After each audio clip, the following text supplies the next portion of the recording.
What's up, CrossFire fans, and welcome to CrossFire West League. My name is Julio. I'm going to be your host for tonight, and of course, I have alongside me the one and only, the best analyst, Penguin. Thank How are you. you feeling today? Everything is good. How about you? All good, all good. All good. After a very, very long day, day Yesterday, one, 2-1 in all the sets and all the series. What do you think about today's matches? We have a very, very interesting matches for today. We have ROC versus GG as our first match. What do you think about this match? Yeah, ROC versus GG. Usually it's the West League Derby, what we call it, because they historically become on top for the past few years. Usually it is going to be ROC who's winning, or maybe it's going to be GG. So everybody's saying who's going to be on top, ROC or GG. So when it comes to these matches, it's so hard to predict what's going to happen. Yes, it's a very interesting match. We have like the champions of the last season and Yes. the champions of like season 2 in 2024 against Exactly. each other. So like GG are looking to getting like the reign back. They're looking to get the crown back from ROC, Yeah. which is a very, very strong roster. In the CrossFire West right now, one of the best teams. So it's a very, very interesting match, and we are all excited to watch it.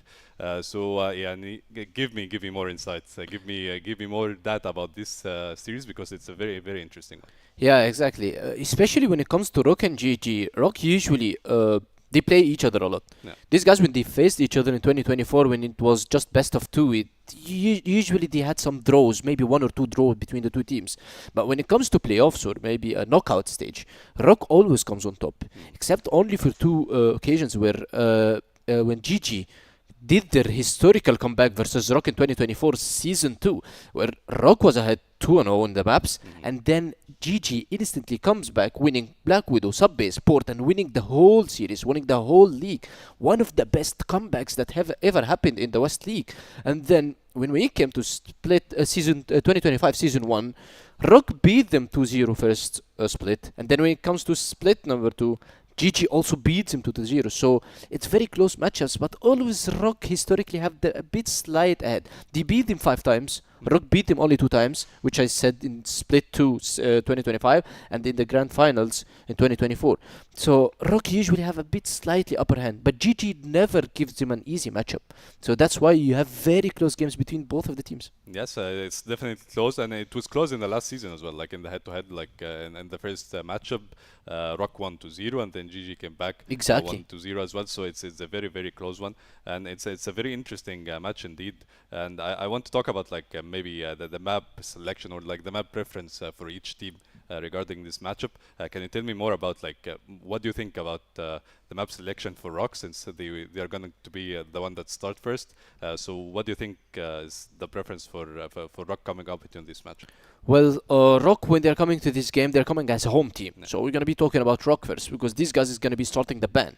Usually I would like, if I want to be, when I be a ROC fan, I would just love to ban Subbase versus GG. But for GG, I would like to ban Ankara versus them, because usually ROC have the advantage. Let's look at the standings from yesterday's Anubis. Now they have the higher seed because of the match against TBI, where they got a lot of rounds and they have set rounds, 5 rounds win. Swamp Gaming as second, the North American contenders, and they're coming from the Open League, CFOL. And then we have InnerCircle winning versus PingPongPals in the very close game. If you watched it yesterday, it only closed on a golden round. PingPongPals were almost getting this win. Yeah, and as you can see in the standings, like ROC and GG, this is their first match. Yes, so, exactly. This standings is like we can say temporary for like the first match, Yeah, and then it might change, it might shift depending on the matchup that we will see in the first game. And like you said, it's a very close one. ROC has the map selection, so they might have a slight advantage. And we can talk more about like the rosters. We can talk more about who do you think is like the main star of each roster, and who are you looking up to into this matchup from each team? Well, when it comes to ROC and GG, usually we all look for Snare, the sniper, and the OP of ROC Esports, and then, in the other hand, Spoxy, one of the best snipers in the West League, which he is usually been known on his peak skills and his multi-frags. So it's usually the fight and the battle of snipers, because it shapes your game very well. If your sniper is in good shape and he's getting the kills that you need, if your OM is getting the kills, if he's locking down the sides, it's gonna be hard for the other team. Especially that Spoxy and Snare, they both on the same level. almost close on the same level. They are very strong, they're very calm, and they have a lot of experience together. Yeah, and as we can see, like the roster in front of us, it's a very very strong roster. And I personally like sat with these players, and I saw how much passion they have for the game, how much they want to give, how much they want to win. So let's take a look about their opponents, GG. And the roster as well, because on paper, it's like you said, it's a very very close matchup. Can you tell us more about the players that we see in front of us, and like which one of these players are you looking up to the most, or like you're going to be focusing on in the game? Well, as I said, Spoxy has an individual skill who's shaping the game, who's trying to get control, trying to get a picks, but the flex, the engine of GG, he's usually the guy who's moving this team. He's moving the engine. He's the engine of the car. So he's moving the car. He's trying to be the one who's leading his team. He's getting them into the good sides. He knows how to counter GG. ROC, and ROC also Snake. He's also the IGL. So the battle of IGLs today is Snake versus Flex. Who's going to be leading his team to the wins, leading his team to the fights that is needed to be taken. And with the help of also Spoxy and Snare, it makes it easier. So I guess it's going to be very hard to know who's going to be playing better today from Snake or Flex. True, and like you said, they will lead their team into the win. And let's talk about the map, Vito, the map selection, because we talked about it like very broadly, but I want to get deeper into it. So let's move on to the map, Vito, and see what the teams are bringing to us in this game, in this matchup. We have Eagle Eye banned by ROC, Ankara banned by GG, and then Black Widow, New Mexico, the new map coming in. It's banned from GG, and Compound as the pick for ROC. Yeah, Compound, the pick of ROC. Compound historically is one of the best maps of ROC. I was about to talk about Compound, but I said Ankara and Compound, they are historically the best maps for ROC. And as I said, exactly, Subbase is the map that you are looking for as GG, because historically GG is winning Subbase usually versus ROC. So it's very good map picks from both teams. This team picked one of the strongest maps, which is Compound. The other team picked Subbase, which we usually biased and talked about because of the historic events between the two teams. So Subbase is very casual for GG, and Compound is very very casual also for ROC Esports, which makes us think: will this ever be a 1-to-1 series, or this is gonna be maybe 2-0? Because Port is a decider. And GG is very good on Port. Yes, and it's a very hype matchup indeed. We are all very excited to watch it. So let's not wait and toss it over to the casters. Elvich Guy and Travis, you have the mic. Take us onto the deck. Thank you very much. We're ready and ready to go once again. We're looking forward to today, of course, because as Penguin said, we kind of have the El Clasico of the West League, ROC and GG. It usually is the two teams are always in playoffs, always pushing for the title, and always very fun to watch, Jordan. Yeah, look, I'm not normally someone that's in this early in the season. Normally I come in about halfway through and, do things from there on. But to start things off, at least for my first day and your second day and the second day of CFWL, we get an absolute banger of a game. As you say, I mean, GG versus ROC, the analysts were kind of highlighting this is pretty much the top two teams in the league and has been the top two teams for the better part of a couple of years. So I think it's just going to be, again, a really difficult one to call. I agree with everything that was pretty much said on the desk. I mean, 2-0 one way, then 2-0 the other way last season. I think it's very hard to make an argument one way or the other, and it really comes down to, well, who's got the better form coming into today? Who's going to start off the season a little bit better here? I would probably still somewhat slightly lean the way of ROC. I think generally speaking, they have always kind of just been like, if Gaimin have been the bridesmaid, ROC have been typically the bride, if that makes sense. They have kind of just pipped them to the post in most instances, not necessarily in the head-to-head so much as, yes, the head-to-head is a factor, but also just in terms of overall results. Typically they do win more seasons of CFWL. They do win a few more games internationally. They have some more success when they go to the Summer Invitationals and when they go to the CFSs. So I think as a general rule, you could probably make the argument that ROC has typically been a little bit more of a successful team than Gaimin, but it's not by a massive margin. And definitely on their day, Gaimin can take the win, and they can do it in a 2-0 fashion, as we saw last season against ROC. So let's not be too surprised about what we get out of this matchup. I'm just happy to go into it with, my expectations open. I don't know what we're going to get. I'm just excited to see what we actually will get. Yeah, exactly right. And it's this sort of game that can rely on the individuals, right? Who actually steps up on the day, who has the X factor on the day when you have some of these stars in the server, obviously, with the likes of a Snare, a Spoxy, these players that can really take over a game and make the difference on the in a specific matchup. So yeah, I'm really looking forward to seeing how that will pan out. Because we had a pretty exciting day yesterday. Every single matchup went to a 2-1. There were some crazy results. So we had the first game of the entire season go to a golden round in that decider, which was pretty crazy. And I think overall, what's making this season pretty exciting for me, Jordan, is the fact that we've got like these teams that we kind of know and love in the league, but a lot of like changes that feel random, like all the GV players, like of course who have now disbanded, infiltrating these different rosters. We've got FaZe on TBI, we've got Snox on Swamp, we've got Awesome on InnerCircle, for example, the former Knights roster. So I think that makes it one of the most interesting seasons yet. Yep, Creeds as well in 999. So there's quite a few of them all smattered around the place. And I like what you say about that as well. I mean, it's not even just that for me. It's like, it feels like we've got 4 established teams, which would be ROC, Anubis Gaming, and InnerCircle. And then 4 teams that are kind of coming in as like almost the contenders.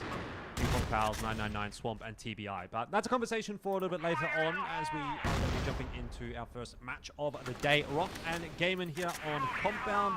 Subbase and Port to round things out. Now, Compound typically has been a bit of a stronghold for ROC. So their first map pick here in this matchup, you'd think, should be going their way. But we'll find out.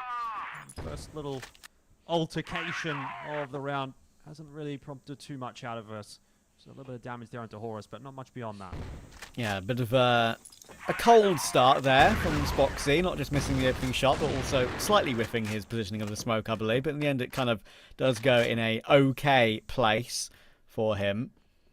So early damage on Lion Claw as well to have to deal with. And we're grouping up outside B to try and take that. And I would be going in toward that position of Lion Claw. Don't know if they are gauging it because of his HP. Just really one bullet to take him down, to be honest with you. How does he hold on? One, and try and fall back some way and waste time at least. But he's going to be flashed off the angle. Easy clear for Snake. And now there's going to be more where that came from, because Flex is going to go down immediately on the entry. And ROC starting as they mean to go on here by the looks of it. And Gaimin now tasked with a 3-on-5 retake on the B bomb side. I can't imagine that's going to be an easy one for them at all. They will opt to send a couple of players rotating their way back in through middle though. That is somewhat being spotted by Slayer, who's now starting to give up that position. He knows that as that time ticks away, it's kind of okay to give that map control over to Gaimin. They've still got a lot of map territory to take and only 20 seconds to do it in, so they're going to have to start to move quickly and neglect to check some of these angles. Slayer might be able to strike, unfortunately not this time around as Rafa will drop him. Retake, not quite on though, unfortunately, for Gaimin. And a solid first round for ROC. I heard on the analyst desk that Penguin was saying, you know, Snake and Flex leading the team. I think in this instance, Snake leading the team from the front, getting those 2 nice entries onto that B bomb side has just set ROC up for success. A very easy run for them. Yeah, nothing overly complicated in that one to start off the day.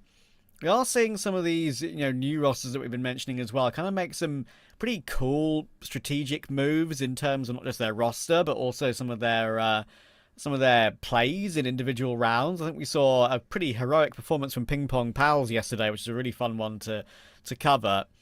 Pietro putting in a bit of a masterclass performance against his former players, obviously, leading this new project with Gainer, the other player, of course, that we kind of covered quite a little bit in last season, talking about players who we think are probably just some of the best players in their region, but aren't necessarily on the best team.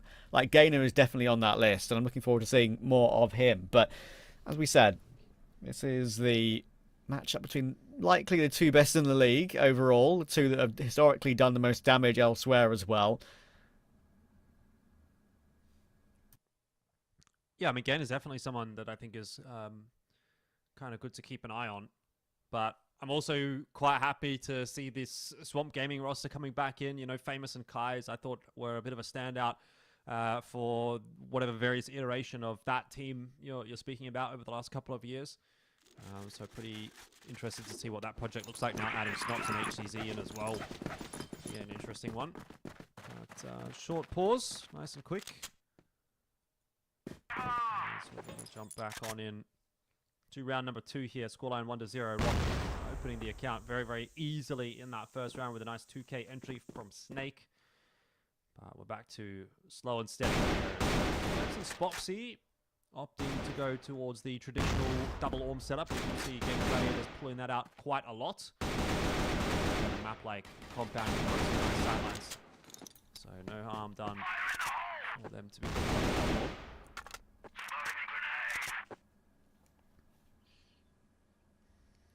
I've seen quite a lot of that this season as well, from a number of teams willing to run the double on both sides of the map.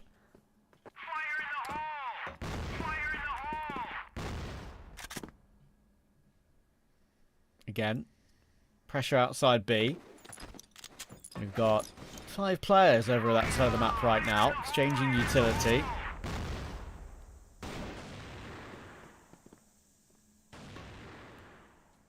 They're going to wander back away now.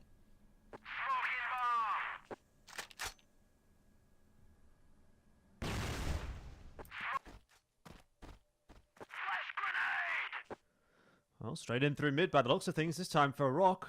Bit of a brute force approach. They opt to go toward A. That is the site that is a little more heavily defended, although Dezane's starting to look back and forth between A and B. Might not have to worry too much because Spoxy's opened the account onto Snake, and that is going to start to move this round apart for ROC. Dezane to hit himself a fight. He gets himself a nice 2K. Helped out nicely by Raffin for one more. And Snare just in a little bit too late to have any kind of an impact. Gaimin will fight back early on in the half. This again is expected to be a close matchup, and so far that is delivering. Yeah, great hold. So a number of great plays actually on this map yesterday from a number of players. I think even saw a jumping no scope in a 1v1 from one player on site up to heaven yesterday as well. I think it shows that that sort of thing is possible and quite exciting to watch. Some of the reactions from the players, I think, on that 999 roster were kind of hilarious when I covered that game. But already the opening pick toward Flex in this round for ROC. And looking quite confident early game here to go for these early duels. And again, Lion Claw will wander into the beast, I'm afraid. Snare will already take control of the beast side of the map as well. It's pretty much all down to Spoxy, and Snare will find that one as well. He's having himself around here. Nothing they can do against Snare when he's in this sort of form. And that's going to be absolute certainty that ROC now will get up to a 2-1 lead. A bit of a faster one out from ROC, just catching Gaimin with pace. Looking nice and locked in. As we would expect on a map like Compound. Obviously, Crossfire is not a game which has particularly drastic map pool changes. There has been a little bit of a change up this time around with New Mexico coming in, but even that is more of a map rework rather than a huge change up in itself. So at this point, you'd think a lot of teams are probably comfortable with the majority of the map pool, but at the end of the day, teams are still kind of leaning towards their usual favorites, and ROC have always been a team that we've associated with Compound, and yeah, once again, doing a pretty good job on it thus far. We saw Mexico creep in a little bit last season, starting to be played a little bit in even the BO3s, let alone the BO5s, and yeah, I do think it's going to be a little while, though, as it always tends to be, right? When there's a new map or changes to a map that are significant, it's a while before people tend to want to actually play it in a competitive setting. So, that'll be very few and far between seeing New Mexico in this season of CFWL.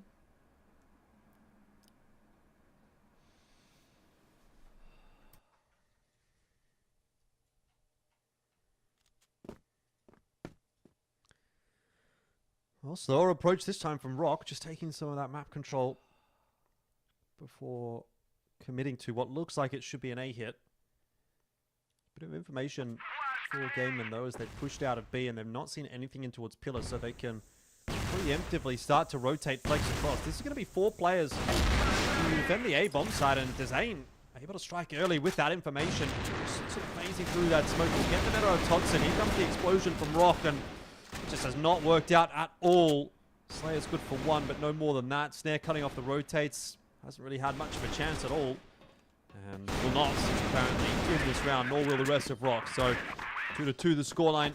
And again, we're kind of just easing our way into this first game of the day. Both teams kind of finding their feet. Yeah, and who knows how important this game could prove to be by the end of the season, right? I mean, these are two teams who are expecting to be at the top of the league, expecting to be contenders, and facing each other so early on in the season might be a bit... it could prove to be a critical result come the end. We'll see, though. Once again, Snare going aggressive early round and again taking a pick and making it look good as well. We've now got an early advantage for ROC once again, down to 21 HP, but doesn't matter as much when you're the Orm player holding these angles. Yeah, these faster rounds seem to be working out a little bit more favorably for ROC than the sort of more methodical approaches. The point going down. At this stage, it doesn't even honestly look like Gaimin really want to go for the retake. They were so spread across the map. Raffin's been picked off in the meanwhile.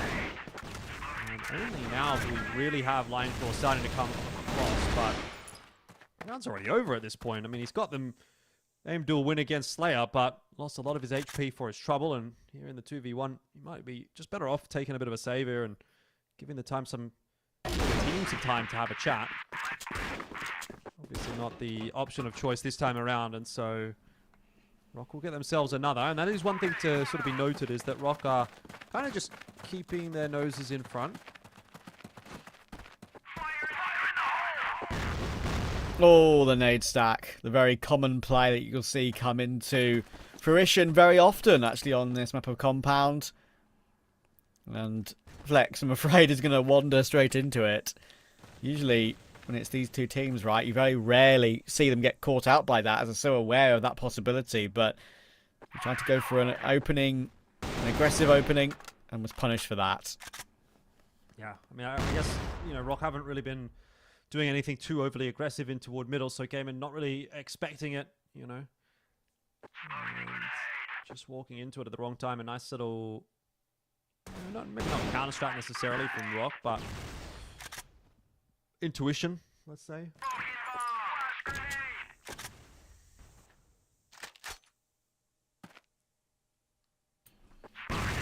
There's lots of intuition in play here today, that's for sure. Very experienced players in this league, and experience not just in their own teams and of the game, but also playing against each other. And that's going to be interesting to see how things change up, of course, with this pretty entertaining matchup. And already another round looking like it's coming in here for ROC. Great entry from Snare again, finding these openings on this, I guess you could say, mostly middle area on a couple of them. Looking very, very clean. Lion Claw has no chance from the back of the site. He'll get taken down. Now they know where Spoxy is coming from. May as well try and look for some kills. But he's pincered. And he's dead. Yeah, is that the straw that breaks the camel's back? That's now 2 in a row for ROC. 4-2 the lead. At this point it had been kind of tit for tat. At least being able to keep a pace of ROC. But now that that scoreline has kind of opened up a little bit, that's the confidence building for ROC a little here. Nice pace changes from them, keeping Gaimin guessing. And this is the point at which ROC typically do start to accelerate. Maybe a little bit of a slow starter team, but into those sort of mid-stages of any given map is where they really start to do their best work.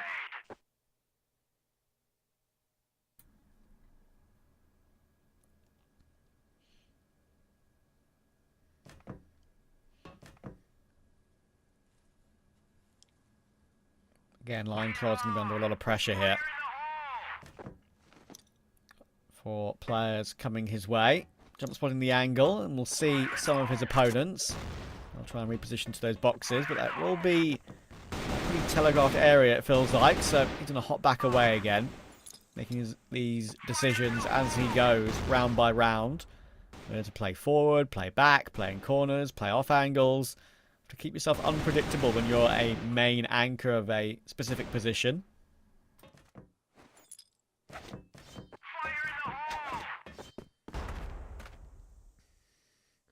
Important duel here for Thompson as he does spot out Lion Claw and a couple of shots off. Keeping Gaimin interested in that side of the map while the rest of the push is coming from ROC. 4 plays in through middle. Slayer trying to cut off rotates. Horus goes down, but Slayer there for 1. It's not going to be enough. Zane and Flex doing some good work in this round, and Gaimin Gladiators not going to be denied. That's a great round in the end.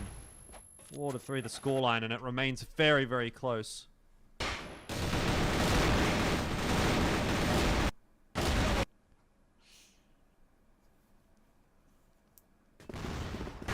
Expect anything less between these two.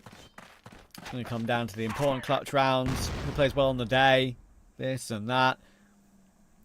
Zane already up to 9 kills, by the way. Having a great start to this series. Pretty much a difference maker for his team. No one's within 5 kills of him but for Spoxy. So, pretty good stuff so far. Lion Claw will go for a swing this time, and it works out against Snare. Snare's been getting many... honestly, I think 4 out of 5 of his kills have been openings, it feels like. So it's been onto a specific site or the first kill of a round. So he's finally down in this one. Slayer will find a response, however. They are down to 4 players temporarily, Gaimin Gladiators. Hopefully it's not going to affect them too much as the game goes on. They are now 3v4. Nice refrag there by Slayer, and he's going to go one better than that as well as he gets Flex and opens up the A-bomb site. Disaster striking for Gaimin in this round. It started well, but now it is falling apart at the seams. It's a 4v2. Dezane out by Slayer, who just wants some more, and he's going to get it as well. Eventually, he will fall to the AK of Lion Claw, but a trade is in. And that'll be another round for ROC.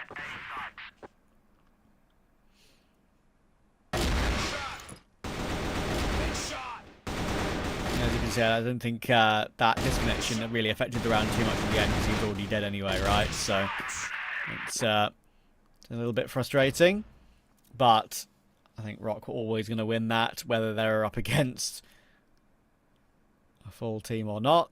They already had the right angles, they already had the right positioning, and the right call overall to counter what GG had put into place. Quick pause, of course, to get everything sorted once again. Yep, Spoxy is out of here. Yeah. Proper out of here as well. That's not good. This could be a bit of a longer one. Oftentimes you see a pause, it's, maybe someone's just crashed out of the game or something like that, but this looks like he's just completely gone. Maybe internet's down or PC's down or something like that. Power out. A lot of the players, I don't know if you know this on your side, but at least here in Australia, I know in a lot of when we do like these kinds of shows where there's a player with a there's a tack timeout maybe, but I was just whatever.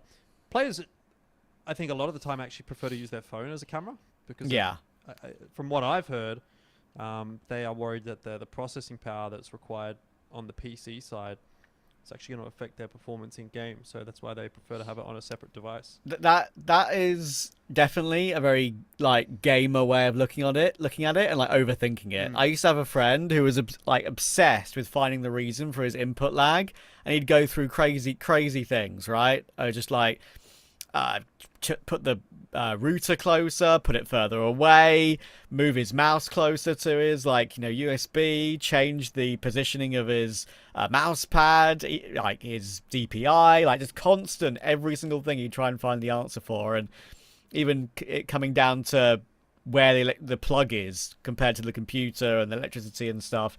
And I don't think the camera, unless you've got a PC that struggles a little bit, I don't think a camera is going to be too impactful. But I have seen that. You are right. I think the majority of people now in EU, in CS, right, they have their camera on their phone on the desk to show them. Obviously, as well I think there's a couple of tournaments now that really enforce the rule where you need the camera pointing at your screen as well, so there's nothing nefarious going on. So we're seeing more camera phones at a bit of a distance behind the player, showing the full setup. So I think that's definitely more common than it used to be, without a doubt. Yeah. Well, looks like we might be in for a little bit of a longer one here. Totson and Horus away from the PC as well. take the opportunity to go have a little walk, do what you need to do. But I believe Spoxy is back and the next lobby is being set up, so it shouldn't be too much longer, hopefully, for this pause. I think we actually often do get these kinds of tech issues when it's the Egyptian teams up against the more sort of like European teams, let's just say, and Gaimin obviously being a team that's largely comprised of Turkish players, so that's often where you do sort of run into issues. When it's the Egypt versus Egypt matchups, it's kind of okay. When it's the EU versus EU matchups, it tends to be okay. But once you start to involve multiple regions, that's where some problems do start to arise. Although I don't think that's necessarily the case in this instance. I think this might just be, let's say, a tech issue on an individual side more than anything else. I mean, last night, right, we actually had that to start off the season, right? We had 999 versus Swamp Gaming.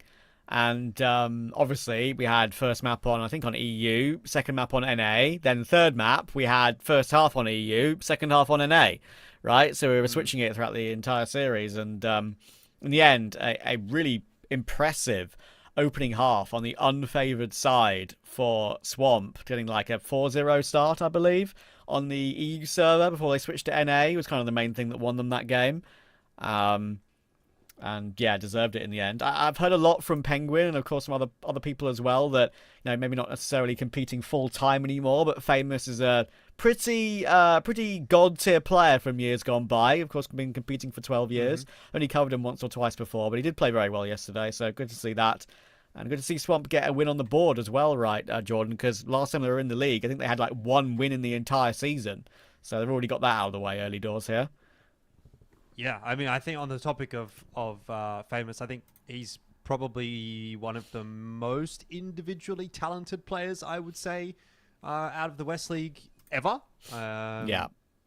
Perhaps even the most talented individually. I'm not sure. I guess there's definitely arguments to be made for a few of these guys that are sort of up there in the more modern day, you know, the guys on ROC and the guys on Gaimin and such, but just in terms of an individual level that he brings as opposed to, you know, the relative strength of his various teams, I think he's always just been someone that's been an absolute standout.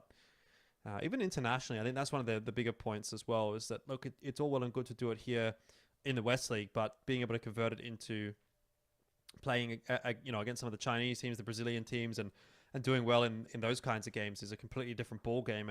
And Famous is one of the few West League players that I've seen that has been able to go and play against those international names and still have a relative degree of success. So, yeah, he may not be playing full-time anymore. He may be sort of taking it a little bit easier. He may not necessarily be playing on the best teams either, you know, in the grand scheme of things. But somehow he still seems to get it done. So I often wonder, you know, what things could have looked like had he been given a little bit more of an opportunity, given a better team, given, you know, a more structured ecosystem, you know, if he would be able to do this full time, and if he would have been able to do it full time forever, and you know, being able to fully dedicate it, what he could have been able to do as an individual for the West League and for this region. But I guess we'll never know. Yeah, so that's one of the things that, like, I think is just a cool thing in general about just sports and esports, like just the what if stories. Like, you can always just dream situations up, of course, and it's like, oh, alternate universe, maybe this happens and this happens, but it makes some good conversation points, which is always fun.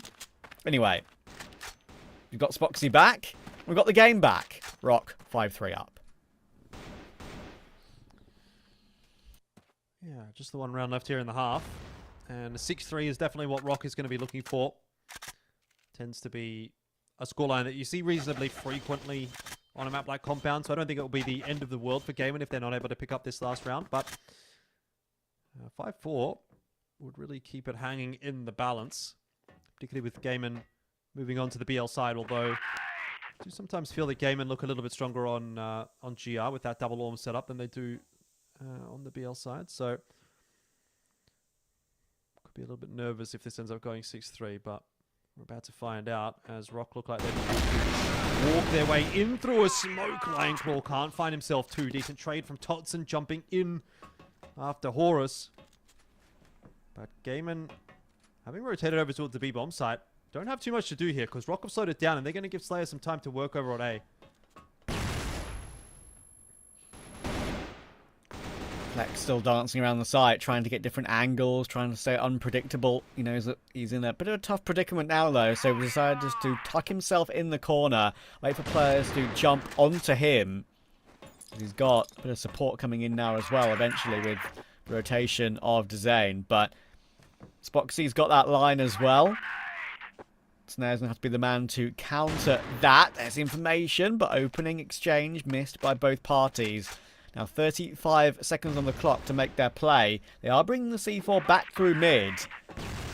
And maybe doing that because of the positioning, of course, of Slayer. He's quite far up over toward that exit of the map right now. But Snare's going to catch Flex anyway. That could still make his mind up about where he wants to go. He's going to find one more duel, but Spoxy will take him this time. And Dezane does find Snake in the meantime. So after all that, it does leave it down to Totson. He's not really got time to clear out the site and get the bomb planted. Eventually he finds Raffin, but he can maybe go for a plant, but Spoxy's going to deny it. Zane's there to help out as well, trying to fake it out, trying to force him to fight and not plant. And in the end, that's what went around for them. Yeah, there might have been a moment there for him after getting that first kill when he swung. Wait a second, let's see. Replay there. This was a little bit too little too late, but if he might have been able to isolate it into a 1v1, I think there could have been an argument to be made. But 5-4, look, again, as is always to be expected between these two teams, a very, very close matchup once again coming through. I want to remind you that last season it was 2-0 the way of ROC on Eagle Eye and Port. And then in their second matchup, it was 2-0 the way back of Gaimin on Eagle Eye and Subbase. So we didn't get Compound in either of those series. It was the decider map in the second series, but didn't ultimately end up getting played. We do have at least an indication as to maybe where Subbase might go, and that was actually quite a comfortable victory for Gaimin in their last matchup. So, you know, if Gaimin can find a way to kind of like grind out a win here on Compound, take that map away from ROC and move into their own map choice, I think there is a precedent to say that they could actually win this series 2-0.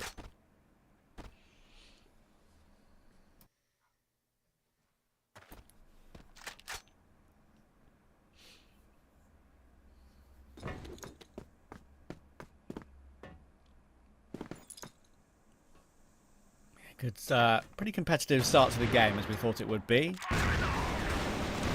Second half underway. Flex looking for a fight early, but we'll be giving up on that one very quickly to go back toward mid. But one thing ROC do very well is this sort of crossfire in middle. You have maybe one player on the close right, one player on the left. They can continue re-smoking that area and then waste that time off the clock and force a team to push through it on a timing. They might choose to go through now with a flash, and they will, and this time it works brilliantly for Gaimin. So no chance at all. Flash is perfectly positioned. Another good bit of counter utility coming through, but at the moment, GG aren't really wanting anything to do with it. Horus held onto the line well for 2, and Snare's keeping the round alive, but should get traded by Spoxy, will get traded by Spoxy. So it leaves Totsin 1v2. He's in a decent position to fight quickly because the C4 is not picked up. It's in the open. Could be able to isolate these duels against his opponents, but in the end cleared up actually really impressively in the end.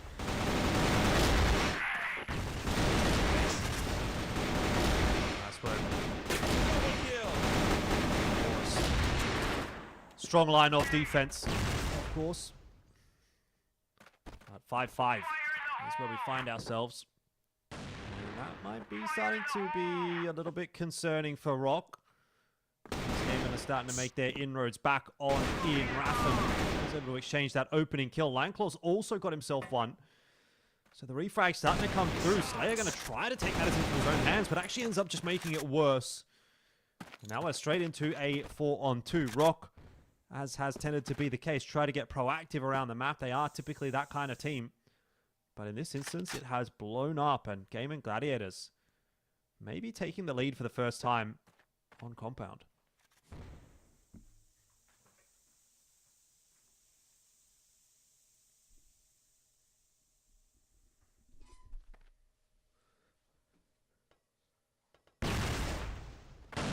Oh, the leg.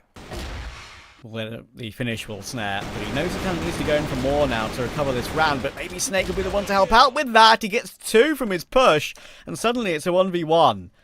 out of absolutely nowhere. Lionclaw knows exactly where he's kind of scarpered to, but even though he's got the health advantage, he can easily get timinged, and Snake now realizes himself.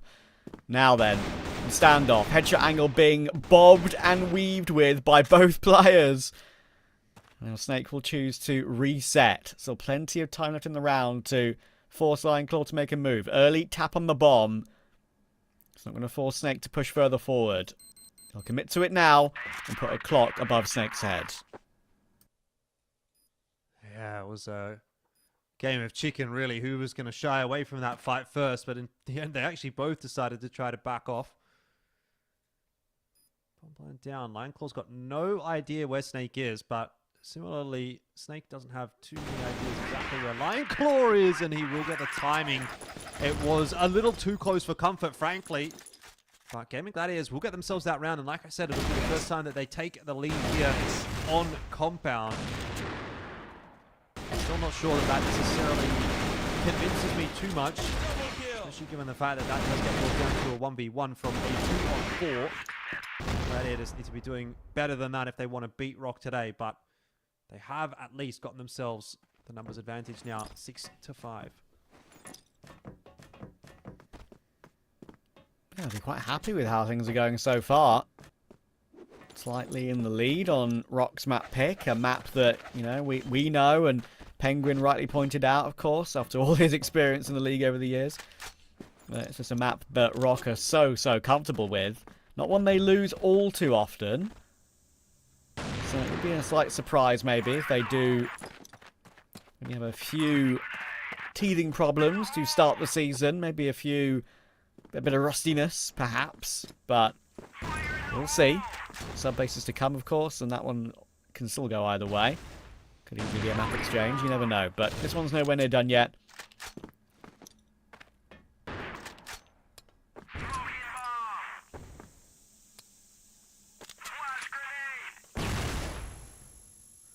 Flash over the top. Through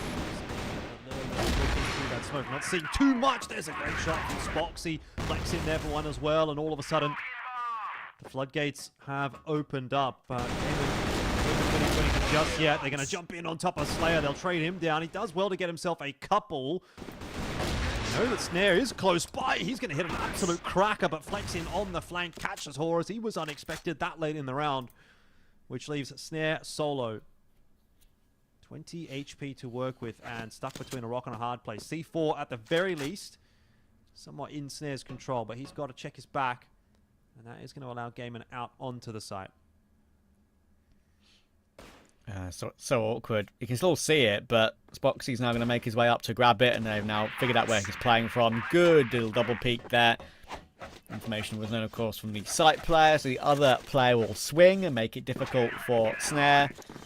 And that's giving Gladiators now 3 away from the map 1 win. ROC not as much, I feel like, star power necessarily in this game thus far. It's been, I mean, Gladiators have been winning a couple of the closer rounds, a couple of the clutches.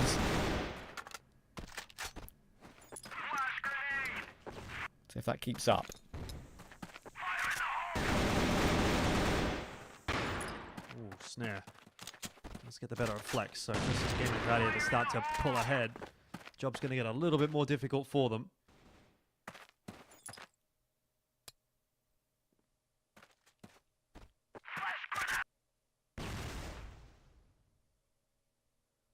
And it slows down, which is a little bit more typical of Gaimin Gladiators. They are one of those teams that likes to play a little bit slower on occasion. Lionclaw given a slight opportunity, but a difficult one, and not able to convert on it. So this end up ultimately being probably just a mid-hit from Gaimin, and they're going to have to hope that they hit some nice entries. Rapid looking for it. Won't get the better of Snake, so that might just seal the deal for ROC, but let's see how the rest of this entry goes. Lionclaw for 2, and Zane is able to trade him down. All of a sudden, we're back into the 2-on-2, with ROC having lost complete control of this A site. Again, it's the star power. It's getting them through these situations, even in deficits in the round. Lionclaw's up to 6 since our little break. Look how far. Oh, look how far Toxin has pushed up. Surely he's going to get caught. Great pick from Spoxy. Toxin actually had a chance to get the drop on his opponents, but wasn't able to deliver once again. Gaimin Gladiators doing great work. Spoxy gets the next, and you can see they're hyped. They know how important this map 1 is against the ROC pick. Yeah, this is a big one.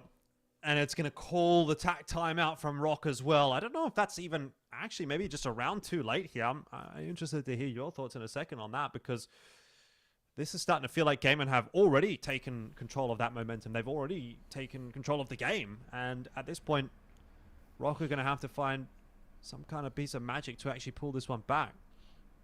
Yeah, I think that's actually very right. I mean, we're at the stage where, yesterday it was very evident that pauses were really good momentum breakers. Often they just do nothing and it doesn't really work out. But yesterday, clearly were great momentum breakers in all 3 of the series we watched. And yeah, it made a big difference to a team getting back into the game or breaking a streak of 3 or 4 rounds. And mostly, by and large, every single pause was used in a timely fashion. Like it was used before it got out of hand, before a team got to 9. Sure, same situation here.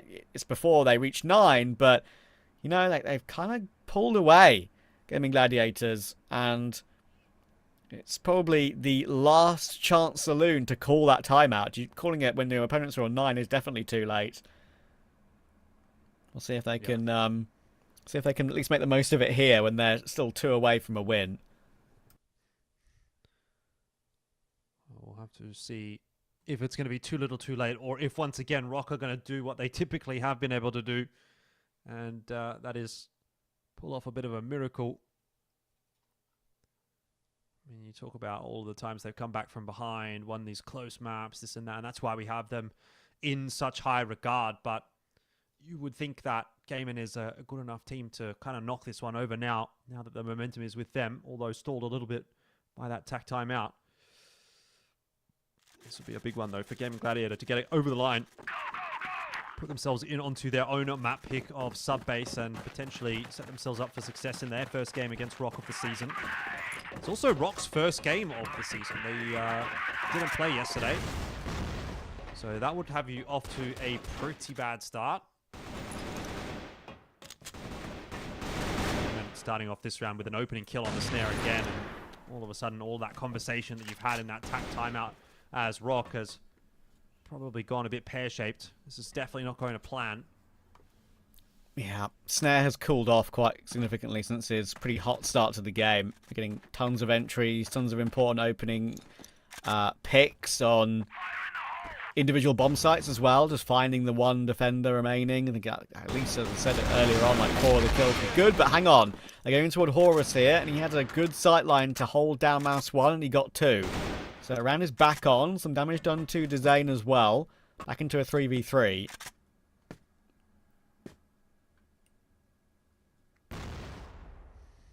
Yeah, but 3v3 definitely opens the map up nicely for Gaimin. Look at the holes in the defense. It's just one player holding onto A long, one player holding onto middle. And obviously, Totson over on B, at this point, relatively ineffective, irrelevant in this round. And in fact, rotation in from Slayer has become a problem as well, though he gets himself one. Spots out Lion Claw. Dezane catches a perfect timing onto Snake, who goes rotating off of long. And that is Gaimin into the A site. Big kill. Another one from Lion Claw onto Slayer, and it's now down to just Totson to try to negotiate this 2-on-1. Gaimin Gladiators poised to put themselves on to 9. Needs to be a crazy clutch from Totson, but it's not going to be happening. Huge for Gaimin Gladiators. Clearly starting the season very locked in here. ROC, usually such a known quantity on this map, known to be very good on it, but maybe that's one of the things that's gone against them, right? Maybe Gaimin Gladiators come in here incredibly prepared, having played them, of course, a couple of times last season, having figured out how they like to go about things. I often say, right, it's harder for the team that wins the map often to innovate than it is for the team to fix their issues, I would say. So, yeah, it's harder for the winner in the next matchup than it is the loser.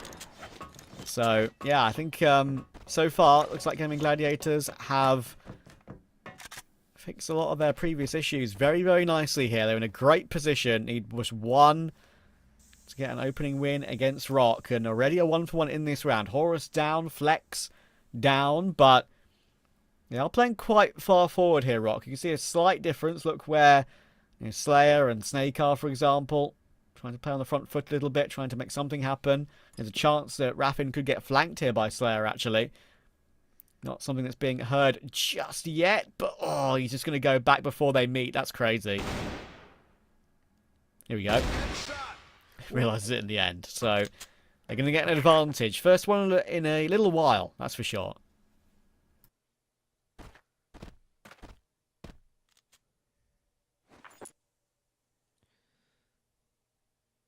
Yeah, Gaimin Gladiators going to slow it down again. What they've got to try to find a way to do here is isolate a duel, maybe isolate a 2-on-1 or a 3-on-1. Bring it back to the 3-on-3 pretty quickly and then collapse in onto a site. They're making the right moves to do so. But Totson playing a pretty safe angle here. Shouldn't be going down. We'll get the information. Try and back his way up. Dumping Util, keeping himself alive as long as possible. Will fall though, and Snake traded down. Again, Gaimin Gladiators are doing it. They brought it back into the 2-on-2. 25 seconds left to work. But Slayer gets in behind Spoxy and picks him up. So Lion Claw now tasked with the 1-on-2 of his own. He chooses the devil he knows rather than the one he does not, but it won't work out either way, and ROC survive for one more.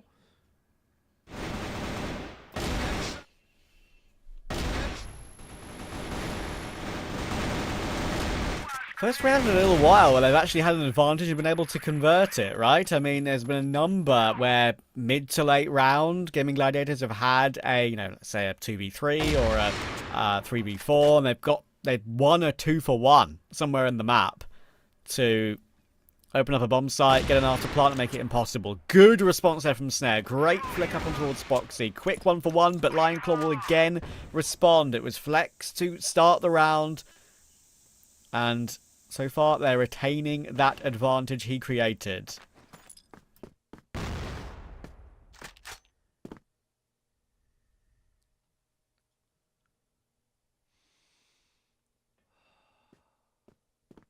is very typical again of Gaimin Gladiators. That sort of early fight coupled with a slower mid-round. Something that they've employed in the last few rounds. And again, it has kind of drawn that rotation out from ROC, who know that they have the numbers disadvantage, have to try to make a play in this round. And so they're going to have a look in towards middle. But in doing so, they've essentially given complete control of that A-bomb site over to Gaimin Gladiators. Flash is going to come through, but it's a little bit too late. Still, the kill comes in onto Lion Claw, but Raffin will get himself a trade. Snare's now been spotted out as well, and you've got multiple members to deal with.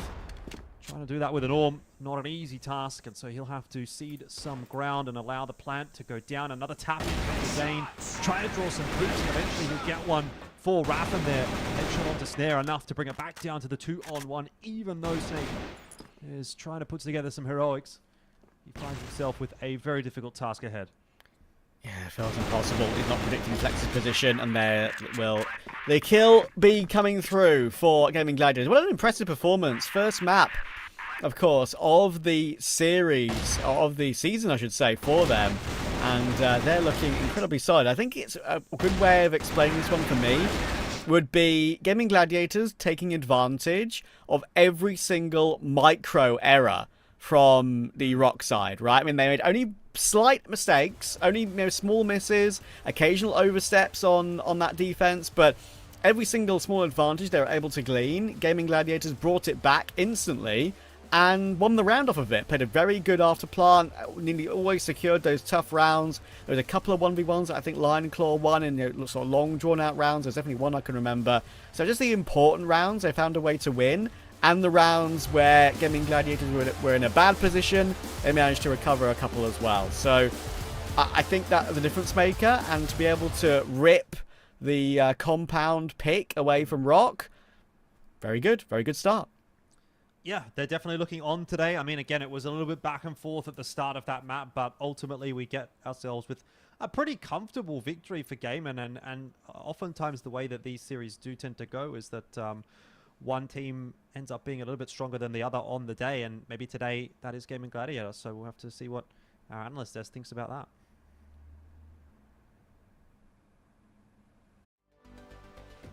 Thank you, Trav. Thank you, Alfish, for an amazing cast. And like, it's a very astonishing performance from Gaming Gladiators on Compound. Like the map that's ROC is supposed to be winning most of the time. Exactly. The guys played very good. Okay, we saw a very good start from ROC, as you mentioned, but then things didn't turn out very good on their global risk side, because usually your global risk side is more about hitting your shot. If you hit your shots more on global risk, then you will be winning more rounds. But GG, these guys were hitting their shots blacklist and global risk. True, and like it was a very slow or like a close start between the two teams. But once like GG swapped to the blacklist side, we saw absolute domination. Like ROC were able to get only one round in the defense, and it was a very surprising performance from GG on a map that, like we were saying, it was supposed to be ROC's comfort more than anything. Yeah, exactly. Especially that ROC started very good on the blacklist. These guys got 5 rounds. They were up 4-2 at some point. But GG, they tried to claim back. The guys played very good. Snare was the one who's getting the lead for his team. He's usually get the picks and belong. We saw him getting 3 times pick and belong on the guys of GG, which secured 3 rounds. And he one time took B side single-handedly, this guy. And then one time he got a pick and mid, and this also turned out into a round. By the way, these things is very good for you, but if you were a ROC fan, you'd be worried, because if Snare didn't hit any of these shots, you wouldn't be winning the round. Because usually when Snare didn't do that crazy shots on global risk, which he shouldn't be doing every time, ROC suffered so hard, and the only round they won was because of Slayer insane performance. He got 3k this round, and he flanked Druffin in the B tunnels. So even the round that ROC won on global risk was only because of Slayer.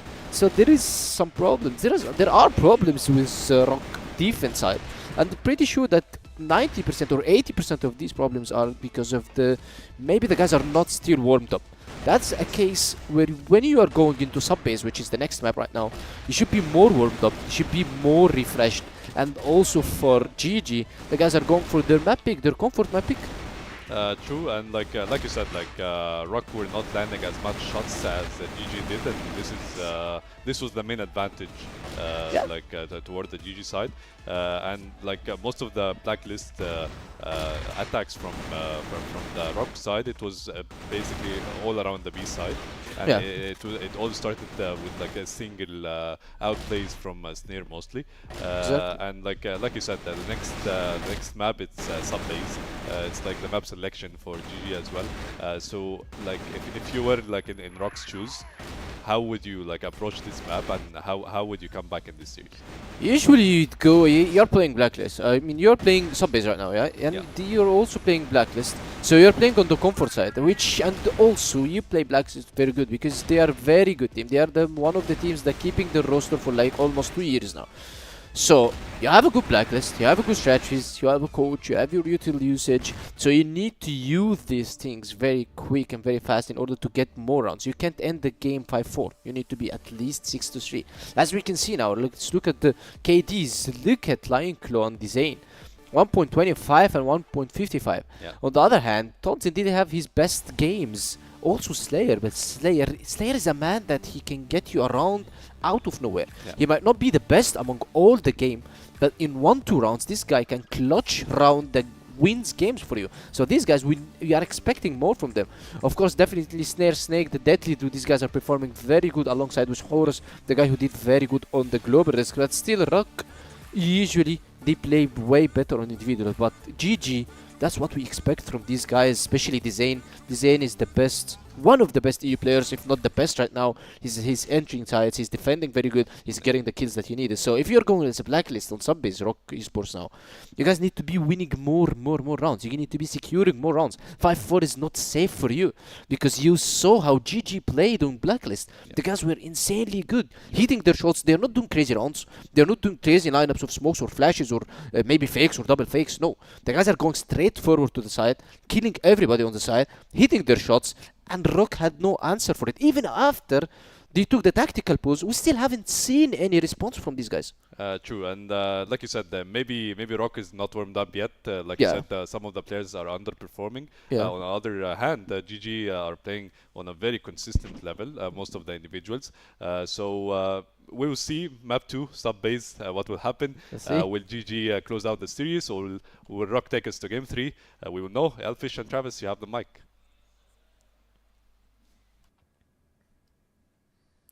Thank you, Collier. Looking forward to this one because GG seem to be on great form today. And honestly, I would say they're in a position where, for me, they are looking a lot sharper in the mid round, in the late round. As I say, these micro errors from ROC were creeping in, and they took advantage of them every single time. Yeah, indeed. I'm wondering whether or not that's going to maintain its way into map number 2. I think ROC typically do tend to still be a team that do pick up this sub-base every now and then, so they're not strangers to this one, but already out of the gate strong on both sides. Some kills coming down, but Gaimin Gladiators with a slight advantage. Lionclaw just barely clinging to life at this stage, but that is giving GG the 4-on-3. Horus will manage to find Dezane, looking to try and wander his way down, but Spoxy does switch around and easily take that kill. So early 3v2 as we get into the action. As we kind of mentioned on and touched on before we went live as well, like quite a fast style overall from both. I think there still are some slow rounds that go to the death, but I think overall there have been some really speedy strategies from both in this particular series. Looking forward to seeing if that continues on this map. Already we've got the bomb down with 1 minute 20 left in this round. In a 2v2 here with Lionclaw, very low HP. We'll probably just go in and die for information for Spoxy, honestly. But now, obviously, after that, it's going to be a very difficult clutch for Spoxy. Snake will find him, have to move away, but then flanked around by Snake. And it's a good start to map 2. Proved to be a pretty critical round actually for ROC. When you think about the way that one started, Gaimin Gladiators had the advantage in a couple of instances. There was the 4-on-3, then the 3-on-2, but not able to convert that round.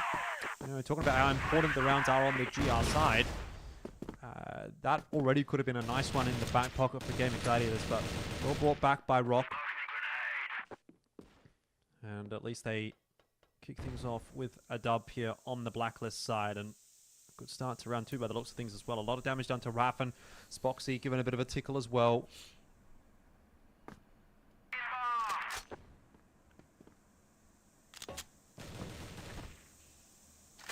And Spoxy's looking to try and make his way forward for a bit more of an aggressive opening.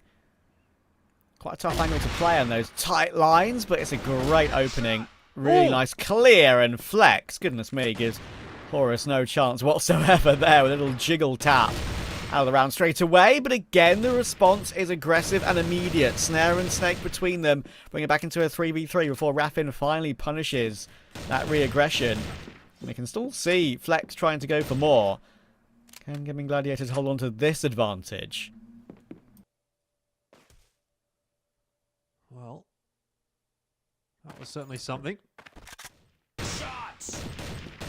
Raffen going to try and re-aggress, ends up putting himself into a one-on-one, and that's just not gone their way at all. What is that from Gaimin Gladiators, man? Individual aim duels lost on both sides of the map. That again should have been their round. And again, it's been given up. Kind of funny, right? We've had the exact opposite happen at the beginning of this map that was happening in the midway through and sort of later on in the first map. It's the small mistakes now being punished by ROC very early doors. Arguably, you could say it should be a 2-0 to Gaimin Gladiators. And ROC have got a great position now. Yeah, I mean, the difficulty about that is, like, you can look at it in one way and say, okay, well, Gaimin Gladiators have been in the contest, they've looked pretty good, etc., etc. But on the other hand, you're also just giving ROC the opportunity to kind of get the ball rolling a little bit. It's evident that they were a little bit off on compound, let's just say. But now with those 2 rounds under their belt, bit of confidence starting to build. Snake looking really good on this map. ROC's the kind of team that can just run away with things. And that may be the case here as Raffen, really isolated position, needs to get himself at least one and can't do that. Flash blooms in his face. Spoxy for 1. He'll be traded back on down, and ROC are really starting to look locked in on this Blacklist side. I think Gaimin Gladiators have missed a trick by giving up those first 2 rounds. Yeah. momentum is with them. I wouldn't even be surprised to see Gaimin Gladiators throw in a very early tack pause here. Maybe even not, if it's not next round. Sorry, if it's not this round, then definitely next round. Because they're getting run over at the moment. ROC playing and taking advantage of the sort of early round consistently. I think they're getting themselves into an aggressive position early. They're finding these opening kills early. Another example of that there. It's a great take from Snare. And Gaimin Gladiators right now don't know how to counter it. Zane's trying his best here, and he's done really well to find two. I'm not sure how he's managed to get that second in the end. He's helped out on the third by Spoxy, thank goodness for his sake. And they have a 4v2, but look how low they all are. Look at the damage being done by Slayer and Snare. This is by no means an easy 2v1 when Snare is set up here. No, certainly not. I mean, you are somewhat benefited by the fact that he is the sniper, so he doesn't have a rifle in hand, but there's the type of guy that could get this 2-on-1 done. Raffin has been spotted out. Snare now knows where both the players are. They swing together, but they don't get the shots. Finally, Spoxy is in there to finish it off, and that will be the first round on the board for Gaimin Gladiators. It has come a little bit later than they might have liked it to have, but they're going to get the round that they've been looking for, and that might just stave off the timeout for another round or two. Yeah, that was a back and forth, aggressive, fun round.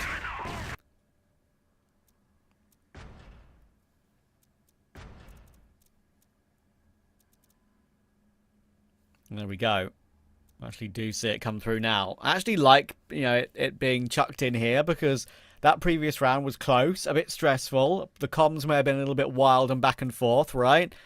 So I think just a little chance to calm down after that clutch. It's a good opportunity to do so. Flex doing quite a bit of the talking.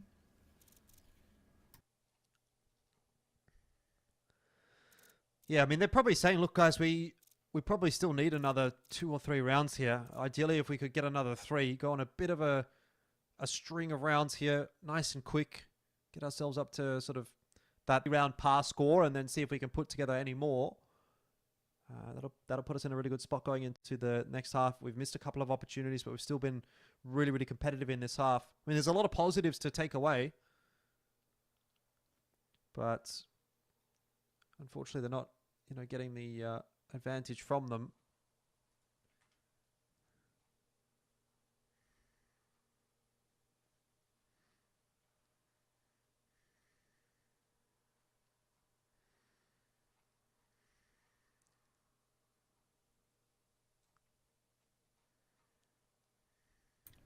Yeah, it's always the classic, isn't it? Like we said before, it's just when you call the pause as well, it obviously gives your opponents a chance to do exactly the same thing, to reflect and have a chat. Yep. So let's see how we go now. Pause time is over.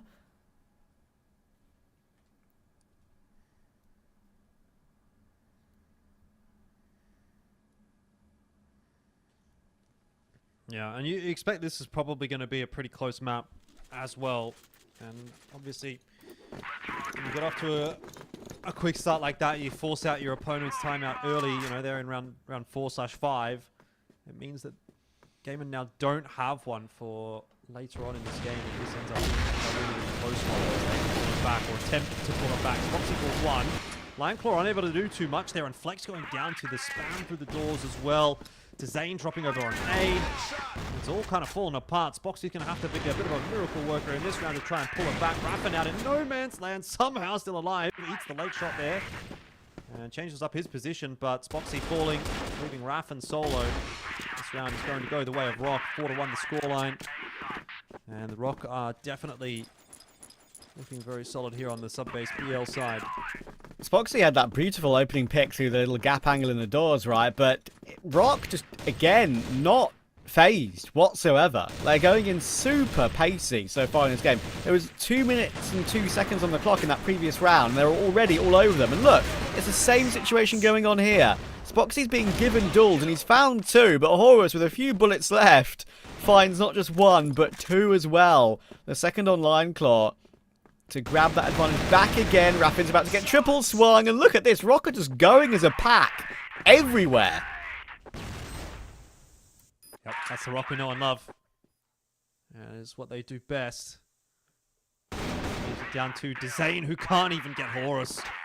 And ROC are starting to put together an extremely dominant first half here on Subbase. So starting to already sort of raise the alarm bells if you're Gaimin Gladiators. This is now starting to feel like it could be a map 3. And we haven't even finished off the first half of map 2.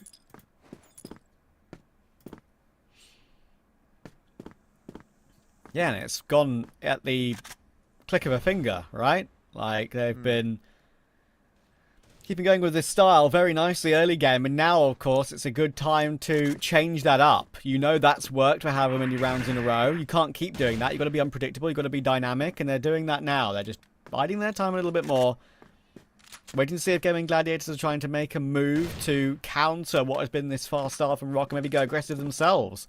And if they do that and just walk into a steady default that isn't going too crazy, and that's also goal complete for ROC, right? So, we go for a peek now. Raffin caught in the open. Great swing from Snake through the corner of the box. Giving Raffin kind of no chance, it has to be said. And another opening over toward that B side of the map. Yeah, this is a bit clinical. Does not feel like this has been even close so far, although Snare quite low in this round. It could still swing the way back of Gaimin. Spock's a little bit of spam, hoping for anything. Not getting much.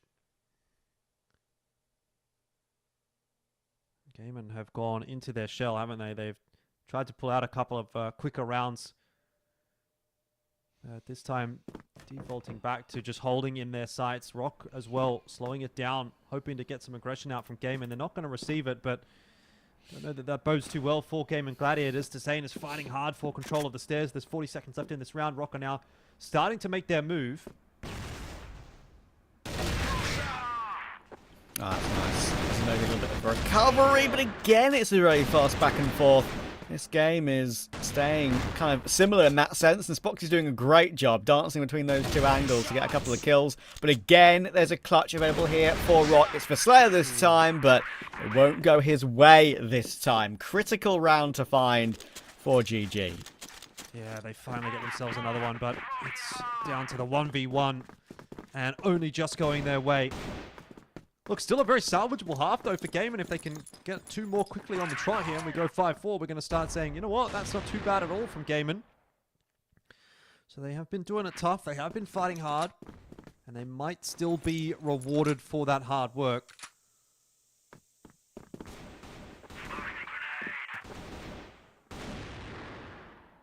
Back into another one. And another one where ROC are just going to take it a little bit slower.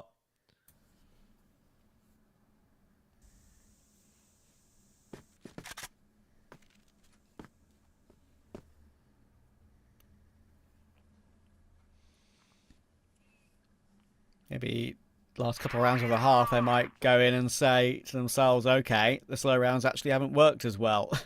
Maybe it's time to go back to the fast approach again. We'll see. It's not like it wasn't explosive still. It just took a while to get into it. Gaimin Gladiators trying to be prepared for both ways, but it's always very hard to. Line up here for Lion Claw. Someone's been working their way through. It's a great counter flash. He's going to go for a peek off the back of it, but Totsin is not blind enough, I'm afraid. He easily finds him. Quick opening. And they'll know, of course, where Dezane is on the site. They might be able to swarm him at some point. Flex might be here to help, but they're obviously just focused on the stairway each. It's very difficult, but it's a great recovery kill from Dezane to catch Slayer through the corner of the doors. Flex giving away his position, but doing it in style. He'll get himself a double. That is the turning point in the round. Dezane wins his duel, and then Flex picks his time to fight. Raffin up to his usual tricks. Snare's very well prepared for that. He's seen that one before. Raffin loves that skylight position, but Spoxy in for the trade, at least. Snake still keeping this one alive for ROC. A 2v1, and if this one goes the way of ROC, I think it might be curtains for Gaimin Gladiators on the map. Should be their round, though, and it should be enough to get them to at least a par score of 3 on this GR side. 29 seconds on that bomb timer ticking away, and Snake's gone for a little wrap all the way into mid. He's just playing this one super, super safe. Play with the timing, and Gaimin Gladiator, they had no idea, but they do find him eventually as he is drawn out. And that will be a third for Gaimin Gladiators. And if they can get this last one of the half, then the narrative starts to shift. Yeah, it was a little bit suspiciously quiet at the end there, wasn't it? So it kind of gauged the fact that there's no one around the site. Maybe they're going for a flank, and there we go. An instant find in the end. Good work from Gaimin Gladiators. And as you say, 4 on the half. You'll be delighted with how this game began. They're able to pull back to a 5-4.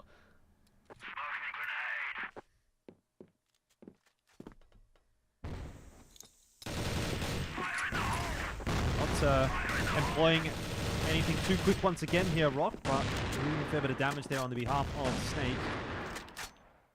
He's already down low.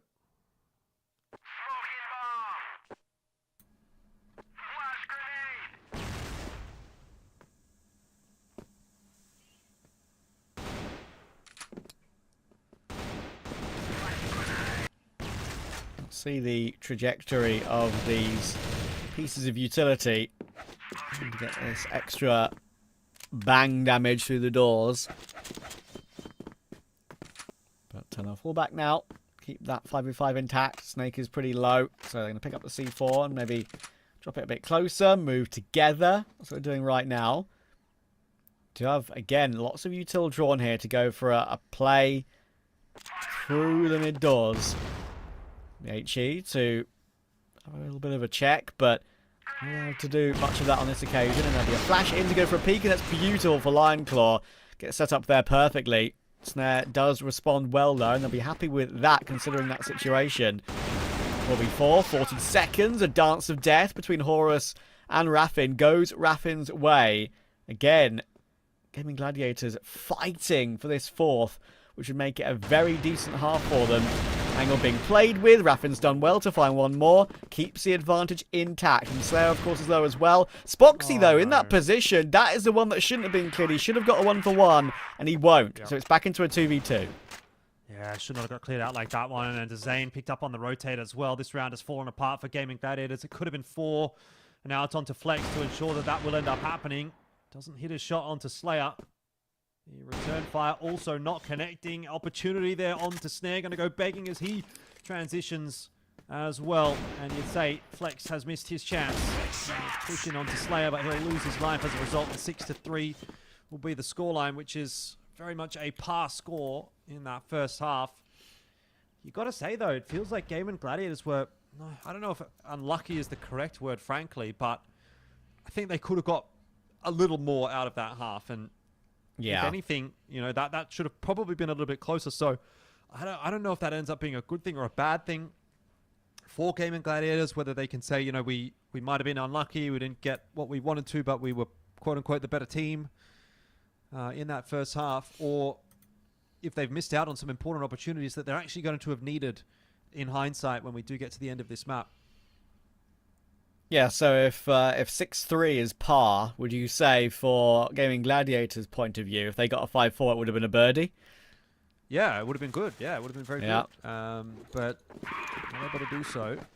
And no shortage of opportunities. I think there's probably, what, 3 rounds in there where you would have thought they probably should have got that one over the line or could have got that over the line, but didn't.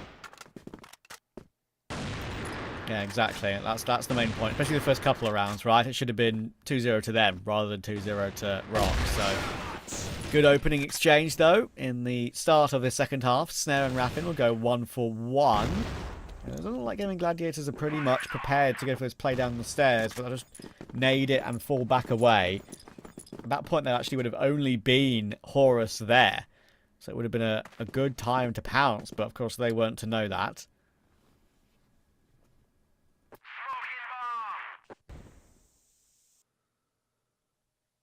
Thompson on the right. Should be getting traded down here and will be. Quick rotate in from the rest of the ROC players, and they are fighting for position. Slayer swinging out for the M4. And shots just going awry on behalf of Gaimin Gladiators. Slayer somehow able to still survive and get himself one more.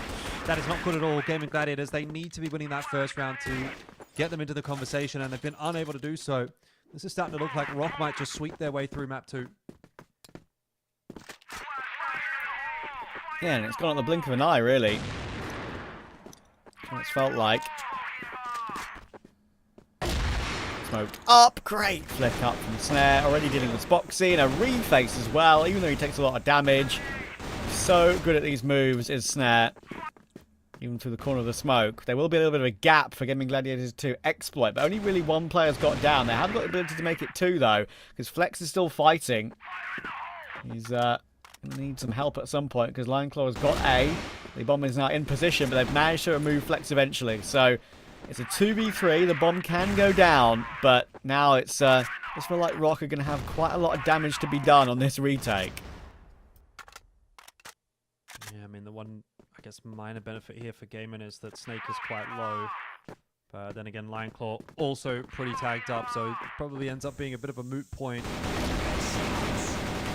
Oh, something's nice here. Raffin could get himself another one. Then it's game on. Raffin for the double. Oh my god, make it a triple. That third shot was a nasty one from Raffin, and Gaimin Gladiators are not done just yet. They do have to give Raffin a bit of a pat on the back, though, for that. He's kept them in the game.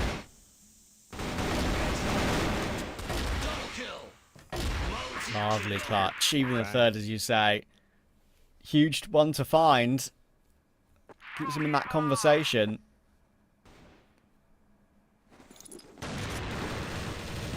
They needed a hero to reignite them. And they found it.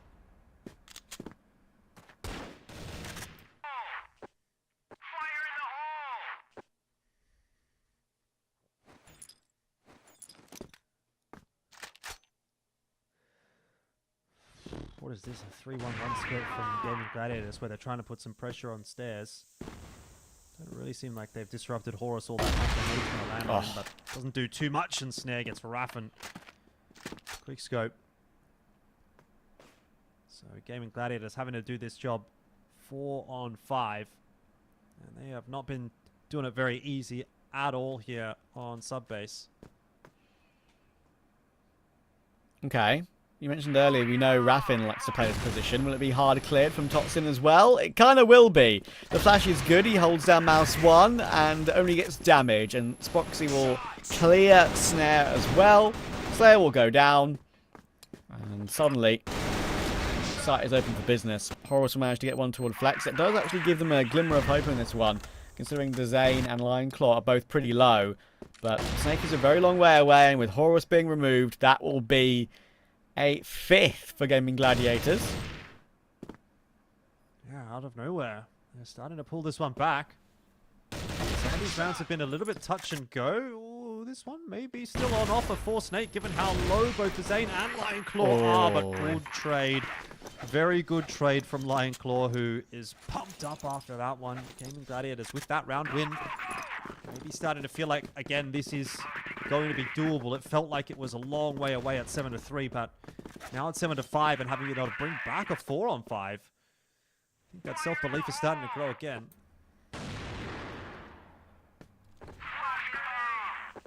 Yeah, and they'd be 7-5 in front if those first 2 rounds of the game went the other way. But it's all shoulda, coulda, woulda, and ROC are starting to deliver again. 2 quick kills make that, well, nearly all the kills in this round. Again, crazily pacey. But Spoxy has to clutch 1v2, and he's got 2 players directly in front of him. Snake will not allow him to do any more damage. Important kill to take to stop the ROC ever so slightly in that brawl. Now they're 2 away from map 2. And attack timeout as well. Not a whole lot of conversation necessarily happening, though. A few words being said by Horus, but it doesn't really feel like it's like a tactical conversation actually here for ROC, frankly. Feels like maybe just a reset, if anything.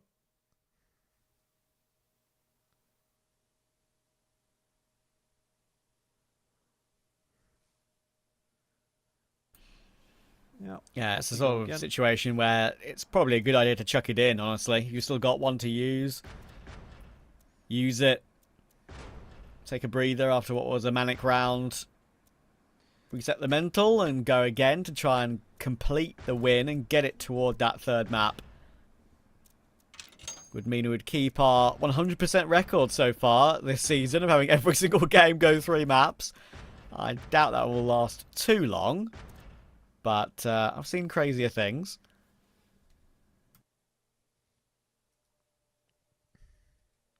I do wonder though, like you're giving the opportunity for Gaimin Gladiators to also have a little bit of a reset themselves. And I think you'd probably be in the situation that ROC are in, maybe a little bit more benefited by keeping that pressure on.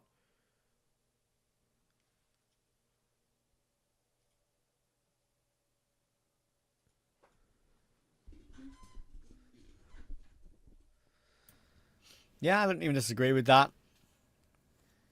There's arguments both ways of it, I think.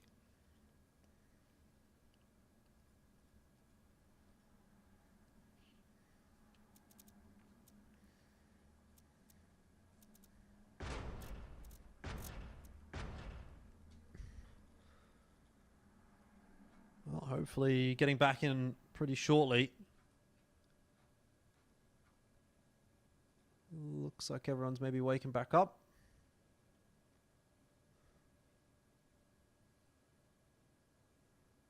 Flex definitely getting locked in. Forward cam. But I was gonna say once you see forehead cam, that's when you know we're almost getting ready to go again.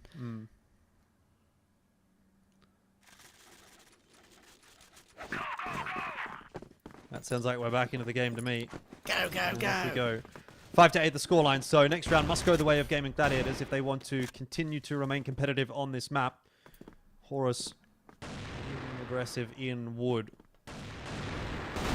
Lightning push. He's going to catch Spoxy. Trade. Not there. Not clean enough from Lion Claw. And Horus able to get himself 2. Already sets ROC up for success in this round. Oh, that's a pretty crazy kill from Flex through the doors, to be fair. Actually recovers it into a 3v3. Horus again being a nuisance there. The fact he's able to get away with 2 was incredibly impressive. Now, looks like Snare's looking for more damage, but Raffin's there waiting. He knows that it's pretty likely that Snare in that position with the Orm in that timing of the round is probably alone over toward A. So he immediately pounces on it. He'll take the site, and now Slayer tagged down pretty low. Nade's coming toward him, and Flex will dunk him out. And Raffin will find the last as well. So that was pretty pacey and good map awareness there once they killed Snare to immediately do the right thing and pounce on the site. Yeah, I don't know how they've gotten away with that one, frankly. Again, it should have probably been a round for ROC, but we said the same thing a few times for Gaimin Gladiators on their GR side, where they'd get into an advantageous position and sort of let it slip. So back once again into similar circumstances. GR side kind of giving away some opportunities, and that's keeping Gaimin Gladiators in this fight. 6-8. Still a tenuous position at best for Gaimin Gladiators. They kind of need to win out, but doable.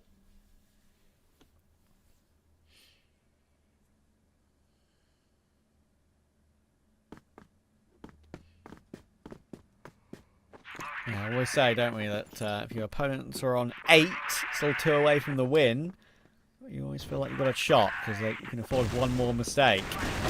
Horus, though, oh, what a quick shot that is from Spoxy, already giving him no chance whatsoever. And there's a site player as well, they'll run them down immediately, and just like that, suddenly, this round's pretty much done, and we're going to have a 1-round game coming in here.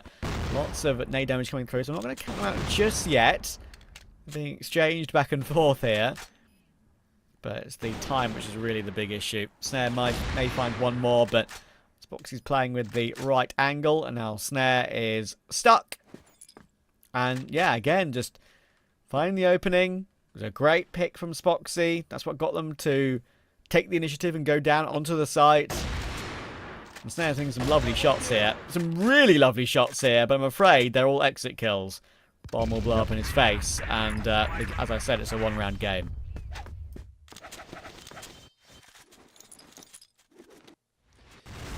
Yeah, it won't matter in the end. Talk about nice kills. Opening from Spoxy was a nice one for sure. And he's starting to find his feet a little bit on this BL side, which comes at a good time. But as you mentioned, a one-round game. Gaimin Gladiators are storming their way back in on this blacklist side, but they do still suffer from that deficit. And another round here for ROC puts that pressure right back on the shoulders of Gaimin Gladiators, but Flex gets a cheeky bit of spam in onto Totson. An easy kill, a free kill really. Gives Gaimin Gladiators a 4-on-5. It's starting to get a bit nervy now for ROC. Suddenly, this is a serious game. And again, they're trying to take advantage of this side of the map. But Horus and Snake are equal to the play on this occasion. And some crazy shots going to have to be hit for Gaimin Gladiators to recover this one. Bomb is obviously not picked up yet, not planted yet. Need to find a way to do that safely without getting picked from heaven. They're going to be able to find a way to do that now. And Lionclaw's got a good line through one of those retake choke points. But unfortunately, you might have 3 players coming his way. They're going to go for it now. How many can he get? Good flash, but he's going to have vision. He's going to hold the line. It's 1. It's okay. It still gives Dezane and Spoxy an opportunity. Jump will come through. Snake's not down yet. And that's a great hold from Dezane. He's got another chance to finish off a clutch here. Slayer working his way down, but he's got himself in the corner. Time is getting ever so slightly lower. Needs to go for the swing, and he swings it at the perfect moment. Another huge round from Dezane, and they're all loving it right now. Yeah, now it's on. Now it is definitely on. Gaimin Gladiators 8-8. They have done all the hard work to get it back to an equalized scoreline that has been messy, dirty. But in the end, they are getting it done when it matters. And Dezane delivers with a big clutch in the end. Now it's time to turn their attention back to getting the win rather than making the comeback happen. They've equalized the scoreline, but they've still got more work to do. They've got to get themselves another couple of rounds here, at least one, to take it into OT. Would not want to falter at the final hurdle after doing all of that hard work. Yeah. It was a perfectly played situation there, and they were kind of in the disadvantage in that after plant throughout the entirety of it until Dezane stepped up. And Horus tries to force the issue there as well. I mean, Lionclaw will just stop that every day of the week, it feels like. So another opening for Gaimin Gladiators. Dezane will be feeling it after that previous round. Even the final kill, of course, that came through on Slayer. It was just the perfect timing to swing it when he was trying to force his way onto the site. Catch him while falling.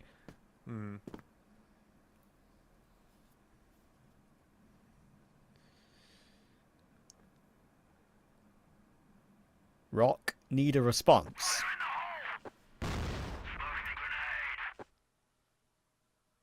Yeah, Lionclaw. For something, that's a sharp shot from Snake, though. He gets the better of Flex. Now Slayer's position found out by Lionclaw. B-side starting to crumble. Lionclaw in around the back, though. This is very messy indeed. Dezane will get himself one. There's fights happening all over the place. But Raffin needs to get his dual. Lionclaw spotted the player out in Locker's Towers. It's fallen apart for Gaimin Gladiators. They cooked a little bit too hard. And now it's on to Raffin, who will fall. That is a 9th on the board for ROC. It looked like Gaimin Gladiators had it, but I think just getting a little bit lost in the sauce.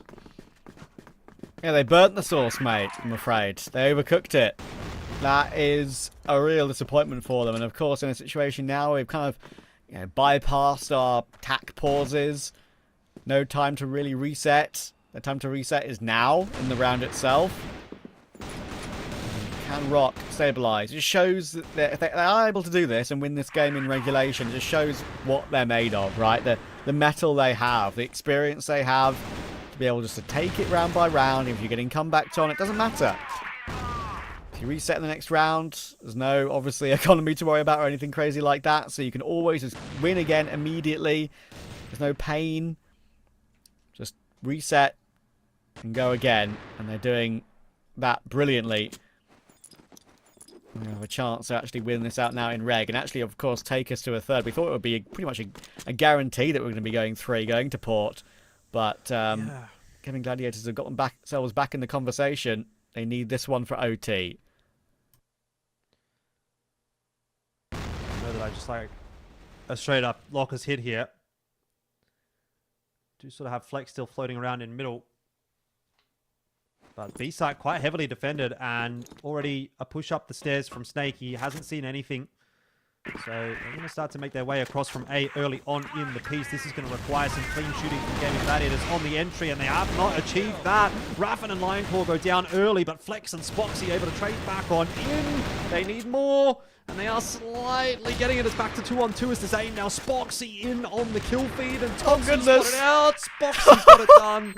We're into 9-9. We're into OT by the barest of margins. What a ridiculous kerfuffle that was on the site, man. Goodness me. I mean, how the players were even able to keep track of what was going on there. I understand they've got comms, but that might have made it even more confusing, right? I mean, that was insane. Oh, wow. I mean, Spoxy got the one kill, like, halfway through that madness, or actually 3/4 of the way through that madness to actually make it a 2v1. But it's like he wasn't aware that, you know, the final ROC player was directly below him, like in the middle of a fight against Zane. So he only just managed to recover that in the end there, pull out the sidearm, get the kill, and take us to extra rounds. And I've got to say, I'm glad they have, because it's thoroughly deserved after all the hard work they put in to recover this map. Yeah, I think for both teams, they're going to be looking at their GR side and saying, you know, we need to do a little bit better on that GR side. Again, think about all of those rounds in the first half where we were saying Gaimin Gladiators probably should have won that round. Had they done that, they would have won this map 10-8, or maybe it would have been even a little bit more one-sided than that. And the same can be said for 3BL. Oh, 3BL, that's a throwback. The same can be said for ROC. You know, they would look at their GR side and think, well, there was quite a number of rounds there where we had a 5-on-4 lead, or we had a positional advantage and we weren't able to turn it back in our favor. So yeah, both teams will look at this GR side and think, this will be the important one, and Spoxy has started it very nicely for Gaimin Gladiators. Also, bear in mind that if we do end up in Golden Point, it is going to be Gaimin Gladiators that will play that on the BL side. So that could end up being quite an important factor here as well. Yeah, it's a great recovery from LCK. Oh wait, I mean Gaimin Gladiators. You had to do me like that, huh? Well, look at it this way. I had to go back a couple of seasons to make sure I was right on that one, so I made effort for a stupid joke.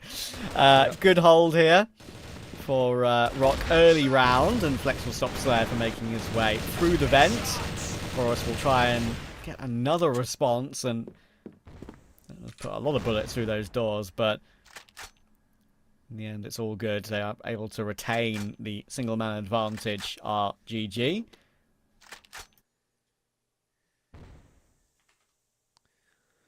Doesn't always necessarily translate into a round win, though. I mean, player advantage is all well and good, but at some point, Gaimin are going to have to get themselves some rounds on GR side, and this is not a bad setup to do it with. Dezane just watching the vent. You got Lionclaw jiggle peeking, having a look here for Horus. Draw some information through, 1-for-1. Dezane not expecting the player down the vent, though. And we are all of a sudden back into a 2-on-2 with the sights split in half. Totson with that C4 in hand to get out of dodge. Meanwhile, ooh, Snake with a bit of a whiff. How important could that be later on in the round? Yeah, that was his opportunity to make it the 1v2 for Gaimin Gladiators to have to respond with. But they're going to get down towards the site pretty pacey here, and unfortunately that means Raffin's going to go straight into Snake. An easy kill for him, and then they'll team up on Spoxy to remove him from the round. So, well played, ROC again. That's a great recovery. Again, just add it to the list of rounds that Gaimin Gladiators probably should have won in this game, actually.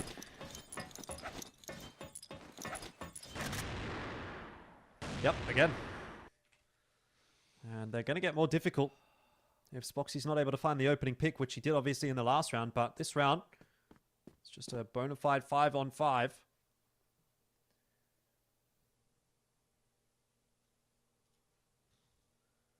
Raffin, again, up on the light fix shot. Snare taken out from that position. Already in regulation.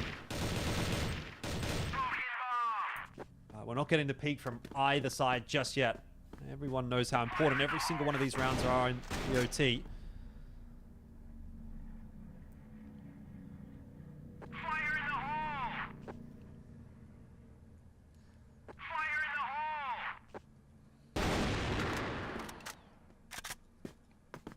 information gathered, but no more than that thus far. Gaimin Gladiators will fall back to more normal default positions now. There was a little bit of aggression for a second. As you can see, it's kind of going down in that mid area. We've got a quick flank coming in from Flex. Keep an eye on him as they go for this push down the stairs. The Zane will actually do well to get a 1-for-1 when he was getting swarmed upon there. Raffin's got a duel to deal with on the other side of the map. Will he be able to catch Snare in time, though? That is the question. Bomber's already going to be down, and that fight is going to be elongated. And there we go. Snare actually managed to find Raffin in the end. So I just get the impression that this is going to be another ROC conversion. They're on the site. They have control of it. There's some utility available, but not a whole lot. It's going to be thrown in now on this 3v4. Snare will get caught by Spoxy. He makes his way through the vent late, but he's got all the control of the site, all the right angles. Spoxy will get one, but no more. And ROC are in control once again.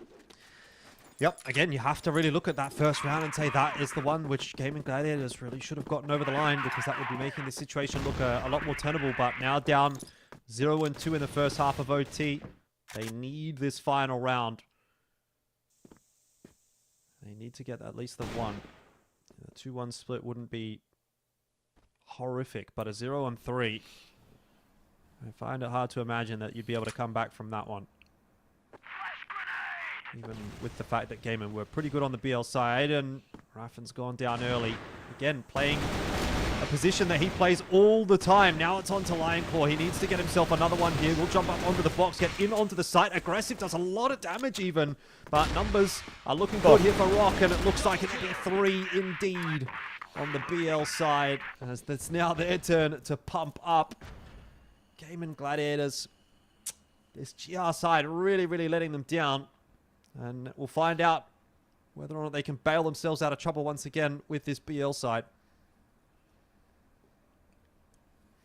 Yeah, even that round ended quite close, right? I mean, it was always a guarantee, that final kill to come through in ROC's side, because it was back-turned on an instant trade, but went down to a 1v1 in the end. It's been a case of so near, but yet so far it feels like it's going to be for Gaimin Gladiators in this game. They had their chance in Reg. They had their chance, of course, in the early rounds of the game, where some of those individual errors caught them off. Meant that ROC had a lead that maybe they shouldn't have gotten, or shouldn't have got early game. And now with the lead they have gotten, it should be no way back. They need just one.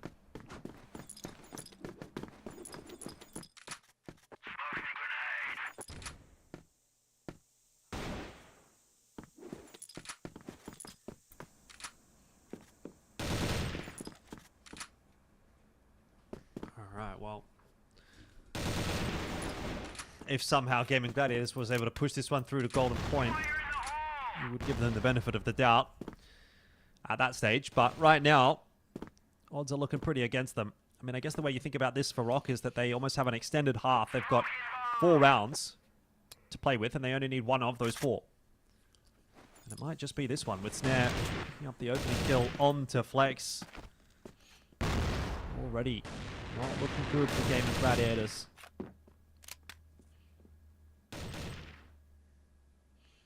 Yeah, Could honestly just contact play into the A site here and catch Horus.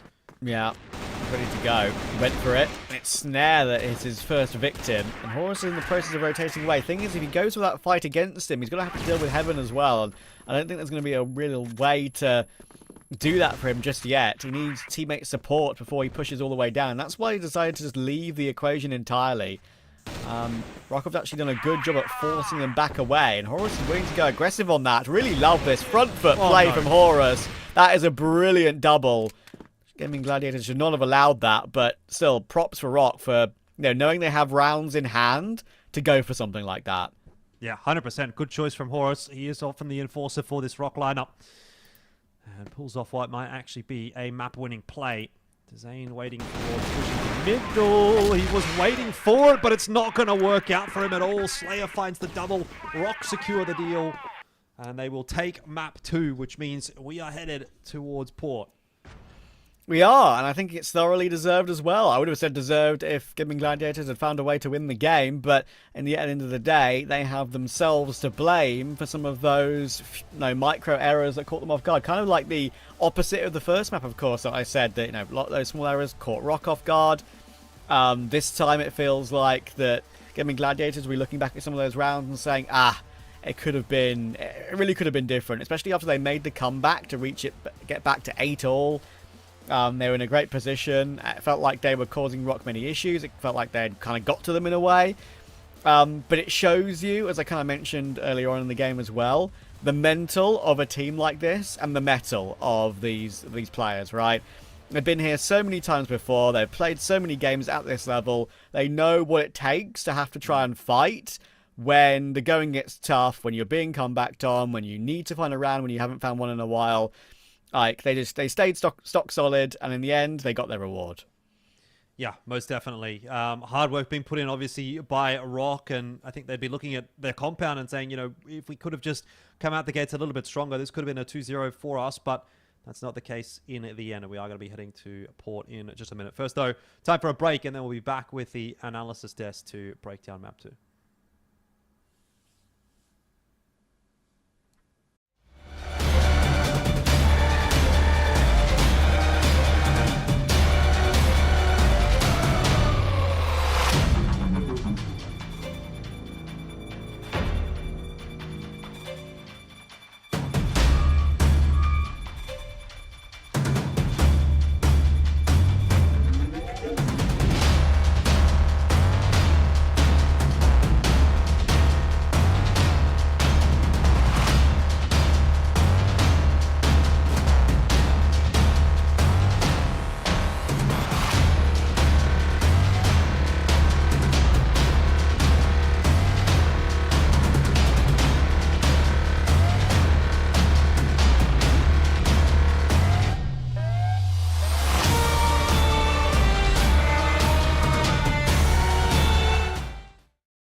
the derby at its finest. ROC will not go down easily. ROC will take us to map 3 after a very, very close game. Going into the OT, they were able to get the 3 rounds, and then like the only round that they wanted to take on the global risk side, Horus with such an outstanding performance, a beast on the A side, he were able to push them away and take the whole map for ROC. Yeah, exactly. ROC started very good on the blacklist. That's what we said on the desk here, that ROC needs to be playing more on the blacklist, needs to be paying attention for their blacklist more, because their global risk was shaky. And this is exactly what happened. ROC played very good on the blacklist. They secured 6-3. But also, at the other hand, they lost 6 rounds on the global risk. And looking at the scores, it's 13-9. As you said, the OT is clean for ROC Esports without dropping single round. Todzin still can't find his series, but Snare, they're both still performing since game 1, and still they're performing also alongside with Slayer and Horus. Horus is very consistent, to be honest. He's usually on the 1.0, 1.1 KD. That's what you usually want from your entry, to be on consistent level and trying to hit the shots. On the other side, Lion Claw, Flex, they didn't find their game. Raffen as well, but Spoxy and Desane, especially since also Compound, these two guys, they are still hitting the shots and still managing to secure a lot of rounds for GG. True, and like we said, the ROC won in GG's map, GG won in ROC's map, yeah. and now we go to Port. So what's the expectations coming up into Port? Who do you think it favors? Since like we know that ROC will start on the GR side, which is like most likely more comfortable on this map. Yeah, exactly. Well, ROC, as I said, ROC is playing the blacklist today very good. Yeah. And the guys are hitting the shots on the blacklist and doing the strategies. They know how to counter, they know the actions, they know the reactions, and they won the 3-0 on OT. So now ROC is going to be starting on the global risk side, which is the favored side on Port. Yeah. But it's not the favored side for ROC now, because global risk usually in this series ROC is suffering so much. Like they lost 6 rounds in subbase in the global risk. But because of the blacklist, which was 6-3, they tried to maintain it and go for the OT. Which in OT they won 3-0, and they go and win 1 round instantly to the global risk. So they are starting at the global risk. They want to be getting more and more rounds. Their blacklist is not that bad today. They are hitting the shots in the blacklist. They are doing the strategies. They know the counter actions and the actions and the movement and reactions on the map. So focusing on global risk, which is Port biased around global risk. So that's only way for ROC to be able to claim and win. On the other hand, let's talk about GG.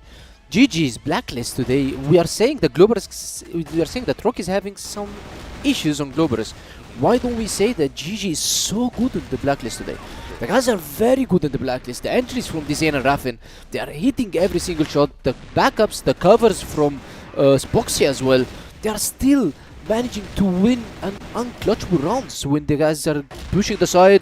2 guys dead, but Spoxy is still alive. He kills 2, he evens up the numbers. So GG today, blacklist is phenomenally good. So now they are being tested in Port, and they need to secure the much rounds as they can in the blacklist side, because that's the side where usually ROC is suffering in this series. True, and I want to talk about the mental side of this game, because like Travis said, the mental fortitude from ROC Esports to come back into map 2 after losing your own map, Yes. and then come with this kind of performance is actually outstanding or like impressive in terms of the mental coming from the players. And like now GG may be in the same spot, right? Like you lost your map, you won map 1 against your opponent's own map. So like in terms of the mental, what do you think the players are thinking of right now going into map 3, and knowing that like ROC might have an advantage in terms of the starting at global risk in this map? Well, as you said, okay, the mental thing now. ROC, they lost first map, yes, 10-6. Yeah. But they won the second map. So second map usually is the team that has the strongest mental. But good to mention that ROC Esports, they lost 10-6, and GG won 10-6 first map. Okay, so and GG lost only 13-9, so it was very close for GG to close it 2-0, but they were unlucky. True, and we have map 3, we have Port between ROC Esports and GG, who will come out on top. We'll figure it out with Elvis and Travis. Elvis and Travis, you have the mic, take us to Port. Yeah, let's go. The El Clasico of the CFWL has not failed to deliver. Once again, it's been one of the most fun games, of course, in the league over the course of these seasons. We don't know who's going to win. It's become very close on this particular edition, and we're ready and raring to go once again on port to decide the winner. First game, of course, for both of these two teams in Season 2. Both of them will be desperate to start with a W. Yeah, we get Port in the opening game of Season 1. It went 10-8 in favour of ROC. So we'll see whether or not that ends up popping up once again. It may well be headed in that direction off the back of this first round so far. ROC looking good. That's a nice turn from Raffin, but he's still not going to have enough to hold on to this site solo. He's going to need some help, and he's not going to get it. Not in time. Horus will be saved by Slayer. Totson over the top there as well, and that is a balls to the walls round from ROC, which is often what they like to employ in the first round of any given map. You can expect this second round to probably play out a little bit slower, but yeah, ROC, first round on the board on that PL side. It's going to be a nice confidence settler, and again, we're going to be highlighting the difference in the strength of the halves on this map of Port, because it is a GR-sided map, quite a heavily GR-sided map. So with the fact that ROC's already picked one up on BL side, they put themselves in a very good starting position.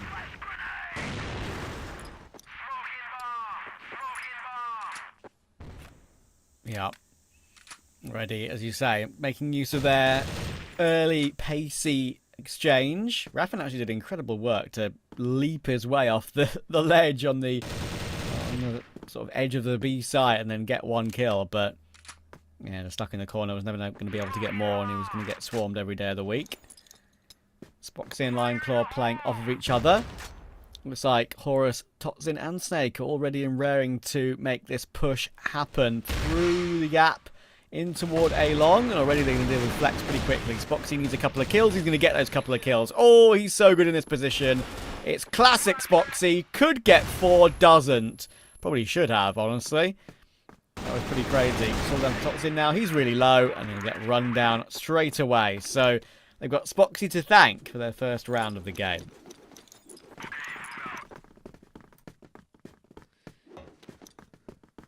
Yeah, 1-1. Imagine this will probably be the case for the majority of this map, where we do end up going sort of tit for tat. That was what we got on compound. It felt largely quite close on subbase as well. We're getting a pretty close affair here on port as well. ROC forced away from warehouse. There's a lot of util being dumped over there by Gaimin Gladiators, and so instead, looks like ROC are going to try and explore middle.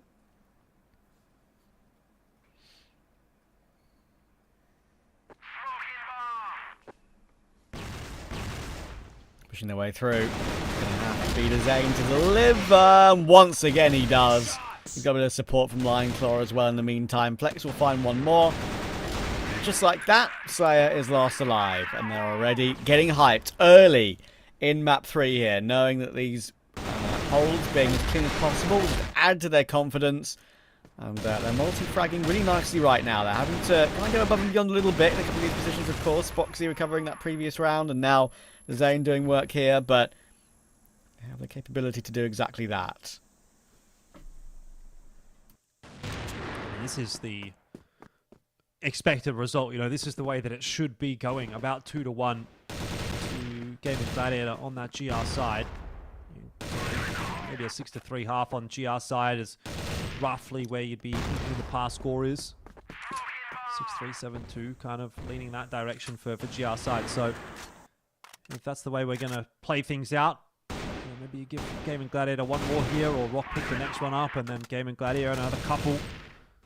It would be very much in line with the expectations, but for the moment, ROC set themselves up in the middle and going to lose their lives to Flex, although a quick trade back. Of course, the unfortunate player to go down in that 1-for-1. ROC won't be too disappointed by a 1-for-1.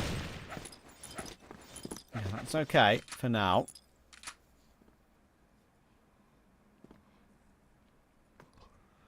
Snare is looking for more opportunities. As you can see there, Zane using the gap in the wall to try and grab that kill on Snare, but they're going to have some support coming through. Slayer will make the jumps up, of course. Going to go for this play once again through toward A long. The off angle being held by Spoxy right now on the corner of the site. Lioneclaw is on pretty quick rotation watch as well, so he'll be able to help out pretty quickly. Let's see though. Nice opening pick. That's a beautiful swing headshot, but Snare has found the Zane, so it's going to be all on Spoxy once again to try and deliver, but he might not actually be needed because they're going elsewhere. They're avoiding him. He has managed to collect one, but down low HP for that trouble. He's now got 2 more to find. Nice little play from ROC, trying to try and change things up there. Different type of take, going through middle and going toward the B side of the map rather than A. Obviously what they've already tried to employ before. And Spoxy will not be allowed to get anything done on that retake. So ROC will once again take a quick round. Yeah, definitely take that.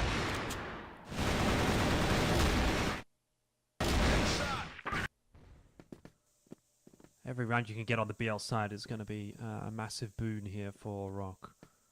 And this time, going to move a little quicker through middle. Slayer just watching for any potential push on long. Spoxy will come into play. Horus already crossing. Didn't seem to have spotted Spoxy out. Will fall, but Trade's coming back through thick and fast. ROC have taken control of middle. Going to try and work their way into A. Oh, Dezane gets 2. Snake not quick enough on the draw there, but Flex certainly is for the hold on long in that round. Falling in the blink of an eye. It was such a good start for Gaimin Gladiators, but... Well, for ROC rather, but Gaimin Gladiators pulling it back.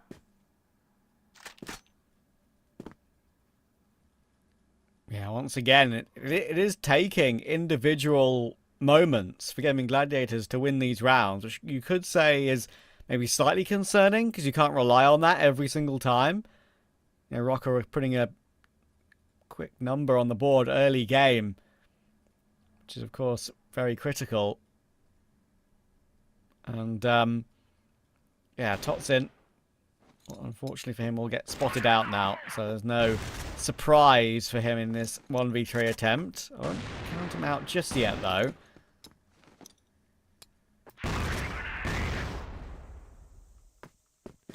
Oh, well. I mean, if he goes B and gets the bomb plant down, there's always a chance, however slim. But that looks like what he's going to do. Problem is, Gaimin Gladiators already on the pre-rotate, so by the time he does get this plan, he's not actually going to be given a whole lot of time to try and get off that side or isolate some duels. He's just beating for pace there. He probably doesn't expect so many players so close. So, easy one in the end for Gaimin Gladiators. It still feels like this map is really in its infancy at this stage. You know, we're early days. We're kind of just working through the early rounds, getting a feel for things. But with the expectation that this one is going to go deep, I don't think anyone's, you know, super fired up when they're picking up rounds just yet. That's a good start into round number 6 for Gaimin Gladiators as Lionclaw gets himself the double. Yeah, nice hold. Again, it's these just multi-frags from everyone on Gaimin Gladiators that are getting them these rounds in their favour. Zane's up to 5, Spoxy's on 6, and now make that 7, make that 8. I can count. Thank you, Spoxy, for helping me out.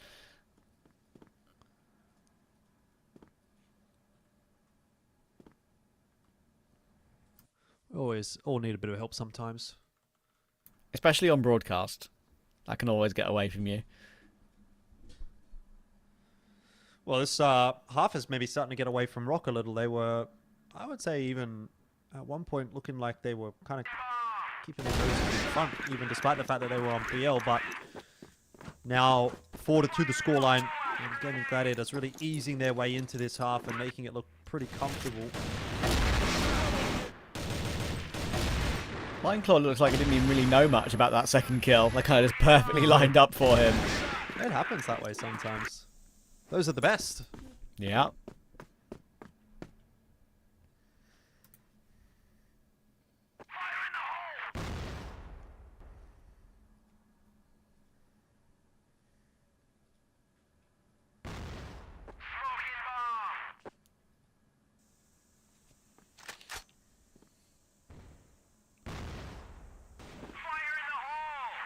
2-round gap for Gaimin Gladiators. They need to make that a little bit more, though, you feel, if they're going to feel a bit more comfortable going into that second half. Spoxy will eventually get jiggled out by Horus. Makes the right move happen there, and Raffin just drops into the crosshairs of Horus as well. Maybe a bit of a mistake on repositioning there, and it gifts a 4v3 over to ROC. It's kind of hard to tell which direction he was looking, but it didn't seem like he was super prepared for that shot to come through from Horus. So maybe a miscom, I don't know. But either way, Snake in through middle. We get another one for ROC, and this is potentially the straw that breaks the camel's back for Gaimin Gladiators in that round, as B-side has now been taken. And it's just lying for to try to find the 1-on-3 for the retake. So just as it starts to blow out a little bit more in the favor of Gaimin Gladiators, it should be ROC to pull one back in. Together, high-low setup, easily deals with Lion Claw. And 3 on the BL side already secured for ROC. Can go one better and really put some pressure on Gaimin Gladiators now. Yeah, as you say there, that one was a bit awkward for Raffin. It was hard to tell. I just get the impression there I don't think he would have dropped down not expecting anyone there, because considering where his teammate just died. So, yeah, I don't know. Hard to tell, really. Snare goes for something aggressive, and he gets his reward. That's Dezane down immediately. And Raffin won't make the same mistake twice. Unfortunately, Flex also tagged down to very low HP. 1 bullet from death. So suddenly, ROC look like they're in a very good position to even themselves up at 4. And that would put them in a very strong position overall in the map.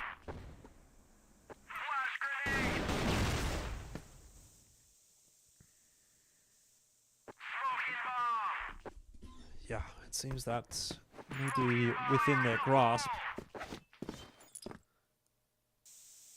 GG playing a really, really passive GR side here. They haven't tried to get aggressive at all. And the half is kind of starting to wind down. So if they were going to do it, you'd have thought they would have pulled it out by now. But happy to try to back their side holds, which I don't know if that's necessarily been working out for them, particularly now as we find ourselves with a potential 4-4 on the cards. ROC can dump some util over the top of B. That's a nice kill from Raffin. Just drops away. Loses the aggro and ends up getting himself raided by Lion Claw. But unfortunately, the rotation has come through a little too slow. It's cut off by the smoke. There's nothing that Gaimin Gladiators can do. They're going to have to allow the plan to go down and see if Flex and Spoxy can pull off a miracle retake.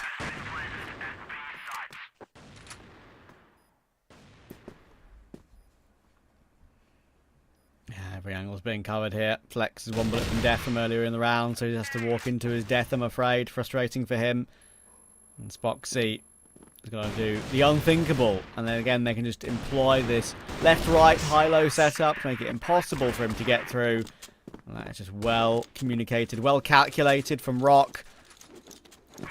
Very important, what could be a very important series, this one, of course. The fact that 2 of the favourites of the league going up against each other on day 2. Whoever starts their season off with a W will be feeling a lot more comfortable and confident. We'll know how important that might be in that head-to-head over the course of the season. Snare will jump into Flex's crosshair this time, though.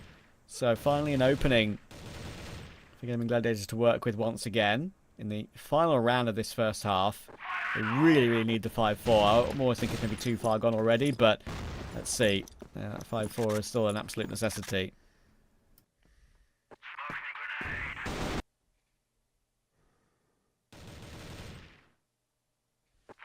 Yeah, you would say so. But it might be easier said than done. Bit of a spread approach from ROC. Oh, just letting the individuals take control of this round, and that's what Horus has done. That is exactly what ROC wanted. It was a bit of a split pick kind of around from them, and Horus has delivered that important pick that is going to allow them to take the A site control. Totson on the timing will catch Lion Claw as well, and all of a sudden this round starts to fall apart. Gaimin Gladiators, well, you talked about them needing to find 5. That seems a long way away now, as it is just Dezane, and he'll be brought down. So 5 will actually go over to ROC. I'm going to be pretty happy with that for sure. That was just a very well calculated half for them. Nothing too crazy. And I made all the right moves when necessary. It took as I kind of was mentioning, right, it took individual expertise from, triple kill from Spoxy, a hold from Dezane, a hold from Lionclaw, multi-frags from these players on Gaimin Gladiators to actually find a way through to a round win, whereas ROC always felt like a bit more of a team effort.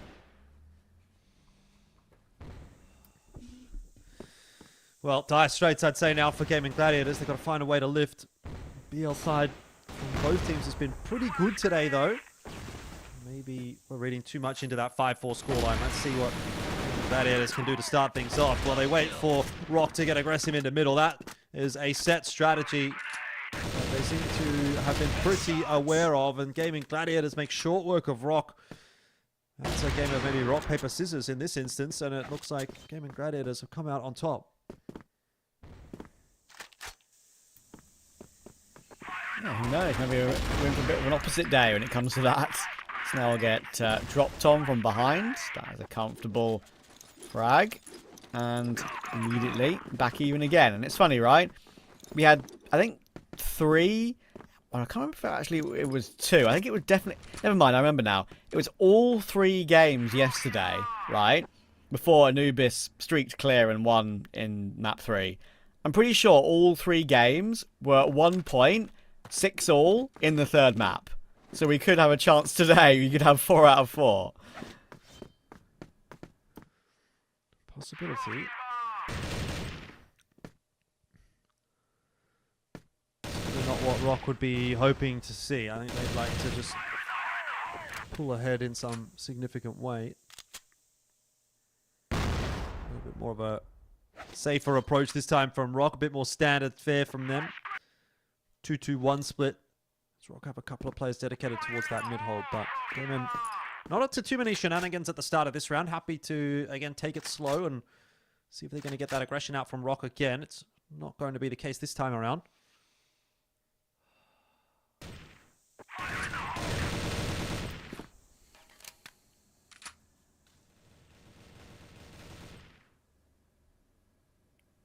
Force forward. For Flex, actually behind enemy lines pretty much already, and Snake had no idea of that. That is very nice to find that bit of opening, and that could completely turn around. Look where he is. Slayer's not even reacted to it. He's stuck in the corner. Totson will surely just get run down. Snare may get one, but there we go. That's the pitch coming through from the outskirts of B on the opposite side of the map. Flex has been an absolute G in that round. Ball plant goes down. Horus trying to cause a bit of a ruckus, but it's Snare that's doing the damage at the moment. Horus with the jiggle peek, he gets himself one as well. ROC, oh, they were in with a chance, but now it is all on to Snare, and he is deadly. A 1v1. All it takes is one bullet here, perhaps on both sides. The Snare is down quite low to 22 HP. Although, that being said, he's got the Orm in hand, and he's not going to get the shot off.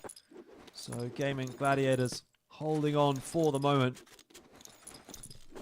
10-8, remember the scoreline. Last time they played against each other went the way of ROC. Could we see the script getting flipped? Damn, that was a crazy round. Nice attempt from Snare considering the situation, but it was all Flex that round. Just getting on the flank, pushing through mid. Completely unexpectedly, really, for ROC. Catching Slayer and Snake off guard ruined their rounds and meant they were always playing catch-up. Now, we have the slight lead to work with. These two always seeming to give us a close match-up, always at the top of the league in all the historic seasons we've played in the CFWL.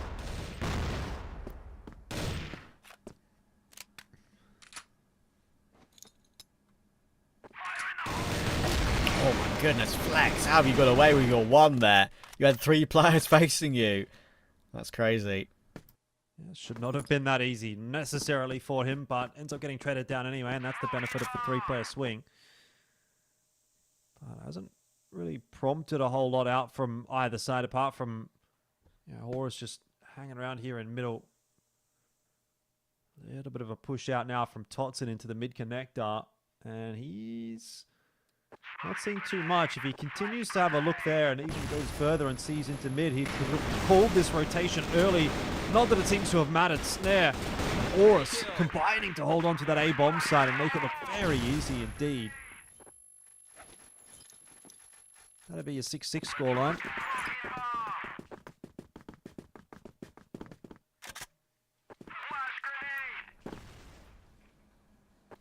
Yep, and here's another 6-6 in map 3. I think that's all 4 series now in Season 2 of 2025. Pretty crazy. Just shows how competitive the league is. And it's going to be very hard, it feels like, though, for Gaimin Gladiators to continue to innovate on this side of the map, knowing just that ROC are always going to be in the right positions at the right time, it feels like. Slayer's got a line. May have seen Dezane. Not so sure. Maybe not. But they'll play it safely and block off that sight line for now. Already done to flex, which is obviously a little bit awkward. Gap angles trying to be played by Dezane, but I don't see him getting too much so far.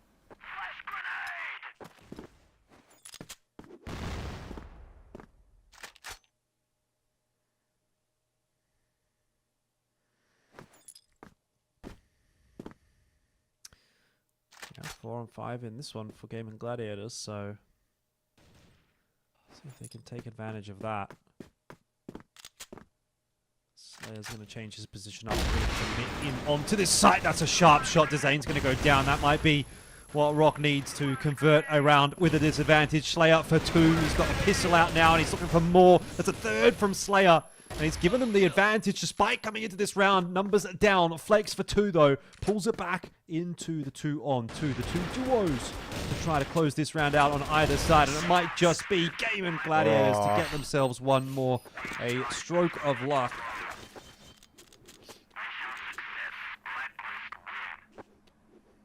Damn, this is now getting pretty serious, isn't it? I think we might have some tack pauses being thrown into the mix as well. Right time for them to be used, I would say, if it is ROCs, even if it is Gaimin Gladiators, to be fair. Business end of this BO3. First game of the season for both these two.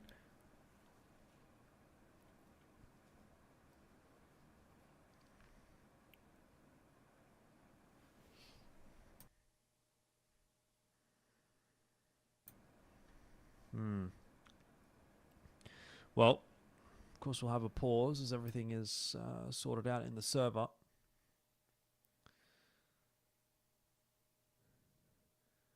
And it's a pretty good time, you'd think, from the player's perspective for a pause, just so that they can have that chance to reset here.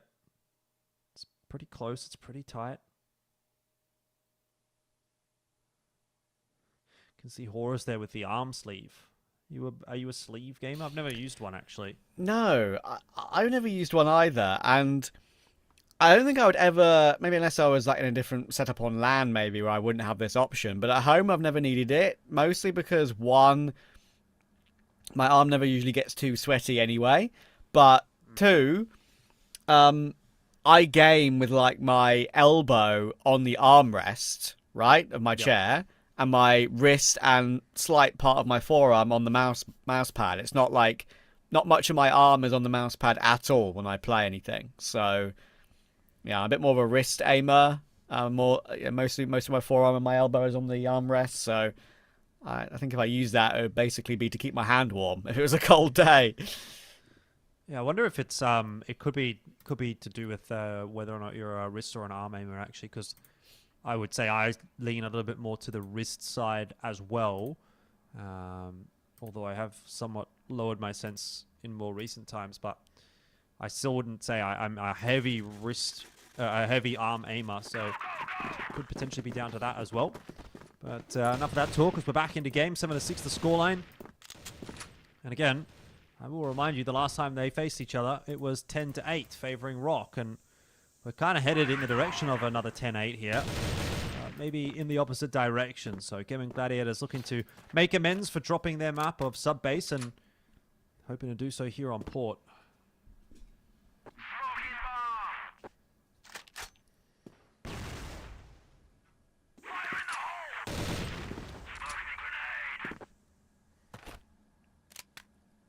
creeping ever closer.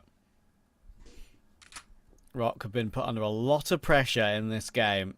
You know, I'm sure they won't necessarily be feeling it too much. They've been here, done that. But I think they'll know that Gaimin Gladiators are a match for them in most games, and especially today.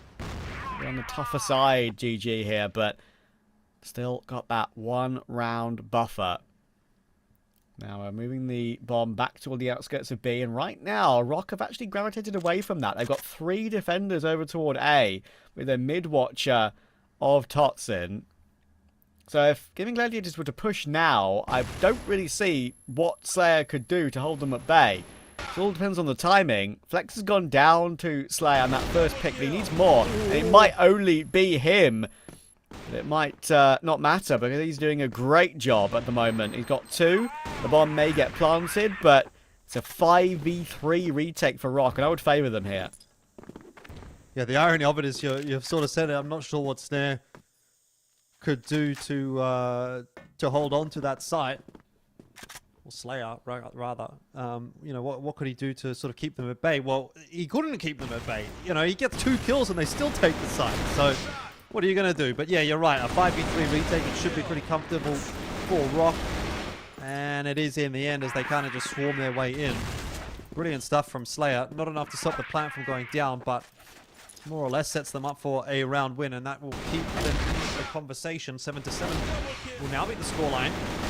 These things remain extremely close. Yeah, you can't really blame Gaimin Gladiators a whole lot for that round. I mean, it was just a really good play from Slayer. They did kind of go 1 by 1 if I was to be ultra picky and give Slayer those opportunities. But look, again, the round immediately following, they're just happy to take these duels, play a quicker round, and it's worked out for them. Bomb plant already come through. Health is rough for 3 of the 4 of them, but it's a 4v2. That smoke actually does allow Horus to actually go through and deal with Spoxy, though. It blocks off another player, and the nade will fly its way through and deal with Dezane. So suddenly, with a click of a finger, it's down into a 2v2, and Snare and Horus are in a good position. Horus actually managed to find 1 more. It's going to have to be Raffin up against Snare, ducking and diving with the box, and he'll get it done. Critical round win, and Gaimin Gladiators will keep that slight buffer going. I thought for a second there when Horus got that first kill and brought it back into the 2-on-1 that this was going to be it. And ROC were going to take the lead again, but not the case as Gaimin Gladiators maintain the advantage. 8-7, it's not a lot, but you need a couple to get this one over the line. And the BL side has definitely not looked awful. It's not looked shabby at all for Gaimin Gladiators here on map number 3. So I will give them the benefit of the doubt.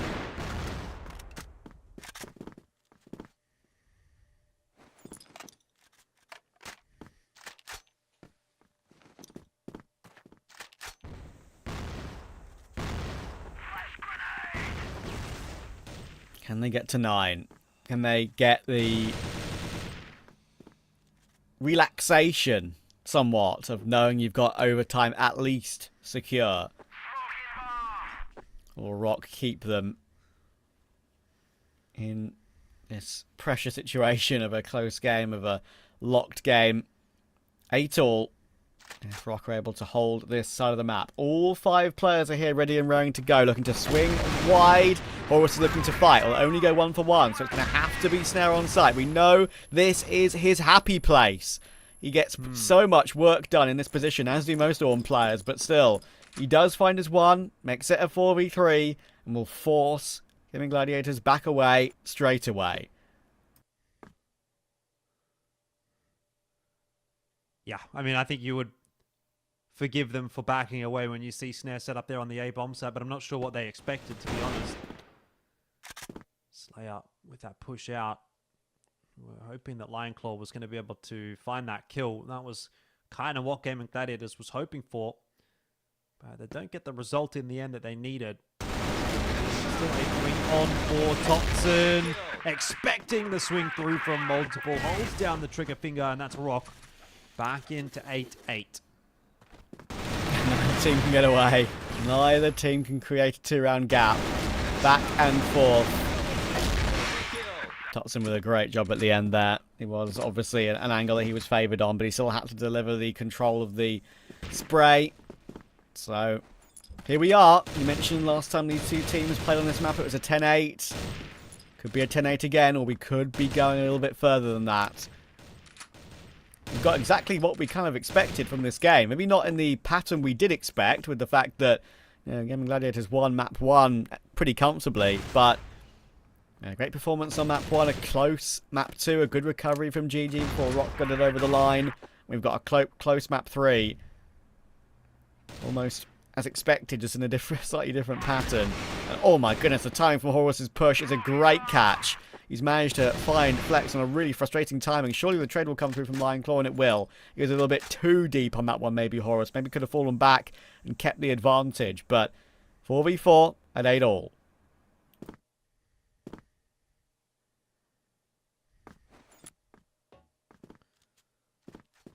And Snare on a cheeky angle by the ladder position. Oh, a quick shot in.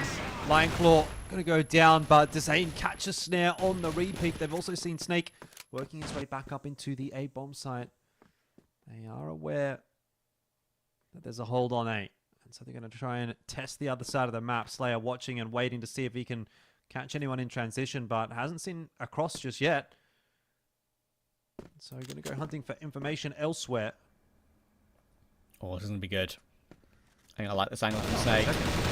Oh, they do check it now, and he can hold down the trigger to try and get more, but it's only one. Totson will help out, though. Oh, and goodness. It should be really awkward for Spoxy now. He'll get run down. Big round for ROC to hold on. And, it all started with Horus being an absolute menace in mid there. It's a nice transition from Snake, though. You're not expecting a player there that late in the round. They would have expected to have spotted someone out on that cross if there was a player at the box, but cheeky way over, Flex. So Snake not be done yet. We might be getting another overtime round if Gaimin Gladiators have their way.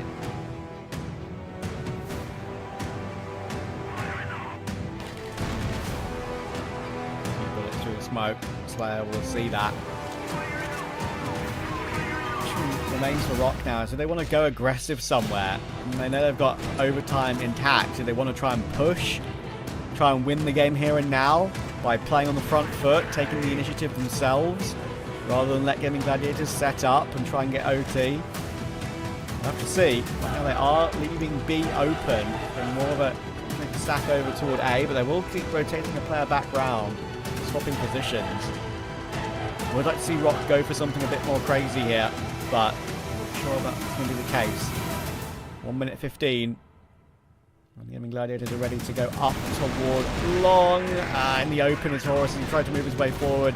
We now know that Totson is stuck on the site. Nays will be flying toward him. If he gets more than one, it'll be a bit of a miracle, and Spoxy will be holding the line. It's a great clean up from Gaimin Gladiators, and we're going to have extra rounds, it looks like, in this series.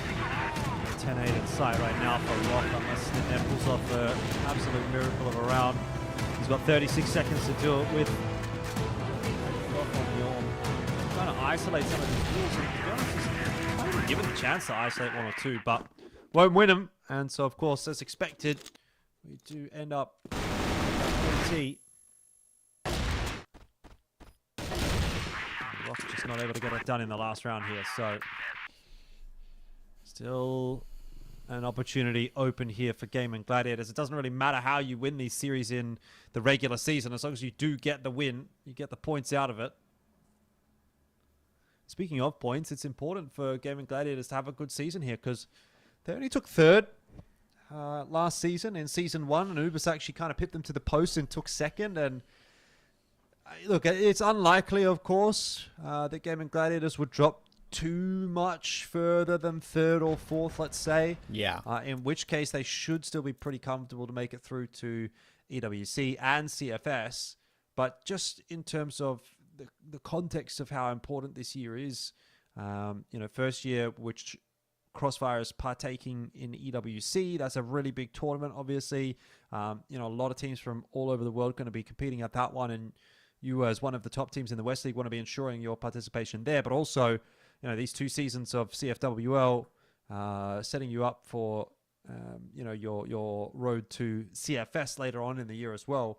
And just a little bit of a stumble from Gaimin Gladiators last season, and that they take that third place instead of that second. I mean, they missed out on 15 points in terms of the overall sort of yearly standing, and I don't think it will have an impact. I don't imagine there'll be a huge likelihood anyone will catch them, but you just want to make sure that they have a good season here. And starting off nicely against ROC would be a great way to do the honours early on in the piece, but that has been ROC in the start of the first round of OT that are doing the honours, as they have just dismantled the B-bomb side hold, and Gaimin Gladiators are going to be on the back foot again. Another fast start. But, we know they like to start games with that start. Clearly they like to start overtimes with that as well. And, yeah, it was map 2 where Gaimin Gladiators were able to grind their way back in regulation, and a slight chance in reg, but then, of course, collapsed in overtime and get a singular round. They're not going to want that to be the case again. Already to get around on the board for ROC is pretty critical, it feels like. This game has been back and forth the entire way. Pretty impossible to predict. Horus gets the Zane. Very aware of that second player in play. And he'll spin around and take Flex down. 2-piece for Horus off bat. And he'll even make sure that's 3. Too much for Gaimin Gladiators to deal with here. Raffin is stuck on site. He's being played with, toyed with by Horus at the moment. And he should go down when 3 players start fighting him. There. Oh, he's actually found 2. How he's got away with that, I don't know. Gives Lion Claw a glimmer of hope, maybe. Yeah, well, a glimmer of hope is better than nothing, but it is a faint glimmer at this stage. Starting mid, he's not got a whole lot of HP. PongPongPals going to go down. He knows he's in a 2-on-1. It's all kind of working against him. He has to go through a smoke as well. There's no ace up the sleeves of Lion Claw here, you'd think. That's a good shot. And all of a sudden, this starts to get doable. If he gets one headshot onto Slayer, he's got a bit of chip damage in there, just to soften the target up a little bit. Lion Claw, a confident swing, but it's not good enough. And ROC will grab themselves the 2-0 lead.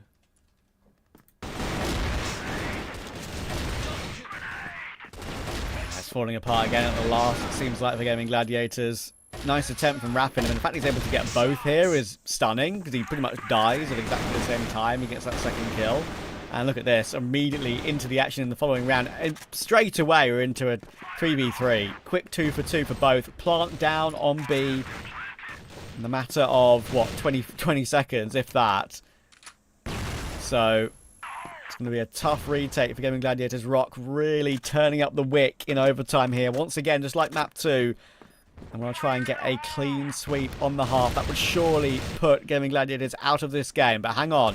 Lex is now coming in to help out. He'll catch Toxin in the back. And the defuse can be committed to. Slayer is quite a way away. He'll get caught by Dezane. And that will keep Gaimin Gladiators in the conversation.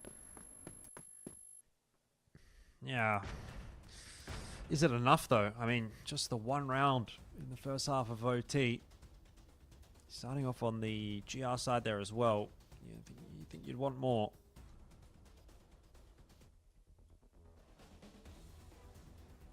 So a bit of conversation to be had as we swap sides.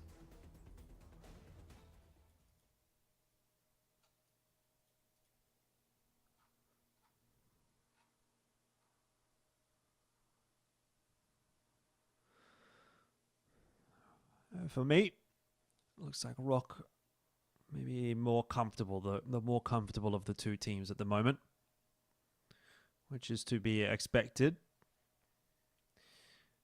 But as has always been the case, a very close matchup between these two teams, and it sets us up for an exciting season if that's going to be the case. Not to mention, hopefully, Anubis kind of finding their feet as well, getting in on that conversation, and potentially InnerCircle as well. 11-10 right now, and we'll find out which these two teams will be walking away with a victory in this series shortly. It's been a long battle. It might get a little bit longer here if Gaimin Gladiators pick up the first round of the second half of OT. Slayer has other ideas. Orm shot into a pistol headshot there as well. Dezane and Spoxy will fall, and now Snake there to help out. A good backup by Slayer, who will finish the round off. Great round from him. And ROC now one round away from victory. They've done it the hard way, that's for sure. I mean, they lost their map pick, they got comeback done on map 2, they were back and forth in map 3, and finally they've managed to gain a bit of a gap. It's a high quality game between these two. A chance now to close it out once and for all. Get their first win of the season, their first game of the season. And they get it done. Gladiators need 2 in a row to get to a golden round.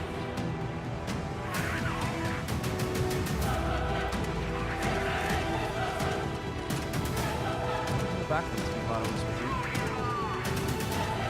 Row on the BL side, I don't think it's going to be an easy task at all. So ROC comfortable at the moment. It'll be a slow start to this round for Gaimin Gladiators. Try and hope they can find a pick from Spoxy. Like he's going to be given anything at the moment. Push out of B. One player on B, so we're not going to be seeing any aggression over there.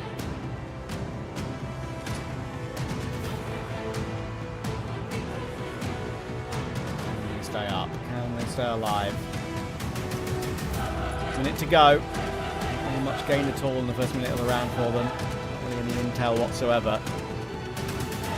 The aggressive line being held by Slayer on the secondary Orm. Perfect crosshair placement. You'll only get a 1-for-1. There's not really much fallback option there. There's multiple players swinging you. So 4v4. They'll actually choose to force their way back and could just go into mid if they want to, but Snare's keeping a close eye on this. They're going to be directly underneath him. One making a bit of a fake with a ruckus over toward A-Long, and they're going to push forward behind, but his Snare, as I mentioned, he's got 2 from that area, and then Toxin's there to help out. Flex cannot wallbang down that player in the corner behind the box, and he'll get pushed down by Horus. What a great win for ROC. Considering how this series went down, they truly did it the hard way. Yeah, they did. It was a massive battle, but to be fair, that should probably be their most difficult series of the season. I mean, these are the 2 teams that have been sitting towards the top of the standings for multiple seasons in a row. And yes, I know Anubis kind of rocking the boat a little bit last season, but you know, do they hold a candle at this stage to ROC or Gaimin? I don't think so. I don't think they're up in that echelon just yet. So I would say the games between these 2 teams for one another are the most difficult series of the season, and ROC have picked up one of the 2 times that they will play against Gaimin this season, which is already a good feeling. You know, again, if you're going to be the 2 teams that are jostling for top spot, if you even split it 1-1, it kind of becomes an irrelevant matchup at that point, you know, and it depends on how the rest of the season goes for you and what kind of results you're going to be able to get there. But for ROC, yeah, it's got to be a massive weight off of their shoulders, having beaten Gaimin Gladiators today. But boy, did it take a while. So let's not waste too much more time. We'll chuck it back over to the analyst desk, and then we'll crack on into things for matches 2 and 3 of the day. It definitely took a while, and the Classico delivers from ROC and GG, and ROC come out on top in a very close matchup in like another OT, you know, like another scenario like game 2. It's very, very close. Yeah, it's always very close between the 2 teams, but ROC came on top. They won the 2nd and 3rd map, reverse sweeping the series for them, but it's just too close between the 2 teams. Before you would say that ROC, yes, is better, or GG, yes, they are better. When you watch the series between both teams, ROC either 2-0 or GG either 2-0, but this is the first time we see that both teams are very close of each other, that the performance is almost close. Yes, ROC won, but slightly winning the series. Only 2 round difference between most of the maps. ROC was kept their composure and tempo in the overtime today, and it paid off for them for 2 maps. In 2 overtimes, they came on top. True, and ROC played the BL side really well. I mean, except for the multiple rounds that they tried to go A. A side. One after the other. Spoxy shut down them instantly, or Flex as well. Yeah. But like in general, like they built up a very, very, very good advantage in the BL side. And going to the Globalist side, we said they might have an advantage in the map, in the board. But to be honest, GG is just outstanding in the BL in the BL side, and they are playing incredibly well. And like you said, now they are more organized. They look scary on the BL side on every map.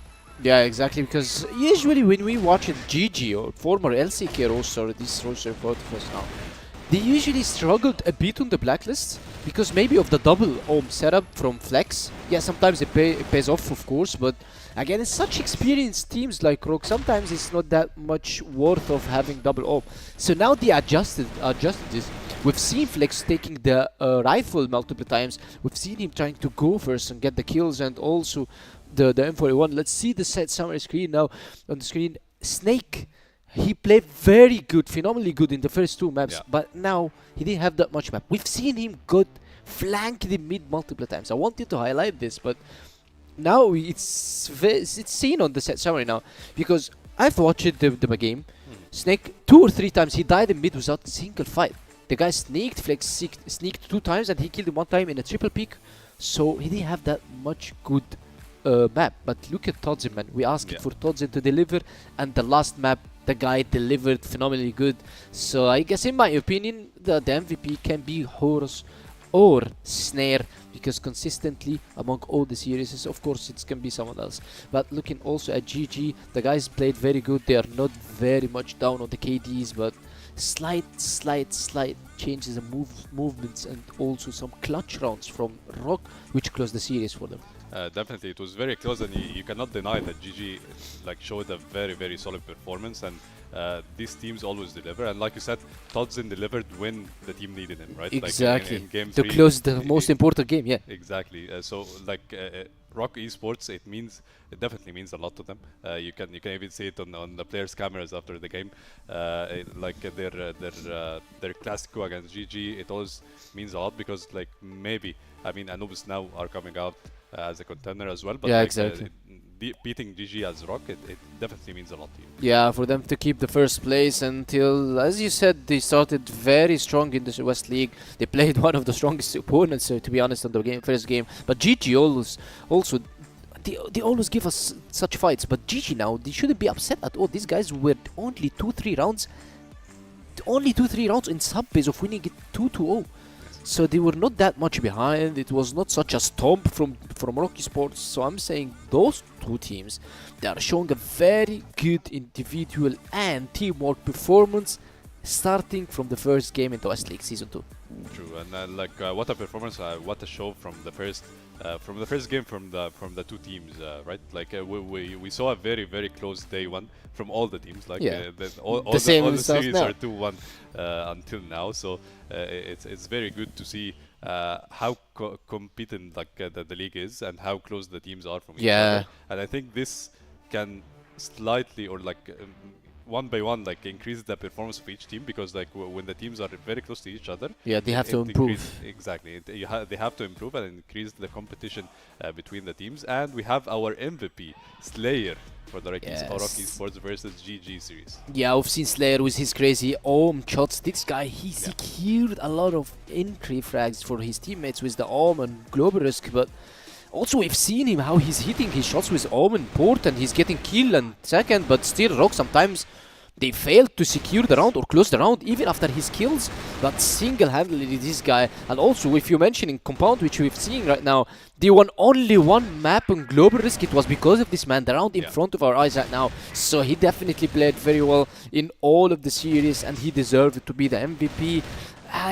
Slayer is consistently one of the best players in Egypt, and he's been delivering once it's needed the most. So I guess he deserved it. He deserved it 100%, and we're going to talk to him soon enough. I have an interview with him, but it's really good that we were mentioning that the MVP can be Snare, the MVP can be Horus, because everybody played very good. Exactly. This is a good actually sign for ROC, right? When all of the players are playing consistently, it's really good. But let's have an interview for our MVP of the series, Slayer. Okay, it's gonna take some time, guys. So what does it mean for ROC Esports or like for GG as well, to lose your own map selection? Does this mean that the level of competition is really close, that it doesn't matter anymore? That's what I'm saying. You're picking one of your best maps, but it's still one of our best maps as well, because these top two teams, definitely, I'm not saying they're the only top 2 teams, but they are top 4 teams, so definitely they have their best and worst maps, but they mostly play 5 perfect maps. True, true. And the interview is ready with Slayer, the MVP of the series. We will have him soon on the screen with us. Hello, Slayer. How are you doing today? Congratulations on your win. It was such a close series. It was such an entertaining series. Tell me, how do you feel after this series, after winning against GG? Yeah, I think it's a big win for us to start the season, and especially against GG, because like it's between us the fight, and yeah, it was really good to win this match. How did you guys prepare when you knew that your first game in the West League is versus GG, which is one of the contenders, and also they were the champions 2024 season 2? We didn't actually do anything specific for this team, but we just generally did like totally for all the teams, and yeah, we just do what we do, just like normal, you know. Great that you treat all the teams the same. It showed the mentality Exactly, that you guys yes. have, the consistency that you guys have, and it showed in this series as well. And I have another question for you, Slayer. What are the team, or like which team are you looking to are you looking forward to play against the most? And can you tell me why specifically this team? Nah, I think there is no one. It's all the same for us. Like it's not in our league, or what I can say. Okay, okay. It's good. It's good to have this mentality, right? It's good to Yes. treat this teams all the same. It shows the mental fortitude the guys have, you guys have, and the consistency. And like to end up the interview, I want you to give one last words to the fans that always support you guys, especially after such an amazing performance. I would like to, of course, thank all the people supporting us. We like really appreciate what you do, and yeah, we will just keep doing our best. Great, great. Thank you very much, Slayer. And we trust you guys to do your best. I trust you guys to keep improving more and more. So thank you very much for the interview, and best of luck in your next match. Thank you. Okay, they said that they treat all the teams the same. Yeah, which he is a really don't good want to sign. face anyone Yeah. special, so maybe probably he wants to face someone outside the league. But Maybe. the series ended. ROC Yeah. Esports came on top this time, and they won by 2-1, slightly advantage from GG. Yeah. Now we have another series. Definitely Anubis we versus have- PingPongPals. Yeah, another series. And by the way, I love PingPongPals name, right? Yeah. It gives some rhyme, you know. Yeah, gives some because vibe. I know how to play ping pong, so I want to be playing one of these guys if they know how to play Okay, table okay. tennis. I though. mean, they should be knowing, right? Their name Yeah. is PingPongPals. The one who named this name, it was Terror, but they're ex-members, so he's not playing anymore. So I would ask him if Okay. these guys want to be playing table tennis maybe in Yeah. the future. I mean, maybe if they win, we can ask them in the interview as well. Yeah. It's a very interesting series as well, because they are facing Anubis Gaming, like one of the oldest teams that we have in the CrossFire West League. They have been there for a very, very long time. How do you see this series going on? Because like Ping Pong yesterday, they showed a really, really close series Yeah. and a very good performance as well. Yeah, exactly. That's what I wanted to say. That Anubis, PingPongPals, whoever is passing by right now, he's just gonna point on Anubis. Okay, Anubis is gonna be the winner, based on what you said. That Anubis is one of the oldest teams, and they are the stable roster. They are the guys that who came on top. We reached to the grand final in season 1 2025. But still, if he or anybody who's going to be talking about Anubis, watch it how PingPongPals played yesterday versus InnerCircle, losing only not in overtime, just like GG today, in golden round. Yeah. One round only was difference between InnerCircle top 4 team and PingPongPals, the team which is coming from the CFOL. Definitely anybody, if he sees this series, he would be changing his mind. So look at the stats of the players. Yeah. None of them is below 0.8. Okay, in only LSY his entry, and it's his first time playing West League, so you cannot blame him that much, or you cannot point fingers on him if you're losing. He played very good. He clutched a lot of rounds. We've seen one of his best clutches on Ankara top when he retake versus InnerCircle. So the guys are very good. I would love to see these guys how they are gonna be playing against Anubis. But on the other hand, Anubis also is a very, very strong team. Historically, these two teams never met before. But Pietro, MKZ, and HDZ, they used to be playing for Unnights last year, and they played versus Anubis, and they always came on top, by the way. As an Unnights roster, they always had the upper hand versus Anubis. Anubis had roster changes, and they weren't that much stable as now. So Pietro knows how to play versus Anubis, and also Anubis knows how Pietro is moving his teammates. So it's gonna be very interesting, especially that those two teams, they got like very big chance of winning. Anubis won yesterday. PingPongPals lost, but in our hearts they won because it's only one round difference. So it's very close matchup. You cannot tell who's gonna be coming on top, but you can tell that this series gonna be very spicy for both teams. Yeah, I mean, so far all the series are really fun to watch, and it's very close between all the teams. And Anubis Gaming, the roster in front of us: Dipsy, Doom, Jaguar, Sad Comics. Looking at these guys, who do you think is like the main core or like the star of this roster? Well, I started analyzing this desk in the playoffs 2025 season 1. Yeah. And since I started analyzing, I am only interviewing Dipsy. Okay. So yesterday Dipsy could have been interviewed as well, but due to the technical issues he's not interviewed. But he's always the best player among Anubis. Numbers speaks itself. Look at Dipsy sitting on 1.7 KD. He's not only a rifle player, by the way.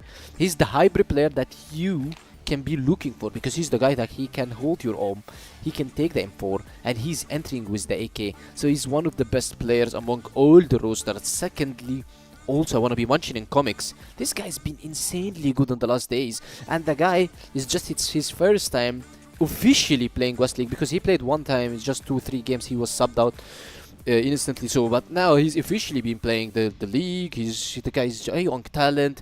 He's showing strong capabilities of winning, and also his strong aim and his decent aim. I played versus this guy last season. He was nightmare for everybody he's been playing against. So you have Comics, you have Dipsy, backed up by Sad, backed up also by Doom. Doom was 1.3 KD, but this is what you're asking from Doom. Doom is a pro player for 7 or 8 years. He started with Ronus back of the days in 2018 or 2017, so he's very old player. That's what you need from him. And we are highlighting Dipsy and Comics because they are still young talents that want to be shown more and more and hungry for wins. Yeah, and like from the games yesterday, like what can you tell me about these teams? Like the way they were playing, like their aggressiveness. Which sides do they prefer in terms of going for like the Grob risk or the blacklist sides? Like what kind of play style these teams have? Well, if we're gonna be talking about Anubis, they usually play very aggressive. Yeah. They like to take the controls, take the fights, sniper shots from Sad and Dipsy. So they usually have the blacklist. On the other hand, it's completely different because PingPongPals usually they like to play very slow, very tight angles only to take, not that much fights. So in terms of maps, I guess it's gonna be different. Yeah, it's gonna be close, and let's talk more about the maps, right? Like, what do we expect from the teams? Like These the two maps? teams never met before, so it's very hard question. Yeah. Well, I didn't want to go for this part, but Expectations, like predictions. Anubis would love to play sub-base, Okay. definitely. Yeah. PingPongPals would definitely avoid sub-base. Okay. And we are not seeing New Mexico because Anubis is not playing New Mexico. But by the way, PingPongPals, I heard that they're playing New Mexico. So we are not seeing New Mexico. We are not seeing sub-base. Ankara is definitely going to be in the pool. 100%. Pietro is one of the leaders in Ankara. Okay. So Anubis is one of the best teams in Ankara. So we are seeing Ankara, and we are not seeing sub-base or New Mexico. The others is just so hard to predict. Okay, let's see if the predictions are right. Let's see the maps that the teams picked for this game. PingPongPals banned Subbase and Port. Anubis banned Eagle Eye and New Mexico. Like you Yeah, said. Anubis don't play Yeah. New Mexico. They're gonna be leaving it for the playoffs, by the way. This is an insider. And PingPongPals playing Ankara, as I said. They usually gonna be picking it, but it's nightmare because Anubis is Ankara. They destroyed ROC on the playoffs, which we've seen. So it's gonna be very tricky one for them. They have Gainer, so no worries for PingPongPals. On the other hand, Black Widow is one of the best maps for Anubis, by the way. If I tell you the stats of the Black Widow Anubis, it's usually above 60% or 66% win rate on Black Wow. Widow, and this is fairly good when it comes to a matchup versus PingPongPals. Yeah, definitely, and like the maps are really interesting, and like you said, the Ankara is there, and we have Black Widow as well. So like the teams have their preferences, like in terms of the map. Yeah, exactly. So let's see if this will happen inside the game, if we'll see this inside the game, because like for the ROC and GG series, this like didn't happen. We saw the Yeah, opposite. exactly. Like, yeah. ROC picked Compound, they lost it. GG picked Subbase, they lost it. So I don't know if this is gonna happen here again. But Ankara, I would say, to be honest, Anubis is very good in Ankara. And when it comes to Black Widow, Anubis is also very good in Black Widow. Yeah. They beat most of the teams, and also they beat ROC in Black Widow, which is the champions of the West League. Yeah. So it's gonna be tricky for PingPongPals. I don't know if this veto is kind of very good for PingPongPals. I don't want to be biased, but I would go that for Anubis, it's very good veto for them. Okay, let's see if this will happen. PingPongPals against Anubis Gaming. The match is ready. The casters are ready. So take us right into the action. Elvish and Travis, you have the mic.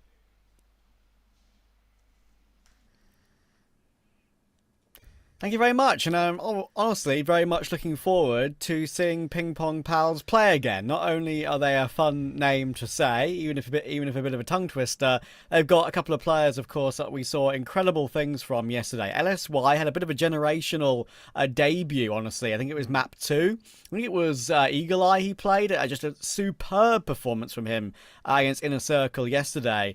Sort of like, as you say, kind of like his debut into the league. And Gainer is always there or thereabouts, isn't he, Jordan? He's just a frustrating player to go up against because he's just a bit of a menace. Yeah, for me, I would probably say the standout, at least coming into this season, is Gainer on this team. I think he's been the one that we looked at last season and thought, he probably deserves a bit of a better team than the team that he was on, and maybe PingPongPals can be that. You've obviously got a lot of experience there, in particular with the likes of Pietro coming through.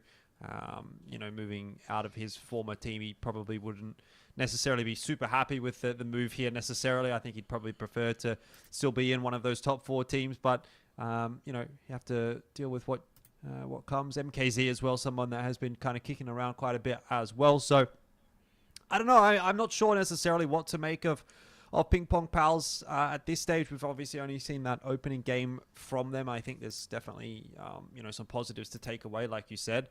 But, on the other side of the coin, even again for Anubis, right? The opening game from them, similar kind of a result as the opening one for PingPongPals. Although they were able to win, PingPongPals did only just lose. But both of those series going 2-1, both of them being pretty close scorelines. I would kind of like to maybe have seen a little bit more out of Anubis. Fantastic finish to the season last season. Definitely some really, really high highs out from them as well. So to see them only just getting over the line against TBI, who last season was pretty much the worst team in the league. Obviously there's been some roster changes here and there, and you could potentially make the argument that TBI have made some upgrades. I'm not sure necessarily where I sit on that yet without having seen too much of TBI either. I think that result for Anubis probably left a little bit to be desired, but definitely positive signs from PingPongPals. Taking a map off of InnerCircle Esports I think is a pretty good shout, but are they going to be able to cut the mustard against Anubis today? We'll have to wait and see. I think there's definitely a real possibility that they could, but I think that will largely come down to what level Anubis brings to the server. I think an Anubis that's playing at their peak, an Anubis that, for example, could take top 2 in CFWL Season 1, is not a team that should be dropping maps to PingPongPals. If anything, what I'm looking for from this series is if PingPongPals can even get themselves a map here, I'm going to call that a win. But as far as Anubis is concerned, I want to be seeing a 2-0. No, that I completely agree with. I think it's like for Anubis, knowing, as you say, how they performed last season, they were kind of the team that took the season by storm in a way, right? I mean, the status quo of having ROC and GG and a Knights at the top, as it was then, was broken by Anubis. There are often, occasionally, that 4th place team that would force their way through, but they forced their way through to that grand final and made a comeback into that final, of course, to get to a 5th map. It's not like it was a stomp 3-0 or something like that. They really took it all the way. So to keep up that sort of momentum, you are expecting that sort of performance again, and expecting them to win games like this easily when you're up against a roster that's only sort of recently come together. Sure, you have experience, but you have some players without experience, and it's they're Anubis are synergized, whereas PingPongPals aren't there yet necessarily. It will come down to the individuals once again. I mean, Pietro had a really poor map 1, but as the leader, does he necessarily need to play well? The answer for me is yes, because on map 2, which was, I believe, Eagle Eye, he played very, very well and had a critical clutch against Alucard, which looked like he was at the disadvantage throughout the entire way through it.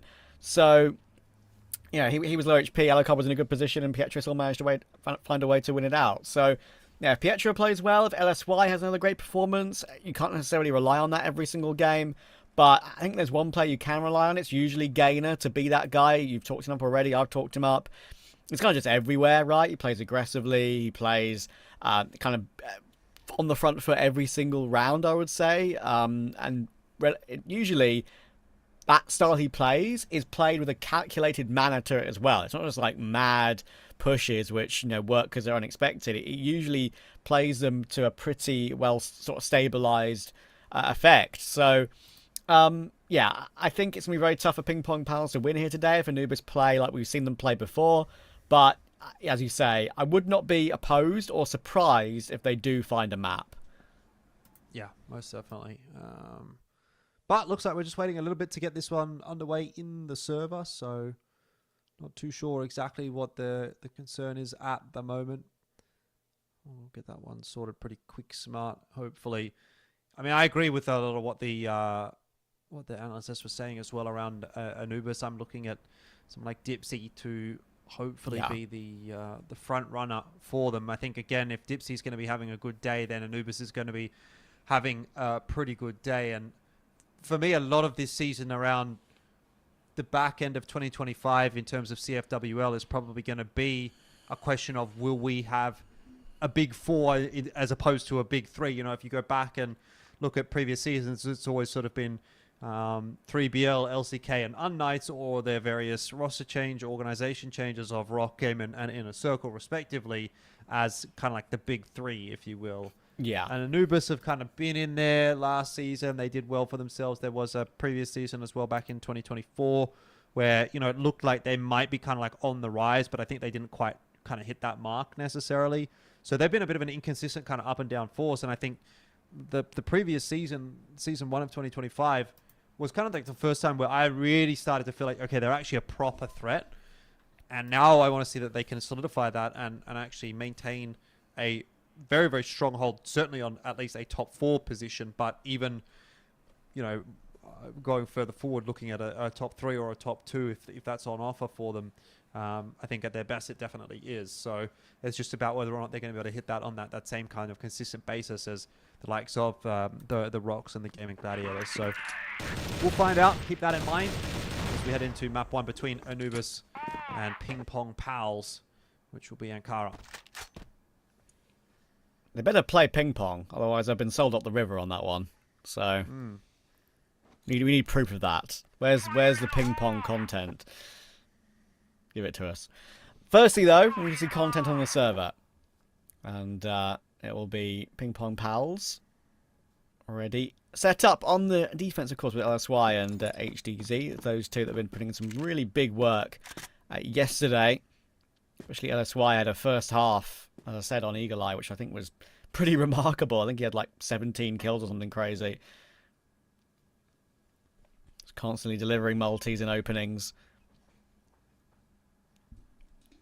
But Anubis are the favourites, as we've discussed. So let's see if they can prove that once again, or if we've got our 5th BO3 that goes all 3 maps out of 5. Yeah, well, it's a pretty reserved approach from Anubis so far, which is a little bit surprising because they do tend to be one of the faster playing teams. I've sort of highlighted that in the past. That I think when they're at their best, they are playing quickly and they are playing together. But just trying to get a bit of a read maybe on what PingPongPals do as the default setup. Here comes the hit from Anubis, and they'll start to swarm their way in onto B. Sad picks up Gainer. That's on the other side of the map. The real push, though, is happening toward B, and the nades are going to do so much damage. LSY just picked apart. That feels like a pretty nice read from Anubis, as PingPongPals have been completely undone. That is a dominant round so far, and it will ultimately be as 4 kills go the way of Dipsy. And if that's an indication of what we're going to get from today, well, it might be a pretty easy day at the office for Anubis. Yeah, a bit of a wry smile there on Comics' face as well. He's one of the guys that I've been really impressed with, of course, as the sort of one of the new additions, one of the younger players to Anubis last season. He was excellent. You're going to see more of that from him. We're going for a triple Orm, by the way, for Anubis in this round, which I definitely feel like is a little bit more unusual. Yeah, it is. But it's playable, and probably what you'll ultimately see here is if Comics doesn't take a shot, he'll swap back over to the rifle. Dipsy, of course, getting the opening there onto Pietro. But because Comics is still back towards spawn, Yeah. You'll see him. There it is. In the end, HDZ will spot out Dipsy though, and so we're back straight into the 4-on-4. Yeah, of course, nice little strat to have. Have 3 players sort of holding a line early round and then being able to go back later on. Plenty of time to figure that out, obviously. Flash over the top to try and take the outskirts of B. That will blind up the site players. And that's why now needs to deliver, but he's not blind at all. He does well to get 2. Unfortunately, HGZ on the site, surely not going to be able to get away with more than damage. I haven't managed to clear him away from this yet, though. And they're taking a long time to find him, and it's allowing Gainer and MKZ to get back into the round here. And there's a big flank, of course, they're going to have to worry about as well. Good time being wasted here overall from Anubis, or from PingPongPals, I should say. It's making it very difficult for them to get into the site, Anubis. It's sad he'll be cleared up last. And they kind of pinched them pretty nicely there. Good control of the round, good time wasted. And important picks mid-round there, as you can see. LSY getting 2. Main sort of linchpin to recover it. Yeah, straight back into it though for round number 3. Oh, and Dipsy not waiting around too long at all. He'll push straight through and pick up LSY. That's going to inform the rest of the aggression from Anubis, and they're straight in through the middle. So Dipsy goes down early on in the piece, but he's kind of opened up the map and into B. Anubis, that's kind of what I like to see, those kind of like faster rounds. And again, you can kind of see they're just catching PingPongPals off guard. Yes, some trades are coming through, but at the end of the day, they find themselves in a favorable position anyway. Bomb plant down, time ticking away in their favor. They've cleared out connector. Jaguar gonna stick around,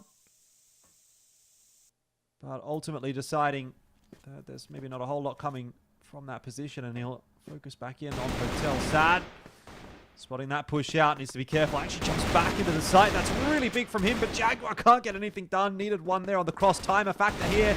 Sad trying to survive, gets a big kill onto Gainer, and I think he's won the round. MKZ not going to be there in time for the defuse. That is very nicely done from Sad.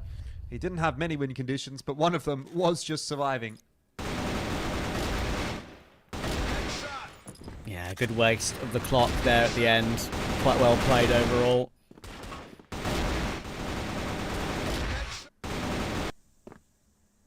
And Anubis heading straight back and are ready, going straight in the following round. If you're Dipsy, it's not giving Pietro any time to relax, and he actually was sort of preparing himself to check the close right there, but Pietro peeks, immediate flick back, but Gainer once again, dude. This guy just continues to deliver when absolutely necessary. A big triple kill hold, and he'll recover a man advantage for his team.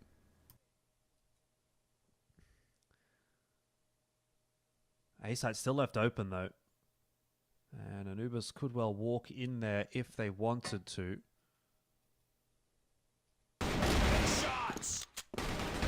Dipsy just gets himself the one, can't get out to safety, so in the end you'd think the danger has kind of been averted, although we'll see what Sad has to say about it. Having a look at the boost, the sniper's nest. Doesn't see anything there. Plant's going to go down. I mean, look, let's be real. A 2v1 here is very winnable for Sad, particularly if he's given time to get off the site, which he has been.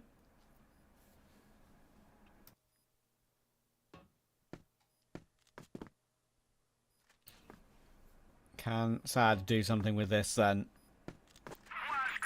It's going to be awkward though, as they're going to have some sort of positioning over toward the bomb to maybe have one player hold it. Now the smoke up as well is going to make it ever more awkward. The defuse is going to be held, and he'll just get it over the line.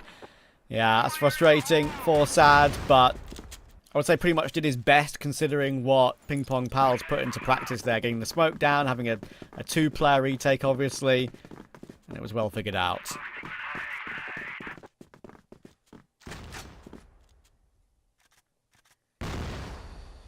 Yeah, very closely matched game so far. PingPongPals on their map pick, doing enough to keep Anubis pretty honest. Another heavy presence over toward the A side of the map this time from Anubis, but not quite as quick as last time around.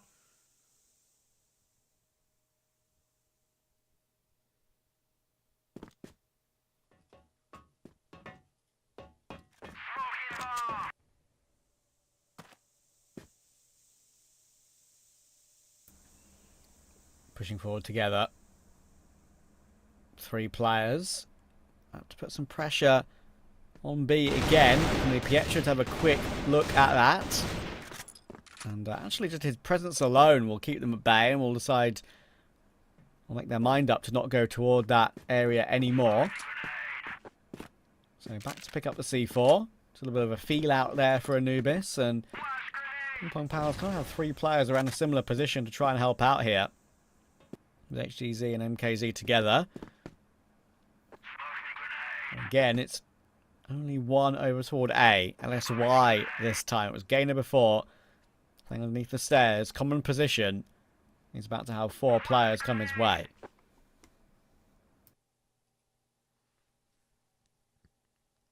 Can he stand and deliver? Oh, I don't know. Probably not. Not in that kind of position, unfortunately.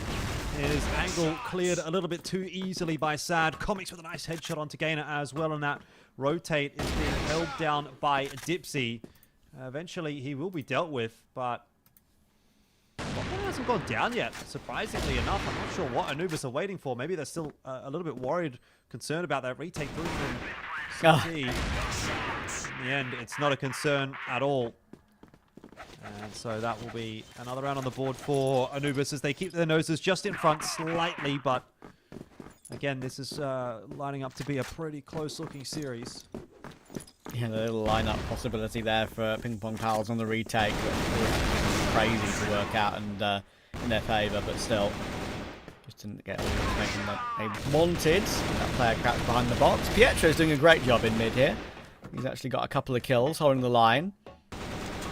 And covers it back into it 3v3. Doom down low HP as well on 14. So having to escape back away. He's going to be picking up that bomb. And right now, little does Sad know, he could just wander into A, already get a position to hold off a rotation. But there's a chance that bomb could get cut off, of course. But look at what HDZ and MKZ are doing right now. They're looking for that cutoff, and they've found one. It's Jaguar to drop. So that gets the advantage back in their favour. They're going to fall back to B. Unfortunately, they don't know that A bomb site kind of been sort of slipped the net. Doom and Sad have been able to get through. So bomb plant could come through, and they're quite a long way away on the rotation. They'll figure it out now, but they will have the advantage on this with plenty of retake utility as well. There's a little bit of post-plant util, though, for Anubis. They've got themselves at least another smoke to work with. And that'll be tossed in by Doom towards GR Spawn. A couple of flashes as well. Just layer those through into main, which they could now think about. Doom's still holding on to one, Sad tossing one through. It's going to slow things down. There's only 12 seconds here, and if there's a couple of good shots in from Anubis, there might be still a round in their favor. Defuse on just in time, I think. Very close. MKZ has done very, very close. You almost thought maybe just a slip back into GR Spawn was the play there in the 1v2. But decision not made by Anubis, and so 3-3 will be the score.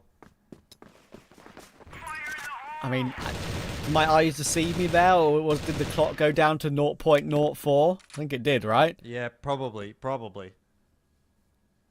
That was pretty close, you could say. Great retake, though. Judged it. You could argue they judged it to perfection.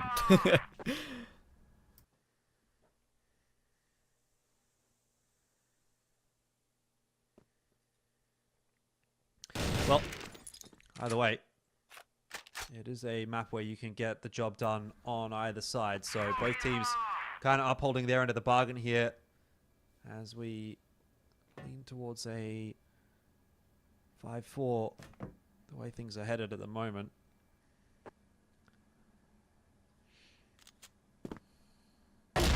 Oh, what a pick. What a pick. HTZ barely shows anything, but it's a tip of the head.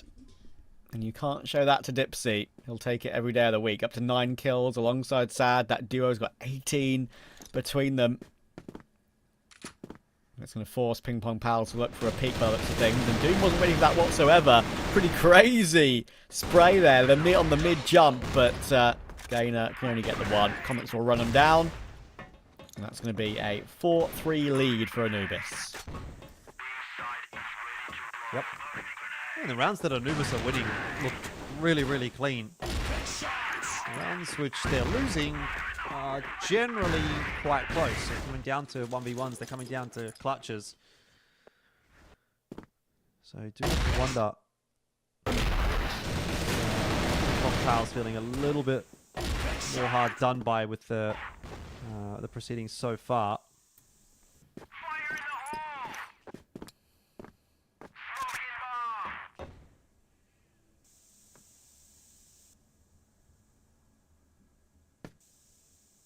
Still, 4-3. Not a whole lot in it. Fast around out here from Anubis, and this one's going to work. Gain up. Can't do anything about that. That's a A-hold solo. And it's one of the more difficult sites to hold, to be quite honest, even if you've got multiple players. Sometimes you see 3 players on that site still unable to hold on to things. And unfortunately for Gainer, as a solo individual, he's not going to have much of a chance. So that'll be not the round for Anubis just yet, but certainly a long way towards it. HDZ copying a lot of damage, and Dipsy set up on the line will finish off what he started.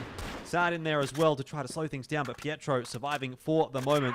Still, survival is not enough here for PingPongPals. They're going to make a 3-on-4 retake happen, and it's now going to be just 2.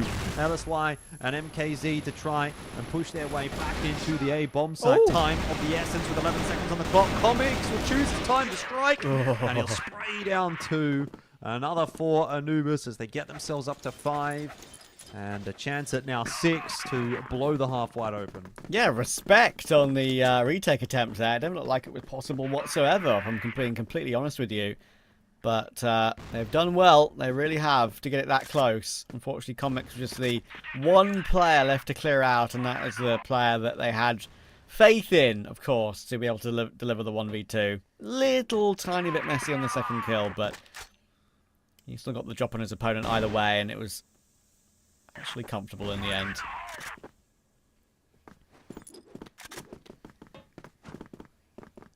First bit of a gap opening up between these two now at 5-3. Final round of the half coming in. Now, Anubis will be hoping to push it to 6, and that'll put them in a really decisive position, but a 5-4 kind of still feels like it could be anybody's game. So last round of the half, a lot still resting on its shoulders. Jaguar, ooh, playing it quite methodically are Anubis at the moment, just clearing as many angles as they can. They've got all the time in the world to do that with. Pietro having to back away now. You do have 3 players set up for this B defense, so you've got numbers in the correct position. But Anubis biding their time. And honestly, Dipsy doesn't have to do anything here. He can wait for the bulk of the push. He's just here to lock down the flank. Ideally, he comes in late. I think he goes a little bit too soon there. Pietro wasn't distracted enough just yet. Gainer will fall to Sad. The rotation is cut off. Still a couple more players to find here, though. And Comics is going to be unable to do so. He gets 1, but no more. The timings on that round may be just a little bit off for Anubis, in my opinion. But let's see what Sad can get done solo. He's actually going to go to A. It's a good call. The B site will be cleared quickly by PingPongPals. They're already on their way to clearing that site.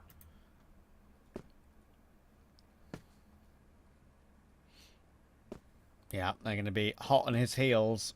Sad had an attempt on this site earlier in a pretty similar situation, but he might get caught a little bit earlier this time. He's going to go for a swing early. It's a great quick scope. Oh, almost managed to find the last as well. But it's an important win for PingPongPals. They get 4 on the half. Sad has had a pretty good half overall. He got 12 kills alongside Dipsy's 11. Those are the 2 players that we often talk up, of course, on this roster. And that sort of clutch is going to be beyond him, though.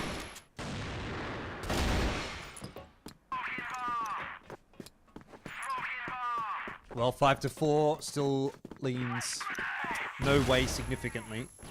say. Can go one way or the other. First round of the second half, though, starts well for Anubis. Once again, it is Dipsy that is putting in the hard yards. So far, it's been Dipsy and Sad that have been leading from the front, and you imagine that that's not going to change too much now as we head into the second half. Both of those players picking up the orb, and I'm sure that will be maintained for the majority of this half. It's definitely a map where the double orb setup is a favorite. 1 for 1. It's not going to be enough to get PingPongPals back into the discussion just yet.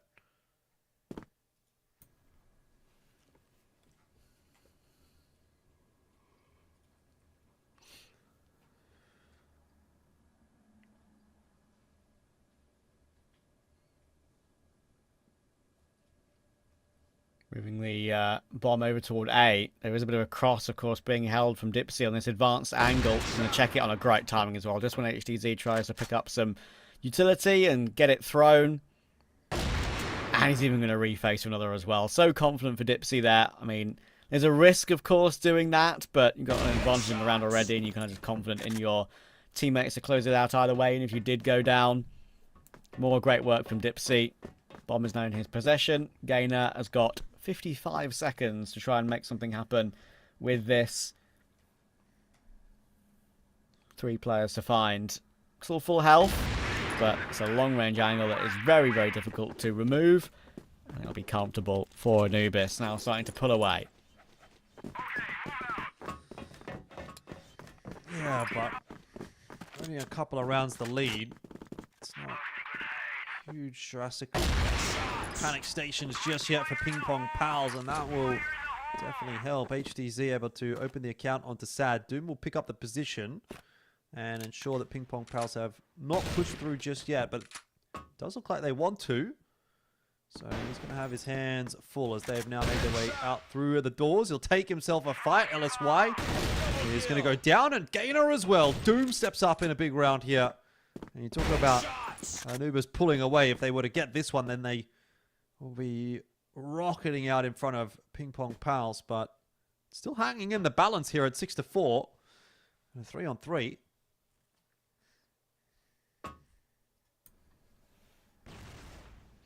Yeah, this is the one that is going to be the important one, because a big difference between 6-5 and 7-4. If Anubis find a way over the line, and it should be the big step into taking this map. But if PingPongPals find a way, then it's still game on. We've already got a bit of a push coming through here, and MKZ will manage to deal with Comics. Good timing on that one, and Jaguar is struggling on site. Gonna have to be Doom to get a couple of kills here. He'll find one, but he needs all 3, and he won't be allowed to get it. So great kill from HDZ. Keeps him in the game. Well calculated end of the round as well. There's a push on that timing. Make sure that they don't get picked off one by one.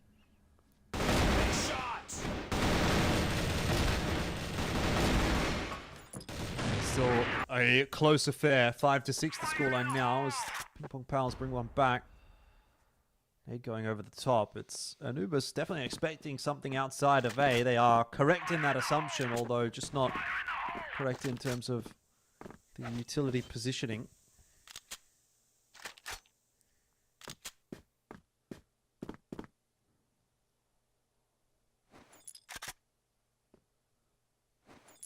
Wouldn't mind seeing Anubis try and do something a little bit aggressive in one of these rounds. Maybe out of A, get an aggressive out of A push.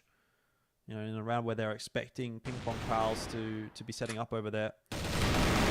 Love watching Anubis when they're on the front foot, but maybe on the back foot in this round. If that first kill will go on to Doom. And now Dipsy, oh yeah, just caught on and off timing. Jaguar with a lot of work to do, needs one more here, and he is going to get it. One plan's going to go down. Pietro safe behind the boxes. So 3-on-3 for the retake. It's better than what it could have been for Anubis, but it's still a tough one with the HP bars. Yeah, this is going to be awkward, actually. I would vaguely favour PingPongPals here, as long as they don't overstep these angles at all. That's why keeping an eye on 2 separate lines, which surely will deal with Jaguar, and will. Instead is waiting to try and get a trade in action. Could get two, could possibly get two, but Pietro's there.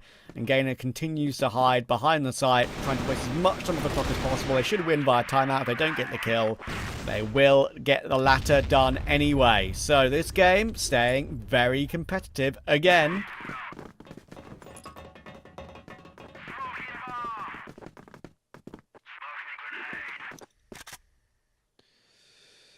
Yep, 6-6, that scoreline. Sort of highlighted that in our first matchup, and we have it again. Here's that aggressive push out at A that I was talking about, by the way. It's exactly what I wanted to see from Anubis, and it's worked out perfectly. The change of pace from Anubis on this GR side.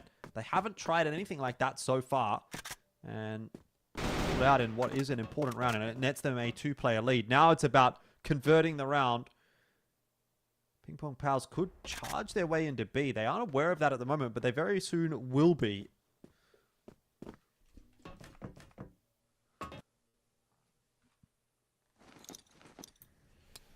Utility will be coming down. Dipsy, is he going to get caught? Oh, he's just been able to get behind the box in time. Now will force his way forward and probably play pretty aggressively. That's just so good from Dipsy. In comes a triple swing. There's no way out of that one if you're Gainer. Only get one. Anubis trying to stabilise after PingPongPals once again showing they're no pushovers in this league. They've played against two previous playoff teams, obviously, so far. And they're doing pretty well against both. See how the rest of the series pans out, obviously. But, again, can only be described as a promising start for what is a new project.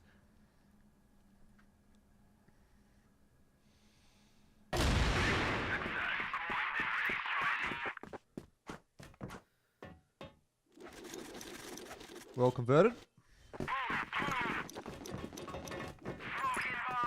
7-6. Doesn't give you a whole lot of breathing room, to be fair. Better than being on the other end of the stick. And here's a bit more aggression out from Anubis, this time into middle. And it works perfectly. Doom with a 3-player spray down. And Anubis have just changed the pace. They've kicked it into second gear.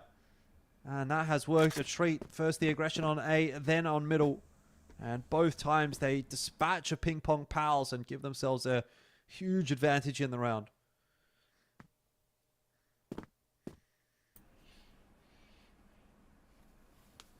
Chance now to create a gap once again. Comics does go searching though, but that's a tad bit aggressive. Still a chance for PingPongPals here. Lifted over the 4v3, but thankfully Dipsy is just unbelievably reliable. I mean, goodness gracious. Jaguar will close out the round. Dipsy's now pushing almost 20 kills. Superb.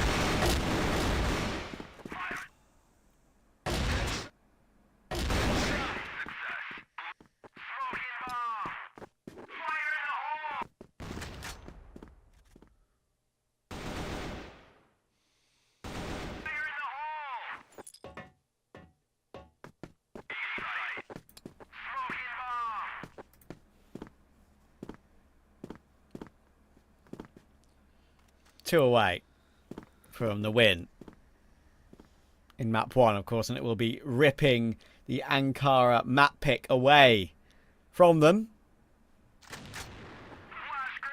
Black Widow to come next and Compound later on if we so need it. But as Jordan mentioned at the beginning of this one, it would be disappointing for Anubis if they weren't able to win this one 2-0. They will expect that of themselves. The first 2-0 of the season it would be. At all 4-2-1 so far. Good tag. And that's why he tries to put pressure and the nail do a lot of damage. Sandal managed to get a 1, but thankfully for PingPongPals it is instantly traded. So they're still in the conversation here, still in the round at 1 minute 10 in a 4v4. At one point there, 3 over toward A for the side of Anubis, but they will rotate back around now. That's an interesting move from Anubis, expecting some aggression over towards A. A dangerous game, but he does have the backup of Jaguar. Again, some more chip damage over to PingPongPals. So while the numbers will read 4-on-4, the advantage is very much with Anubis in this round. Significant damage done to MKZ. HTZ also tagged up a bit. And now Pietro down. That's the bomb spotted. He'll be expecting a swing from elsewhere. Jaguar still sticking around. And we'll go for the big wide swing. The warm shot not connected by HTZ. Had to go back over to the pistol, though. We are now back into the 2-on-2, and it's going to have to be a fast rotate in from those A players.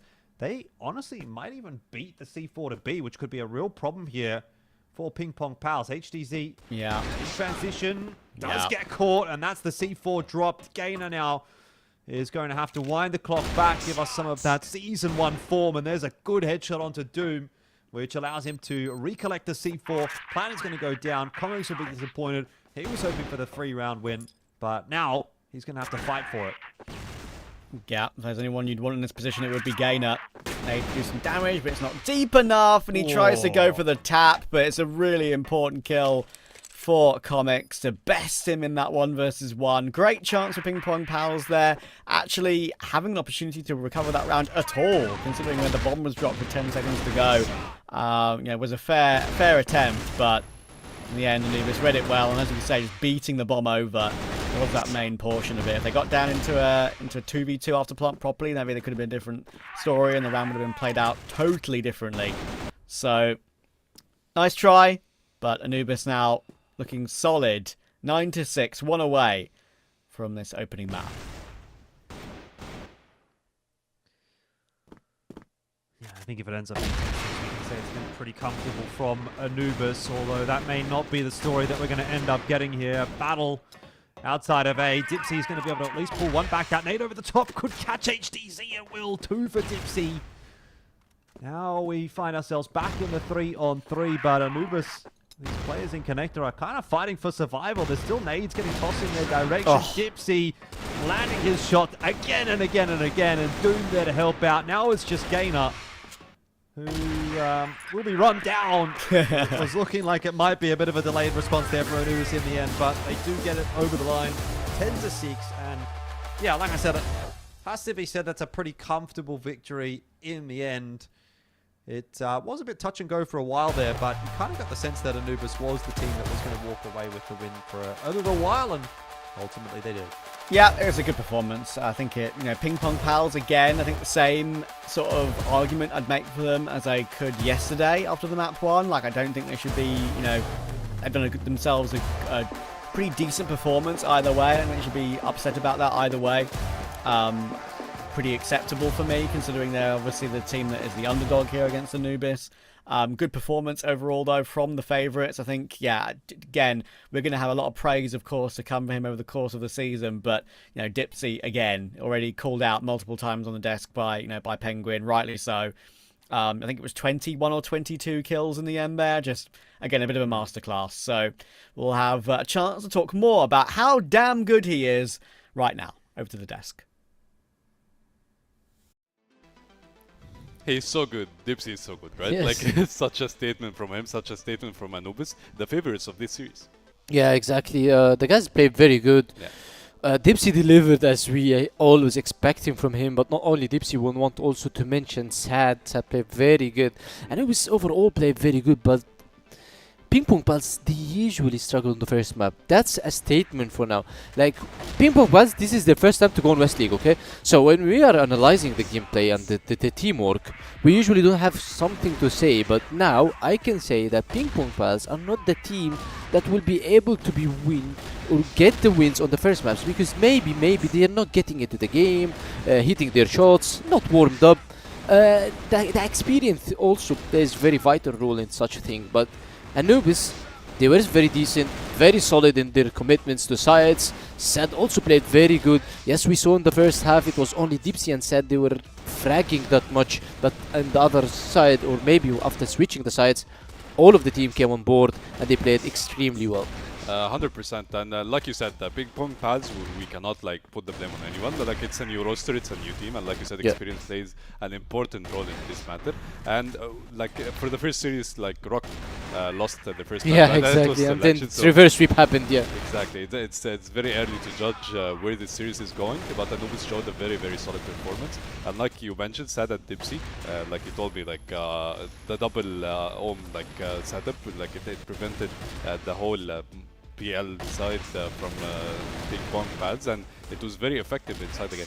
Yeah, exactly. The double ohm setup works very well on Ankara. Ankara is a very huge map that you can work with the double ohm. You can go to pick mid, you can go to AC, pick from the long. You also can pick A, pick B, underpass. Everywhere you go, you have an advantage with your ohm because it's open, it's wide. And it's usually paying off for Anubis because the experience and the skills that Dipsy and Sad have, both of them combined with the ohm, is shaping how Anubis is playing. Also, not to forget to mention how Comics played very good as well in his clutches. He won 2 or 3 rounds only with his clutches. We saw one versus Gainer. It was, I guess, the last round.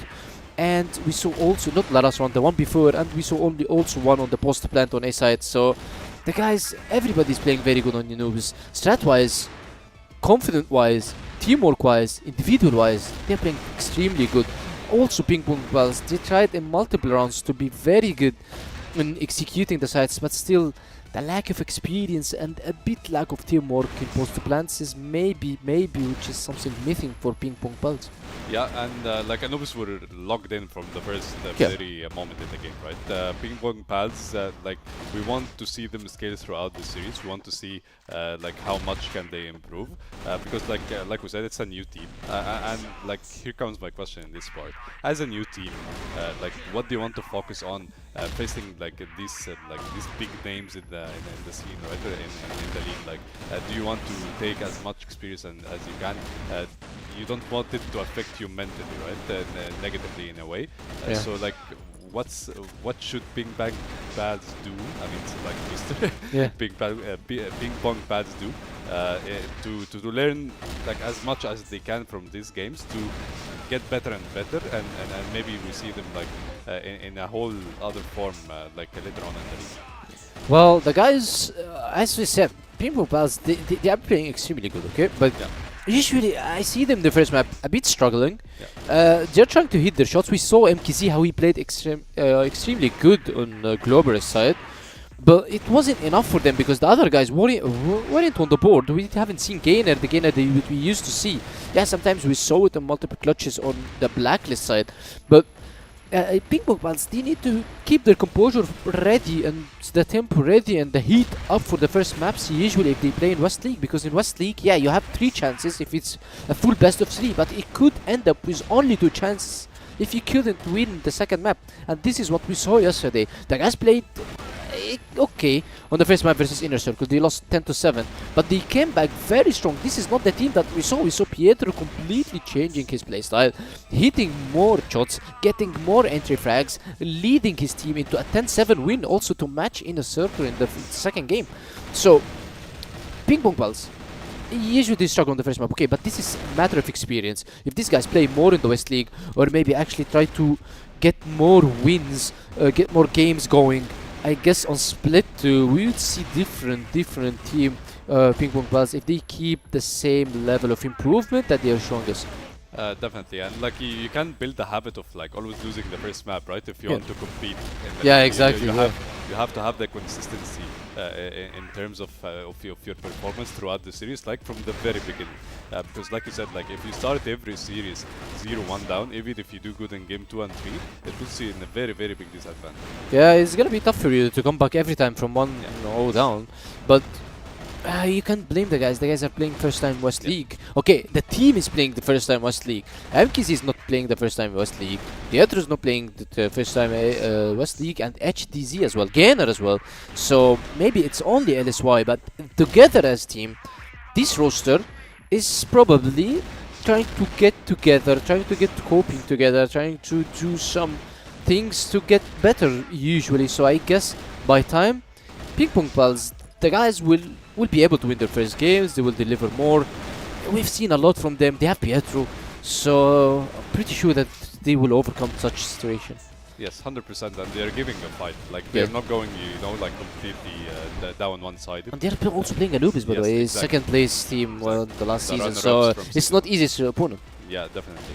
And now we're going to like Anubis map league, right? Black Yes, Widow. Black Widow. So like, tell me more about this map yeah, from Anubis side, and like how can you deal like as PingPongPals? How can you deal with Anubis in Black Widow, like their favorite map in general? They are going for the pick by Anubis. Anubis is extremely good in Black Widow because everybody's gonna say now because the double ohm setup. Yeah. Black Widow likes and loves the double ohm setup even more than Ankara, by the way. So they're usually gonna be having more and more firepower and extremely ordinary fights. Let's look at the set summary right now. Jaguar, he didn't have that much game, but he's your IGL. What can you expect from him? What can you want from him unless he's guiding you to the wins? It's 10-6 win. His calls was perfect. Dipsy 2.3 KD. This guy is another Earth man. Yes. He's having 2.3 KD versus TBI yesterday. Okay. And now he's also having 2.3 KD versus PingPongPals. This guy is amazing and he's doing extremely good. And look also the other guys. Comics is still decent. Doom is still decent. The guys are fragging the best. Yes, but 2.3 is just a very big number, right? Yes. It's an outstanding performance by Dipsy. You can't get these numbers every match, Yes, Dipsy. exactly, and like this what made the game very very hard for PingPongPals. Yeah. Right? When you have like some players on the enemy team that has like this much of an outstanding individual performance, it just makes it even more harder and harder. But now we're in map 2. There's Black a Widow. chance for PingPongPals to come back. So let's see if it will happen. The casters, you have the mic. Take us into the action. Yeah, I think it's fair to say that if Dipsy plays like that again, then this will be a quick 2-0. But PingPongPals will not allow that to happen, or at least won't want to allow that to happen. So let's see if they can improve from map 1. That's exactly how things went down yesterday, but it's a different map. It's Black Widow. It's Anubis' home pick. Let's see if the new boys, a new squad on the block, of course, coming up from the CFOL, is ready to go here. Well, I wouldn't think so, but that's a good start onto Dipsy. Sad here, gonna have a crack back at it. He should be aware there's another player lurking around. LSY will have his turn, some shots exchanged, but no connections on either side, and both players walking away from that engagement relatively safe now.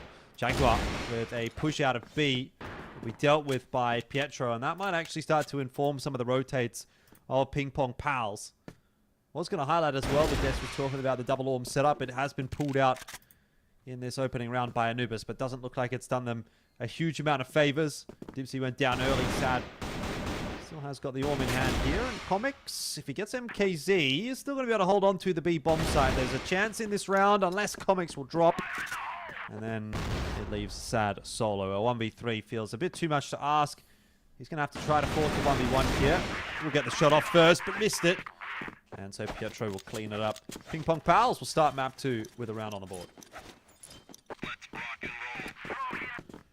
And they build off of that.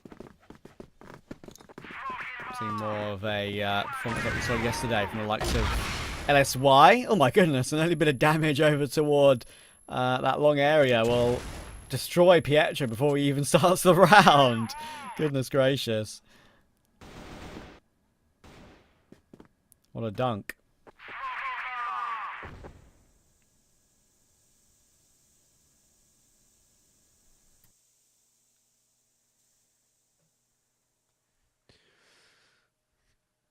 Yeah, I mean, it's good for Anubis, or it'll be important for Anubis to get a quick response here, and it may be easier said than done. AZ spots out Doom. This is a mishap from Anubis. They should have traded MKZ down. They probably still should. Haven't been able to find him. Finally, Sad.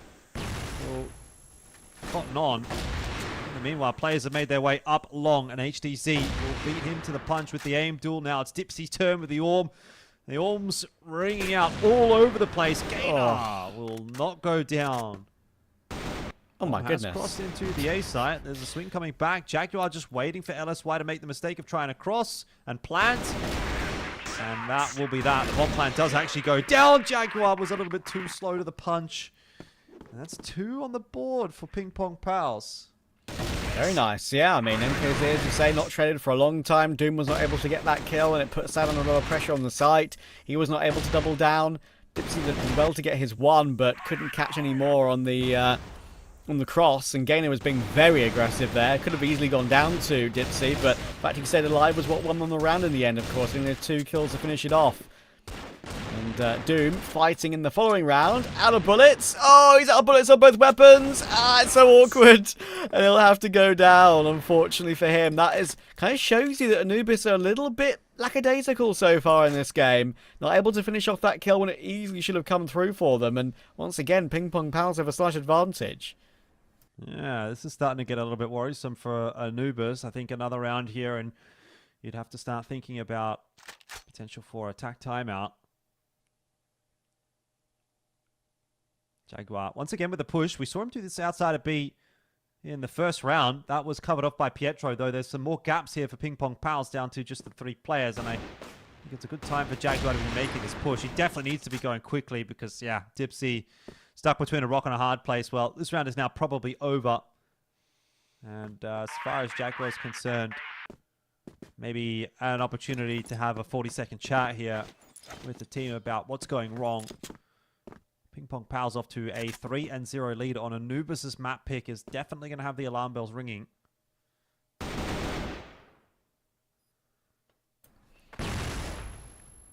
Yeah, some mistakes creeping in. And Jaguar should surely just get taken down here pretty comfortably. There we go. And Pietro, as we saw yesterday, he's been one of the main hype men for the team, giving it a good old come on after every successful round. Of course, this is new surroundings for him, obviously. Been on that Unknights roster for such a long period of time. They transitioned into InnerCircle, and now he's moved on. And so far, I think he's really enjoying it. Not just going by his reaction here, but from what I saw yesterday as well, I think it's a nice refresher for him.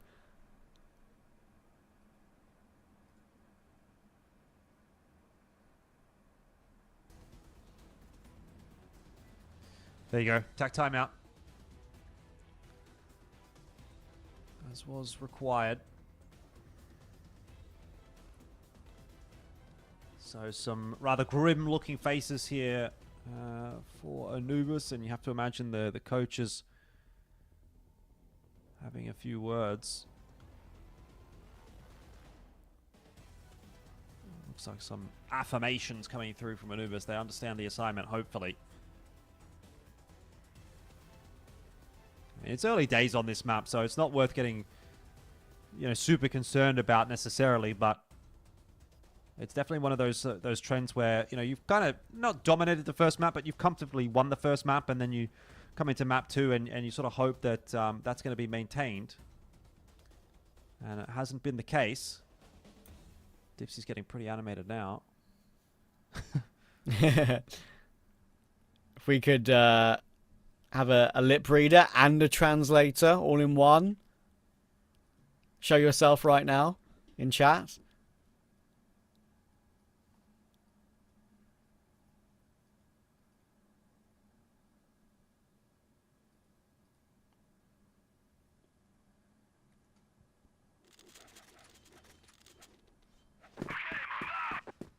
Ah, well, we'll get to see the fruits of the labor there in that tech timeout, hopefully.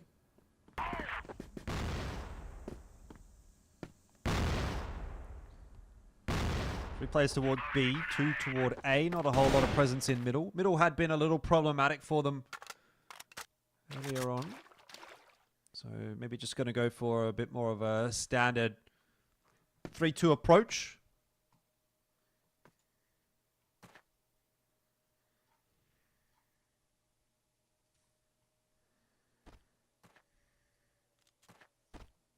Doom, he's ready. Gets a good timing and does actually complete the kill without taking any damage at all. So Gainer will drop.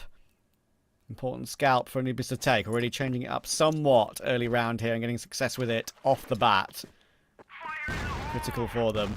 And Jaguar kind of looks like he wants to continue on that vein. Pietro and the rest of the team on the other side of the B main position. Flash will come through, but look at the amount of defense that Anubis have here. They just get 1-for-1 on everyone, they'll be absolutely fine. Jaguar does manage that, and We're going to be very blinded up behind these smokes. It's pretty awkward for PingPongPals actually in that main position. And Doom will catch Pietro before he can have a chance to fall back. So 4v2. There goes HDZ. And MKZ is on a different path looking for that flanking kill. That consolation kill it would be at this point. In what is a 1v4. It's a good one on toward Doom, but the C4 is not in his possession. Dipsy and Comics are holding them on together with one player on the box and one player below. Pretty much impenetrable. And so impenetrable. It's going to be pretty, I would say, no faces whatsoever. But hang on a second, he actually managed to find Sad as well. It's a lovely pre-fire. Problem is, this is now the next stage of this round for MKZ. Can he surely he can't get either one of these two. He's trying to jiggle them out, trying to make them nervous. And right now it feels like they are. They're going to go for a double swing, and he only just get it over the line. I mean, I don't think they needed to necessarily move their setup there. They could have just, you know, stuck where they were. But in the end, doesn't matter. They can forget about it because they won it. Yeah, made it a little closer for comfort either way, though. A round on the board for Anubis, and it's the start of what they need on this GR side. It's been really, really tough going, but probably still going to be looking for something like at least 3. Dipsy very quick up in the middle. He might catch Pietro here in transition. Falls off the line on an awkward timing. Fights happening all over the place. A fast round out from PingPongPals, and they have, PingPongPal their way into the A bomb site. Bomb plant does go down. Dipsy looking for some exchanges. He's quite low on HP. There's Util getting just dumped on shore. And so he's ineffective in the end. Jaguar will work his way forward. Dipsy down as well. And that's a very prompt response from PingPongPals. It is, and Anubis are going to be worried here because the only round they've won was not entirely convincing in the end. It was at the beginning, but it wasn't at the end. So, yeah, pretty crazy. Dipsy will go for a pick toward long, gets his frag on toward Gainer, but again, not allowed to fall back. Keeping him very honest. He's sure he's got 5 kills so far, but doesn't matter when your team only has 1 round on the board. HDZ seems to have been spotted out here by Doom. He's definitely got a bit of a read on that position and eventually will shut it down. So Anubis not exactly in the greatest of shape at the moment, but at least advantaged in this round. MKZ trying to survive here against Doom. He's sad to set himself back up on the line. Doom and Sad trying to work in tandem, but Sad might need to come swinging back across to try and help Doom out. He's more interested in clearing out middle, which is going to leave Doom a bit high and dry. Yeah, Doom's done. And Sad, well, he's good for the trade at least. So that'll maintain the player lead in this round for Anubis, but some of these rounds really looking touch and go, and honestly, this one's still much the same. LSY are 1-for-1. Not enough still to put too much pressure onto Anubis. Oh, thought for sure he'd get finished off there through the floorboards, but in the end he'll drop down to try and take advantage of the reload and won't be allowed to. So, important one for Anubis, back down with 2 on the board. They've had a slow start to the map, but no, they don't need to panic too much. They are the better team. Just play your game. Don't think about too much about the scoreline.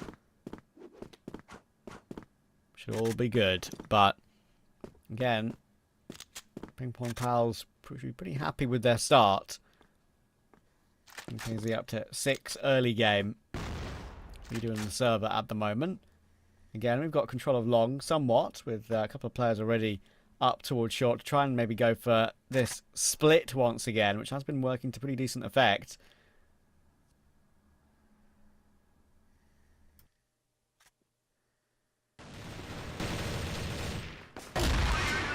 Fast to play. And Dipsy opening the account. Where's the rest of the shots? This flood is still looking threatening. PongPals getting some real work done. LSY and MKZ finding a kill apiece, and Dipsy eventually will be collapsed upon. The riflers from Anubis just need to find a way to get involved in this game, and they're unable to do so at the moment. Gainer and LSY are so low, and yet PingPongPals look like they might be getting given another round here on the BL side. Goodness me. It's still on. The bomb has only just been planted, but now it's not. Comics has been found. And Doom, if he's full health, they still wouldn't give him a chance. He's going to get dropped upon, Goomba stomped out of the round, and right now they're just looking way too good for Anubis, it has to be said. They're playing more assertive, more as a group, making the correct calls. I think they could be, from what we've seen, I think in the first 2 days so far, even though this game is nowhere near done, I don't really care if they just suddenly lose 10-5, honestly. I think they could be sort of the surprise package of the season overall, from what I've seen so far. Yeah, we'll see. I'm not prepared to quite get on board with that just yet, but I can see where it is coming from. And obviously, you've seen one more game from them than I have. Yeah. But yeah, I mean, I think there's a lot of good pieces in this PingPongPals roster that it wouldn't necessarily be a massive surprise if they were a solid competitor. 1-for-1 there. Decent start, but Jaguar looking for the double. Won't get it. They've still got to deal with Sad on the site. He's dropped the C4. He's spotted out nobody in the box room, but he's going to be calling for the rotate. He knows that he has dropped that bomb on the floor and that he's going to need a bit of assistance pretty quickly. Won't get it quite in time, but Comics is there to ensure that that C4 will remain irretrievable. Shot. Gets himself the double. Nice cleanup for Anubis, and they need to get themselves one more here. They've at least somewhat salvaged the half. You know, at 6-3, I think on the GR side, you can come back from that. They've wanted more for sure, but at least they've got 3, which is something to play with. Yeah, that's acceptable, but I'm going to want one more. Pietro's already up quite far again towards short here to try and make a play across the bridge, but not going to go for anything too crazy just yet. Of course, the angle is being held by Sad, as you would expect on that angle. So no reason just to run in willy-nilly.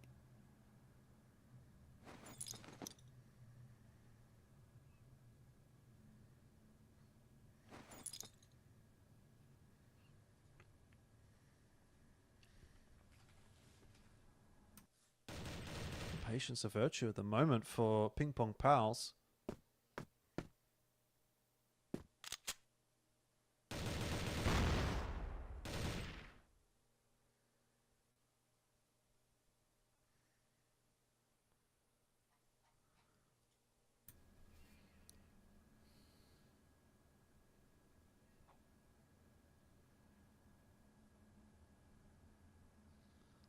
Very, very patient. Yeah, not much going on with a minute to go. Finally, Pietro will throw the utility in and show some presence. But it's elsewhere on the map they're going to have to be worried about as well, Anubis. It's not just this short play. They're coming in as well. But Comics! Oh, hello. He says hello to them and says goodbye immediately. Beautiful 3K hold. Doom will manage to get 2 of his own. And that will be a great round for Anubis to take a bit of confidence, a bit of a boost at the end of that first half. Yeah, pretty good finish for the first half. Well, very good finish, obviously, for Comics. A couple of good rounds from him in a row. And to see him starting to fire up like that could be a cause for concern in this second half for PingPongPals. If Comics can hit some entry frags in the same way that he's been able to hold those sites just there, then the second half is going to start to shape up nicely for Anubis, but still down a round, so they're going to be wanting to start it with a win, just to equalize and get themselves back onto equal footing.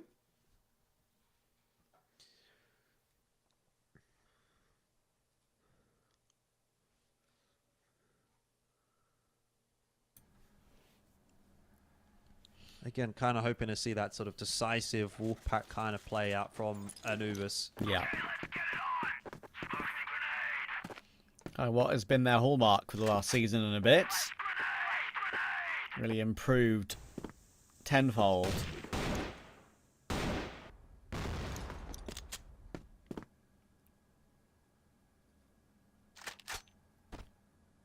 Dipsy dropping down, looking to go for his kill. But not getting given anything for free just yet. We've got 4 coming out long now for Anubis, and right now Dipsy is just keeping 2 players occupied over toward B. 1-for-1. Comics eating some more and continues to nail heads. He knows HDZ is close here on the stairs, so he's just dancing around that, scared of giving up another kill. But Comics is just absolutely insane at the moment. Oh my god. Goodness me. This guy has gone nuclear in the last 3 or 4 rounds. That's another insane round out from Comics. Look at this. So calm as well. Just tapping down at this long range. There's a reason why I think he's been one of the biggest factors for this roster in their improvement.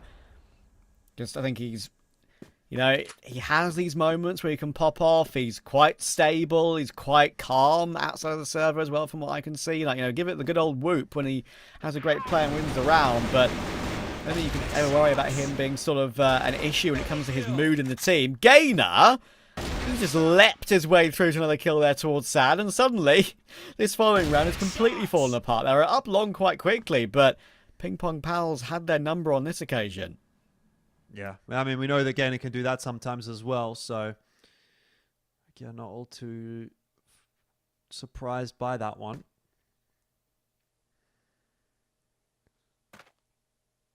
Not unwinnable for Doom, but with PingPongPals playing the protocols pretty nicely, grouping up as 3, you should find it pretty difficult. Needs to isolate a fight somewhere, and might have had a window there as LSY made that transition into short, but just missed that window, so he, as a result of that, might actually be allowed a bomb plant, but trying to hold off the 3-on-3 post plant won't be easy at all. He's going to try and get tricky here, see if he can maybe get over to B. Again, I don't know that that necessarily saves his round. He will, again, get a bomb plant down, but he's going to need to do more than that. Yeah, it's going to be crazy if he's able to get this one in his favour. How does he position himself in this sort of situation? You'd think he probably wants to go for a kill first. There we go, he's got it. Now, move 1. He can maybe try and reposition, but kind of get stuck on the stairs somewhat. So, nice try. Yeah, is the way of going about it. You get your 1 when you're at that much of a disadvantage, and then you maybe try and play a different angle when you've got a bit more of a chance with 2 to fight rather than 3. But in the end, it was played correctly by PingPongPals, and they'll retake the lead here. This game is continuing to stay close. Anubis need to lock in, otherwise we could be going 3 once again.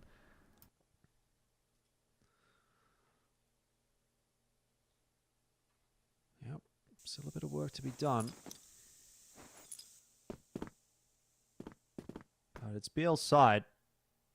Not really too bad about it. That's a good trade. Gainer down early. Danger Man in this second half. Out of the picture. Double Orm for Dipsy and Sad. Even still here, maintained on the BL side. And after having taken that map control, Anubis are just going to slow things down. They don't want to be playing too quickly with a double Orm setup. It is designed to work the picks.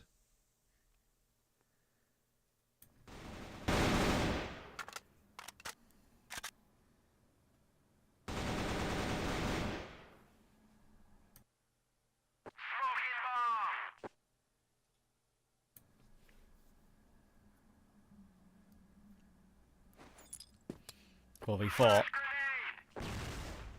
Flashing to the side. Catches Comics for a brief moment there, but too far away for it to really be an issue. No duels really going through at this point. Jaguar will look for his pick in mid, and MK said should have got the drop on him there 100%, but Jaguar has flicked round, and who knows how important that singular kill could prove to be over the course of this game and this second map. Great opening. Taking a lot of damage for it, though, of course. Now 40 seconds to try and make a play. I'll just leave it. Looks like they're going to leave Jaguar outside B on the low HP and be like a lurk flank presence. And then, or maybe even a fake, as he's trying to push his way in toward the site now. Should go down. And then the other players will focus more on toward A. And Jaguar has gone down, but unfortunately, Sad has as well. HTT's doing a great job at staying alive, and somehow he's found another. Everything's going the PingPongPals' way right now, and they're going to get a 2-round lead. Yeah, that's a horrific round in the end. Actually, it's kind of just fallen apart. It's a disaster for Anubis. It was a good start.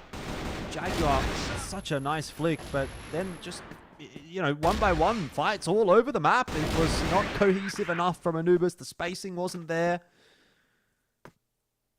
And now they find themselves down 7-5 and down a player as well, as Jaguar's gone down early in this round. So, you know, your prediction there of maybe a map 3 in this series a couple of rounds ago, it's starting to feel like a reality at this point.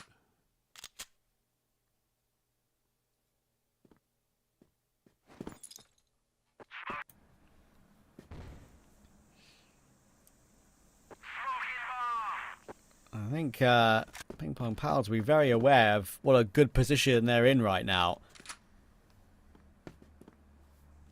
They have an opportunity to once again take a series all 3.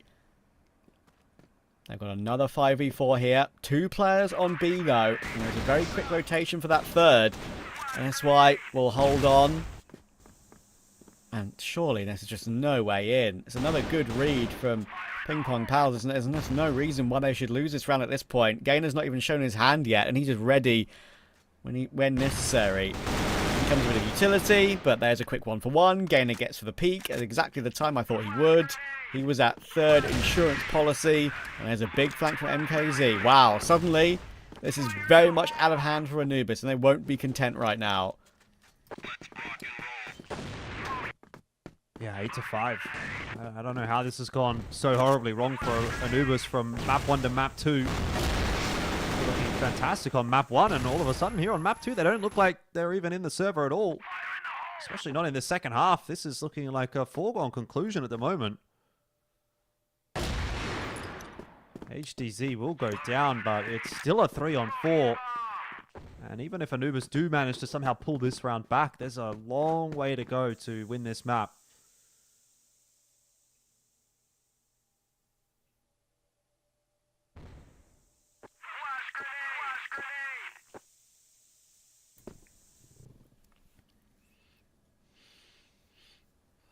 .3v4.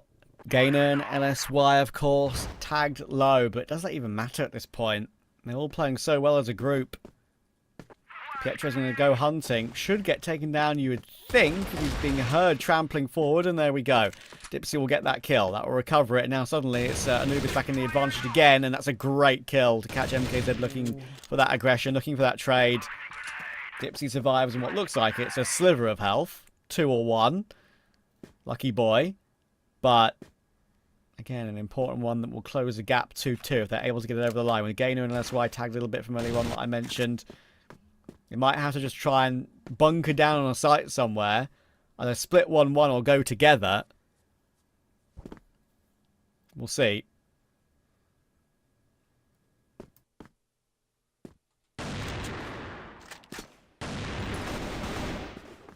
How is he alive?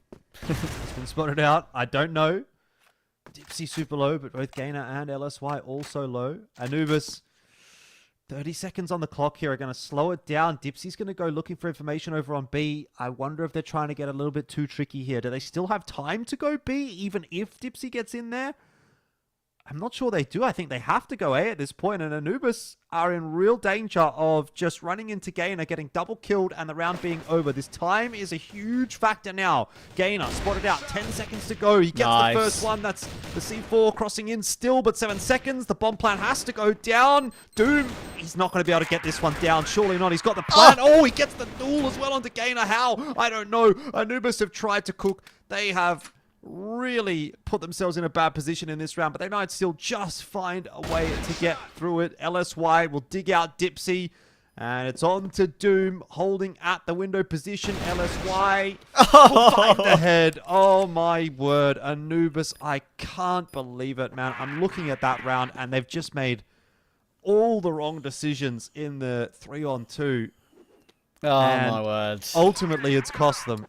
They made a pig's ear of it, mate. There's no other way of putting it. That is a very, very poor round from Anubis. They'll be kicking themselves. This is the result they're staring at right now. This was their map pick. Black Widow. And Gainer just makes all the right moves again there, man. I mean, there's no reason for him to peek. In the end, when he did push forward and died, still, like, even though that goes Anubis' way, it's very lucky for Anubis. I mean, Gainer does exactly the right thing. He hides for as long as possible, tries to delay the attempt at the plant for as long as possible. And even though Doom somehow found a way to kill him, not entirely sure how, when he came off the plant, and that's why it was the snake in the grass to get a quick bite and get what could be a bit more of a venomous bite over to Anubis, knowing that one more round is needed for a map 3. Yeah, this second half has just gone absolutely pear-shaped for Anubis. So, let the pain end. I think is probably the way I'd like to describe this one, as the opening few kills will go the way of PingPongPals. Sad and Comics. Feels a long way away for them at the moment. Comics does get himself at least one, and they are working their way into B, which is going to force a B site retake. 3 on 2, but low HP for Gainer, and Pietro tagged up as well. Sad has put himself into a 1v1, and that unfortunately puts Comics into a 1v3. He's going to need some nasty shots. Pietro dancing with him for the moment.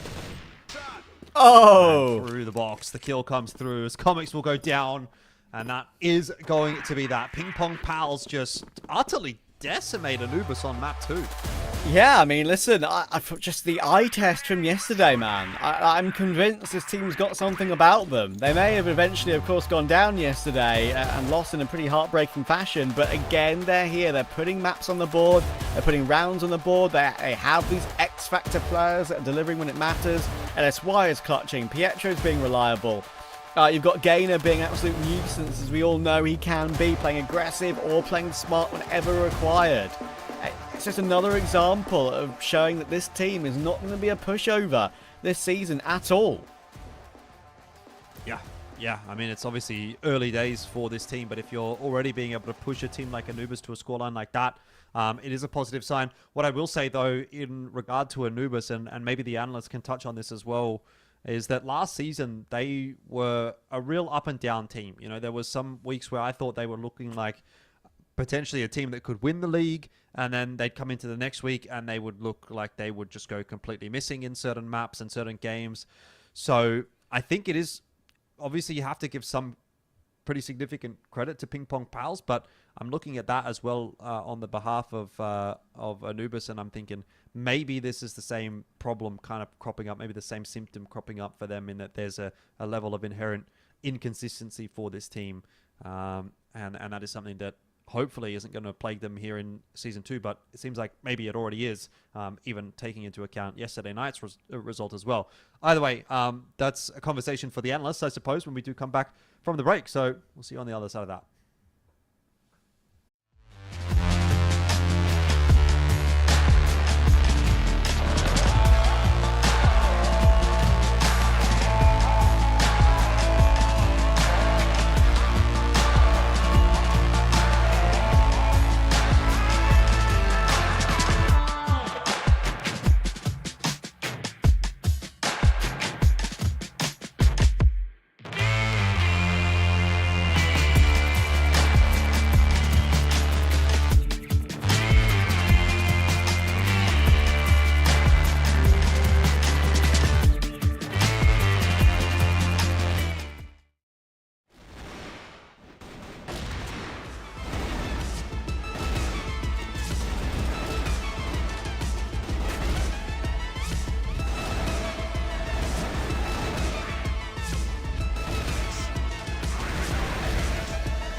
What a statement from PingPongPals, and we cannot predict anything anymore. We said Anubis are the favorites for the series, and we are completely wrong. Anubis picked Black Widow, so usually they're gonna be favored for this map, but PingPongPals, they came on top, and we said that PingPongPals usually they don't start very good on the first maps. They start very slow, but they can come back, and Pietro, we've seen a very strong also individual skills from him, and also his calls, and still Anubis couldn't close rounds, and the guys won. Yes, 100%. And like you said, like Petro, MKZ, HZ, these guys from Unnice, they know how to play against Anubis. Yes. And this showed in this game, right? Yeah, like exactly. they played outstandingly well. And like Elfish said, Anubis are a bit inconsistent. And Exactly, they have a lot of ups and downs. So we want to talk about this more because this showcased in this series as well. Yeah, usually from season 1, Anubis showed inconsistency on split 1. They were playing very good in some games and then average in a few games, but overall the guys were very good. So now maybe we're having such the same case, but it's still the series is not over. Anubis still playing also very good from game 1. Still, on map 2 they lacked a lot of things. They lost 10-5. It's not only 10-8 or you went to overtime, you lost 10-5, which you couldn't get that much. And just to mention, they only won one round. You only won one round on Blacklist, and it was because of Comics crazy and spicy shot on the guy on Undercat, and then he's getting the kill on the guy on the stairs, which was HDZ. So they are lacking a lot of things on Blacklist, and looking at the set summary, it speaks to itself. 100%. Like the KD fall like significantly for Anubis. I mean, we saw such like an impressive individual performances in the first game from Dipsy specifically, and this game it felt like if there is no one in Anubis that can do some clutch plays like Comics, like you said in the second or like in the second side from for Blacklist, Anubis cannot pull a round. They cannot win a round, and they felt that they are not on the same page. They are not the same Anubis from the first map. Yeah, exactly, but you can't blame the guys. Look at Pietro and else. Why the guys are 1.8 and 1.5 KDs. They were popping heads whenever they see it. But Anubis, as you said, Dipsian said, if the guys are not hitting, Dipsian said, usually have problems on for Anubis, and now we are going on compound. Anubis are starting on global risk. I would say Anubis is the favorite, but after what we saw from map 2, I can't say that Anubis is favorite. Compound is a GR biased map, but Anubis is not Anubis what we know. 100%. And like Anubis need to step up, right? Especially like on compound now, like they are starting on the GR side. Yes, exactly. As you said, like it's a GR favorite side of map. So like, what can we expect in this game? Because like, let's talk about mentally. Anubis, they got off guard. They caught off guard, like from the amazing start from PingPongPals in the second game. Like, how can you set yourself up for this like map 3 from Anubis? Well, Anubis, they played very good on global risk in all maps, by the way. Even in Black Widow, getting 4 kills on global risk is very good because it's blacklist sided map. But for me, if I'm an Anubis player, if I'm an Anubis fan, I would love to see Anubis be getting at least 6 rounds on the global risk compound, because they struggled in their blacklist, in the last blacklist that they did play. So if you don't get 6 rounds, 5-4 is good, but it's not securing you. But 6-3, when you get it, and then you get 1 round in the switching sides, then it's 7-3, you kind of snowballed the game. So Anubis, they are looking for the 6-3 at least. And also, on the other hand, let's say that PingPongPals is looking for 5 rounds or 4 rounds at least on the blacklist, so they can perform extremely well on the global risk. 100%. And we have map 3, we have compound Anubis versus PingPongPals, and we have Elfish and Travis ready, so take the mic and entertain us. I don't think we necessarily thought we'd be here, but we are here. And honestly, you can only be impressed with PingPongPals and the 2 results so far they've come through with in this season. You know, Jordan, you mentioned it before we started the cast. Like you said, if they take a map, you'll be impressed. Well, I guess we're impressed now, huh? Yeah, they took a map and they took it in pretty decisive fashion. I have to say I'm maybe a little bit disappointed on the behalf of Anubis, but like you say, impressed for PingPongPals. So that's kind of the scales of it. You know, one goes up, one goes down. I think the end result here will still be good enough, quote unquote, good enough if you're Anubis, if this ends up being a win. Even if it's a 2-1 win, You get yourself a nice start to the season with 2 wins back-to-back. I think at that point you've done enough to say, you know, we've had a good first week, even if it wasn't the cleanest. So that's kind of the objective now. Make sure that they can actually get themselves through this map of Compound and close things out and give themselves the series. Yeah, well, I mean, I think for the sake of Anubis, they do need it, don't they? I mean, it's a bit more of a struggle than we thought it would be. And that's now 5 out of 5 for the season of every single series, going to 3 maps. Clearly, this might be one of the most competitive seasons yet so far. Usually we see a lot more 2-0s than that in the early stages of the season. But not this time around. One's been a little bit quicker, obviously. A couple of overtimes, a couple of golden rounds yesterday as well. So this one being 10-6, 10-5, bit speedier.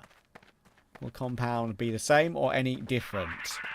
Of course, a lot of these players have a lot of experience, but you just do think that Anubis will have a level to unlock to get this game in their favour.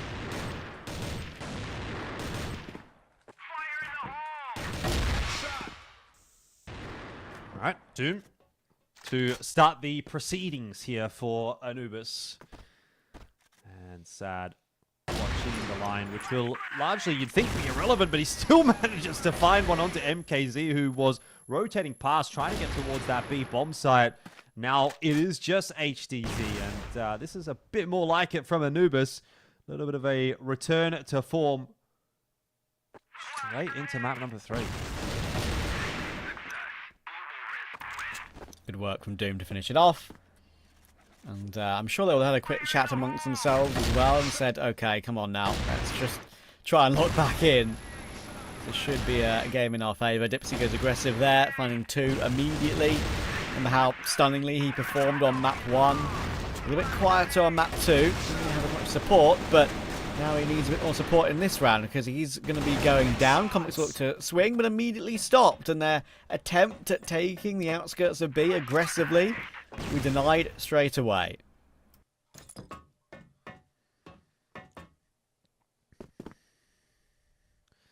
Yeah, that tends to be the way. Often I feel like we see a really decisive first round out from one team and then it goes right back the other way. Often see games of Crossfire start in such a fashion. Although it's not done yet. PingPongPals set up very default here in the 4v2. Waiting to see if there's going to be a push out from any of the Anubis players, which I'd imagine is quite unlikely at the moment, just based on the way that Anubis are positioning themselves. They're not looking like they want to get too eager, which, to be honest, is probably what they do need to do, actually. Jaguar having a little bit of a look around now to see if he can find any information. Not really seeing anything over toward A. I'd like him to gamble and go towards B, but it'll be too late now. And it's easy to say with all the information at our disposal. Eight over the top. Quite finished off Gainer, unfortunately, and so for Jaguar, not much of a chance in this round. Yeah, just looking for some kills, a bit of confidence maybe. No option really for him. He's being pelted by utility over and over. Blocked off by everything. And more importantly, blocked off by 4 players. So that's why we'll finally get a little bit bored. And Jaguar actually finds Gainer as well. Fair play to him, but he's able to have the line, take the kill, and again staying in touch early game. Actually crazy, just the last 2 days. Apart from I think what was a 4-0 or 5-1 lead for Swamp Gaming last night in the final BO3 of the day, I swear to you, every single game, every single map has started close. There's been no one pulling away aggressively early game. It's always been back and forth. And yeah, and what made that Swamp lead actually so impressive is that was a game where they were playing on the EU servers and on the unfavoured side. They were able to get that lead. That was the lead that kind of won them the game in the end, it felt like. But, yeah. Go ahead. Well, this has kind of been like, I'll just hold that thought for the moment because a little bit of a fight here. Comics for 1 or 2. He's actually got himself 2. finish that round off. But yeah, I was going to say that's like almost a departure from 2025 CFWL, right? CFWL this year, it's felt like very fast and some really decisive series and stuff like that, but it kind of almost harkens a bit more back to 2024 where we did have, like you said, very, you know, tit for tat kind of games and really, really close results. A lot more like yesterday's games and so far today's games, I feel, are more representative of what 2024 kind of looked like. And so if Season 2 is kind of going back in that direction, then we might expect to see a much closer season than what we got out of Season 1 2025. Yeah, will be pretty interesting, that's for sure. Looking forward to seeing if that pattern sort of continues. That's why we'll deal with comics. We'll go down straight away to Dipsy, who was in the right position to deliver, but again, of course, we'll get flanked by Pietro. So again, they've managed to recover an advantage. It's up to Jaguar, Doom and Sad to find some sort of aggression to recover it and keep it.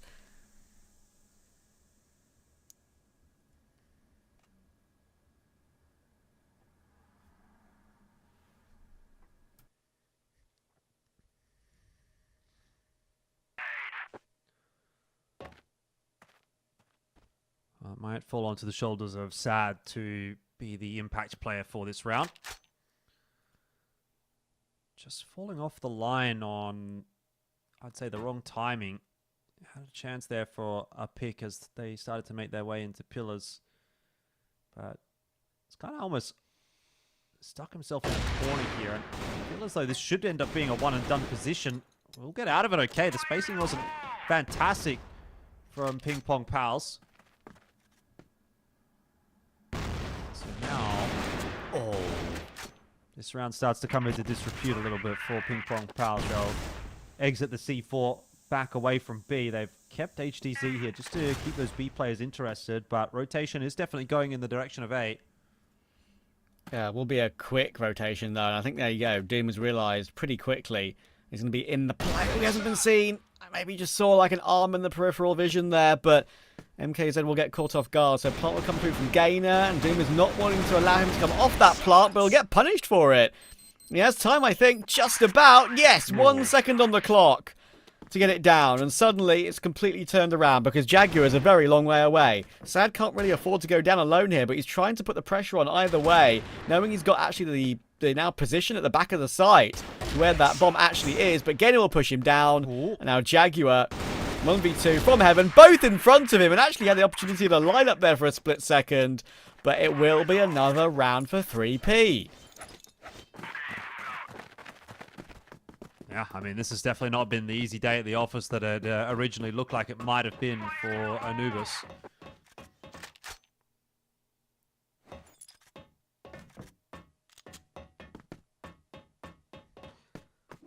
And if they're going to find themselves a win here, they're going to be made to work for it. Mid-control is the name of the game for PingPongPals in this one. But no presence from Anubis there at all.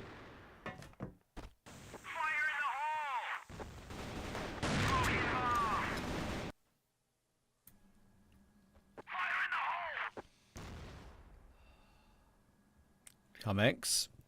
Toy with the angle and will get punished for it. A rare Pietro kill on the Orm. Picking that up and using it to good effect.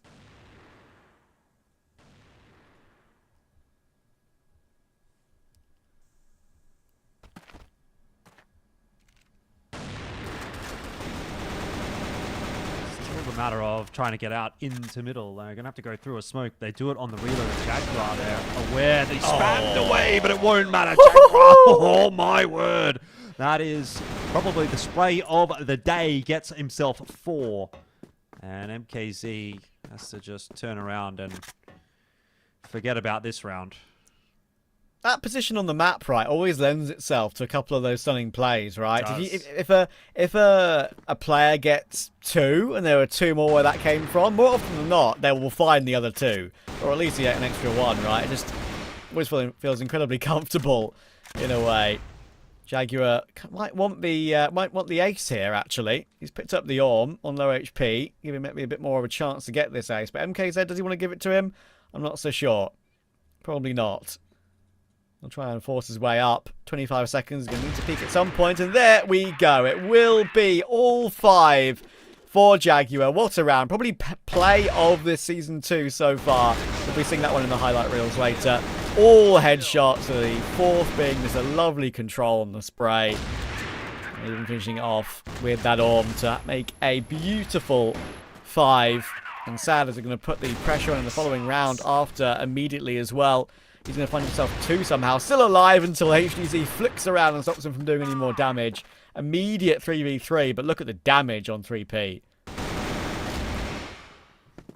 Well, Jaguar going to go down to MKZ, who was the healthiest player, and he doesn't even lose any HP for it.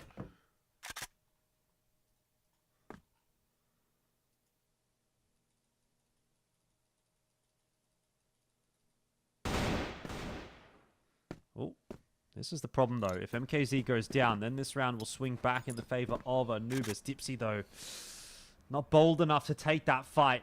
Wasn't aware that he was actually solo there, MKZ. That felt like the opportunity to get back into the round.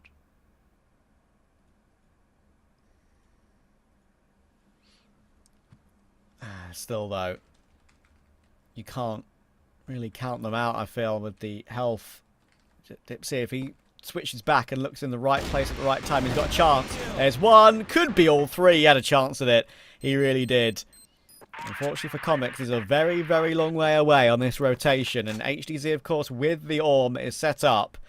And that low health might not mean too much. But he's looked the wrong way. Is Comics going to see him? He is. Now it's a bit of a game of chicken. A bit of cat and mouse. Smoke will be up, but Comics will see him easily. And that's a big round for Anubis. Another close one, another fun one, honestly, between these two. I thought for sure that Anubis were going to find a way to recover that, seeing the health, and eventually they did. A few little smiles around the place there for Anubis, but still some somewhat concerned-looking faces. I mean, 2 to 4, it's starting to look a little bit better, but very much still hanging in the balance if can get another one too quickly here. Dipsy going down to MKZ could be the start of that.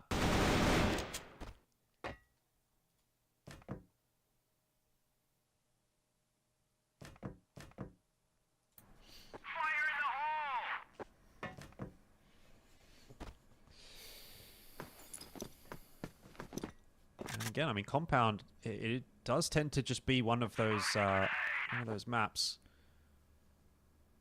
where you get these sort of elongated rounds. It's a big map. It takes a long time for the BL side to work through it.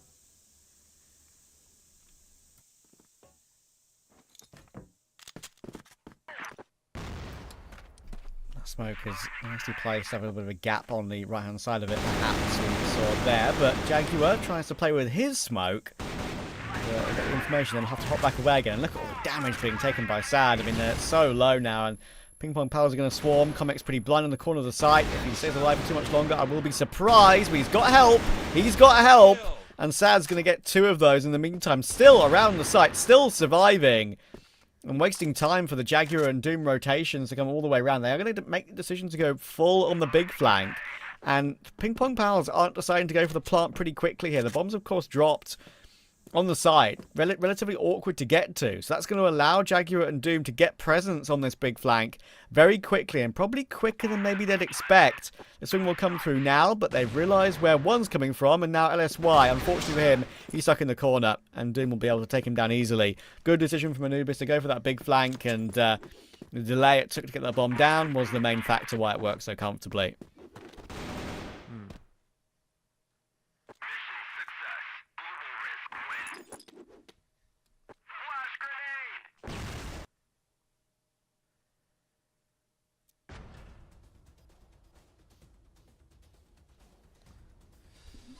Well, Anubis still, I don't know what to really make of this team, you know? Like, I've watched the whole Season 1 of Anubis, and now kind of again seeing that season 1 form kind of come out here again in season 2. You know, they drop a map to TBI yesterday, they drop a map to PingPongPals today, and in other instances they look really, really clean. It's, I think, the biggest concern for this team at the moment, right? Like that's the difference between Anubis being a team that will be discussed in the same breath as ROC and Gaimin Gladiators, and Anubis that'll be discussed amongst the likes of PingPongPals and you know, maybe a Swamp Gaming and stuff like that. Like those kinds of teams, are they going to be still forever an upset team? I mean, it's weird to kind of consider them in that discussion, considering they were second place last season. But yeah, they're just one of those teams that you look at their regular season run and they were 4th last season, and then they had a good couple of days and they made it to top 2, which is fantastic. You know, not taking that away from them, but you run that simulation 1,000 times, would they make top 2 on a regular basis? I'm not so sure. But 5-2 is the scoreline here against PingPongPals, and you just wonder, you know, like if you can win 10-6 on map 1 and come in and look really good here on map 3, what happened on map 2?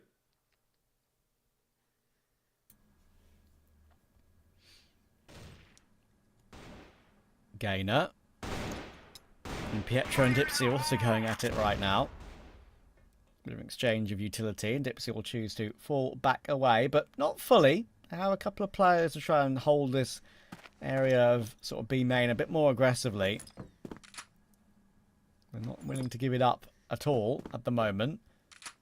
Little do no right now, of course. They could just charge through mid and go through toward B.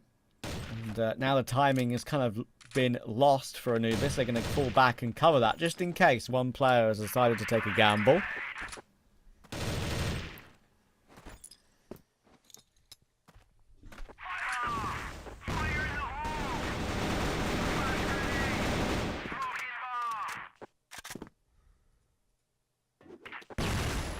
1 minute left in this round. PingPongPals have at least been able to take some degree of mid control.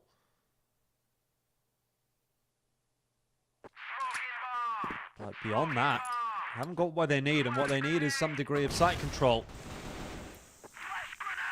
And at this point, that seems hard to come by.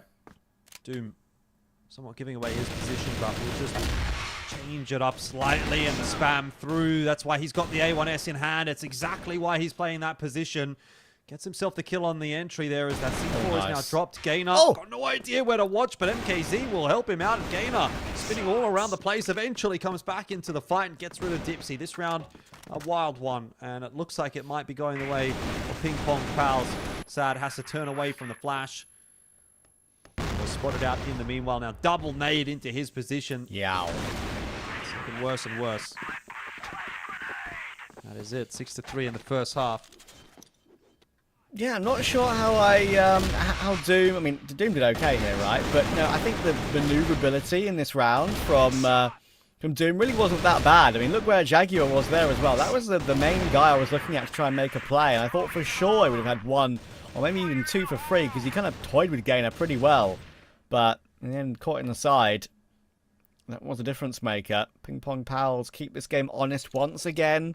Anubis had created a 3-round gap, but you never just feel like that's going to be permanent over the course of the series. Always close until half-time. And then we see either one of these two pull away, usually, on the pattern of map 1 and 2.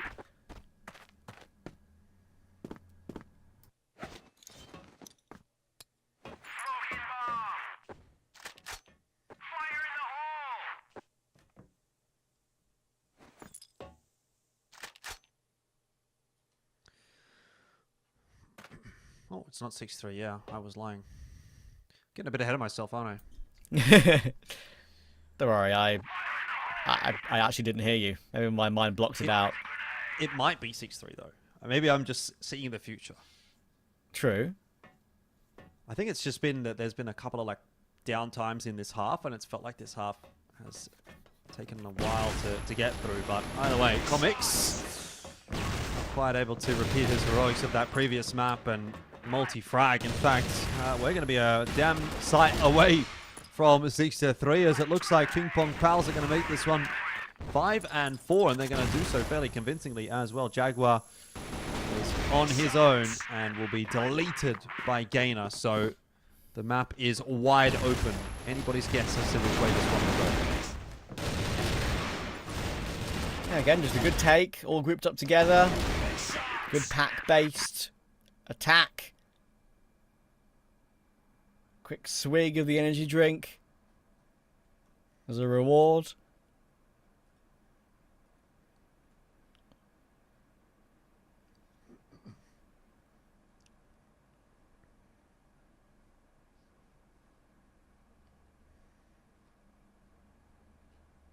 Anubis will be feeling things a little bit, I think.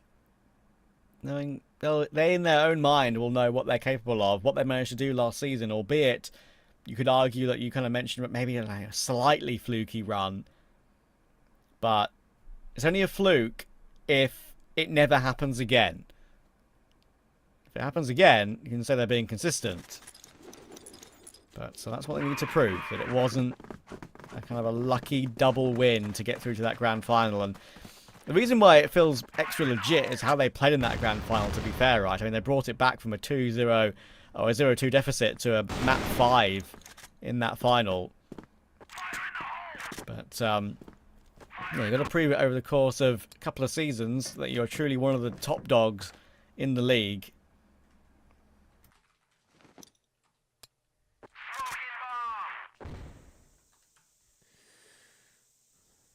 Yeah, I think we're a ways off of that for both of these two teams at the moment, but maybe one day.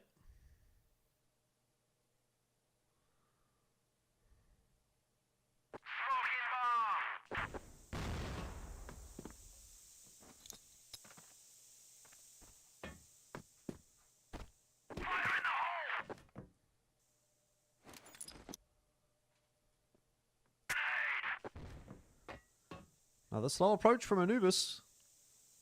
Not much changing as we swap halves. Similar kind of a vibe. Straight out through that smoke. Clearing out some parts of the map, but still a bit of a ways to go here for Anubis, and not too keen to go through the second smoke, it seems, but they're going to have to. Time starting to run short, and that's nice from Doom. Spinning around, does a 180, gets himself 2 on the entry. Pietro will also cool as he tries to aggress on the other side of the map. There's a trade in to B, and that is a bomb plan as well on said site. 3-on-1 here for HDZ. And I missed the first shot. Now aware of what to deal with, and it's going to be comfortable. So, quick start to the second half for Anubis. Straight back in again. It was just a nice spin from Doom really to get those 2 kills that really made the difference. And then Comets has got that nice line from that mid area to catch Pietro's aggression. And PingPongPals are going to continue with that over toward that B side of the map. It's being watched by Doom, but not fully committed to yet. So, if he swings this at all, you'd expect him to go down. There's a look, and there is the kill. Exactly as described.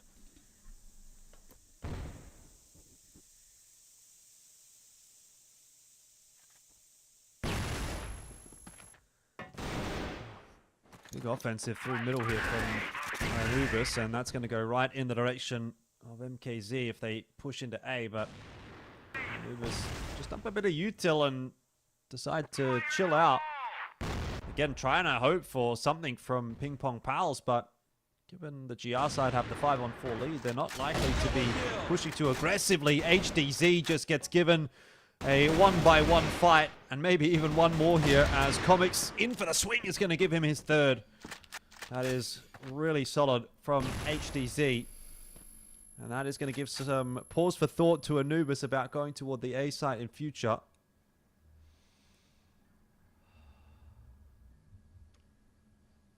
Crazy, man. Just won't say die, PingPongPals. It's unreal. How has this just not been an easy 2-0?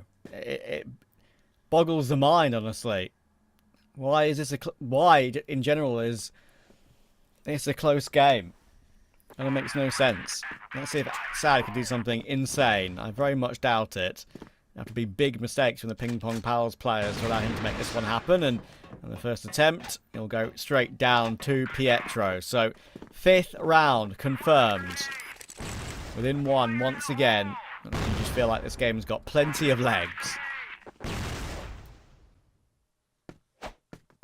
Yeah, I'd say so. I mean, both of our series so far today have been really, really close. And we're setting ourselves up for what really feels like it's going to be a pretty competitive season based on the first 2 days of results thus far. Moves in from Anubis as Dipsy will dislodge Gainer. So this round looks like Anubis aren't going to slow things down too much. But that's a little bit of a lie in and of itself. You know, they play quickly to get that opening kill, and then in the mid-round, things do tend to slow down. Yeah. Do you feel like it's over the course of a series, maybe we haven't seen as much of that pacey style that has worked so well for Anubis recently as we have sort of seen last season? We'll see, though. I mean, be the way they feel like they'd rather play today. That's an unfortunate miss for HDZ. It just crouched underneath his crosshair placement there. And that could be a critical miss to try and get them back into the round, and he will just get instantly traded when he does get his one. Missing it on that first line means there's no extra fallback for him after he gets the kill on the second line. So he's always going to get taken down. Good shot from Sad. Brings it back to even more advantageous situation here for Anubis, and doesn't look like that's going to slow Pietro down. He's not going to shy away from the fight, but maybe should have. Taken out of the picture. LSY now also spotted out, and this will be, you'd think, Anubis getting themselves up to 7. LSY will be given passage in toward the A site, but has to try and deal with Jaguar first, and that's just a very unfavorable aim duel. So Anubis get themselves one more. Kenny was given no chance in that one, right? Just completely destroyed. That's when HDZ. That's kind of what I was mentioning, right? It's a tough one for him because when you miss that opening shot, that is your first choice. You got first angle choice. If you get one there, you fall back to that second angle, and maybe you get a second before you go down. So you get a 2-for-1 rather than a 1-for-1. Just so happened he missed his opening, and that is one of the main things that went awry for PingPongPals in that round. I'm going to try and go for something a bit more aggressive toward mid now. If we go back toward the outskirts of B, the brawl's going to be coming in pretty quickly. Gainer and MKZ are both here. Dipsy and Jagger are about to fight. They'll keep their way forward, but they'll lose it. And Gainer, once again, popping up with the crazy round when it's needed. 3 kills out of nowhere. And that'll mean with the bomb in their possession that we're going to be within 1 again.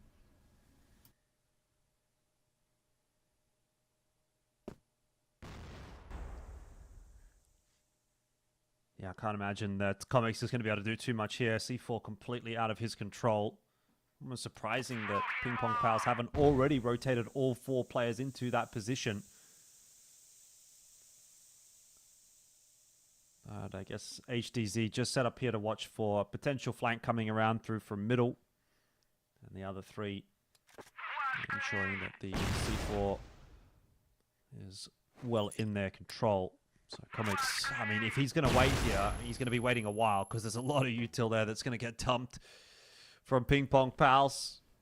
The flash causing him to wait even longer.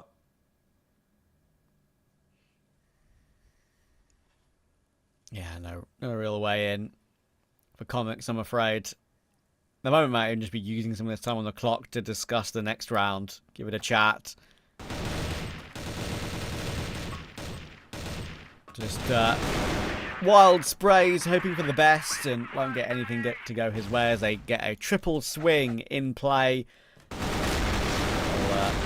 What's down to Gainer though? Look at that control on the third there. Probably should have never have got third. Got a third, but he did. And that is the star power he can show sometimes. Randomly pluck a multi out of nowhere.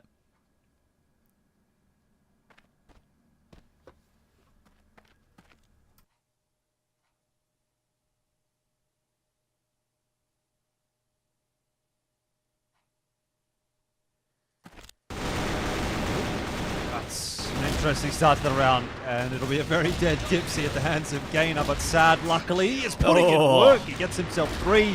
Can't quite land the 4th with the Orm, but the pistol will do. And it's just down to LSY, whose position is now known. And Sad, wisely, not going to ignore his teammate. He will actually sit himself on the line, gets the ace, gets all 5 kills in the round, and gets Anubis 1 more, up to 8. And the advantage grows back out to 2. It's funny, isn't it? I mean, sometimes you go a whole day without seeing an egg. So we've seen 2 in 1 map here. 1 from Jaguar as well earlier on. But again, I mean, Anubis already have created that 2-round gap on multiple occasions. And just every single round after, they're just not able to pull away. They just lose an opening pick somewhere, make an error somewhere. Just feels a bit lazy. And it will again give PingPongPals a chance to hold on here and close that gap to 1. They have got 3 players on the outskirts of A pretty quickly, but look at the rotation from 3P. They've got 2 players there. So it's going to have to be a weird timing for Jaguar to maybe recover this one. He is actually behind right now, but they are aware of the possibility, so I just don't think it's going to be much of an issue for 3P at the moment. So they're going to fall back off of it, bomb back in toward mid. Obviously, it's been there forever. So they're going to make a different decision later on.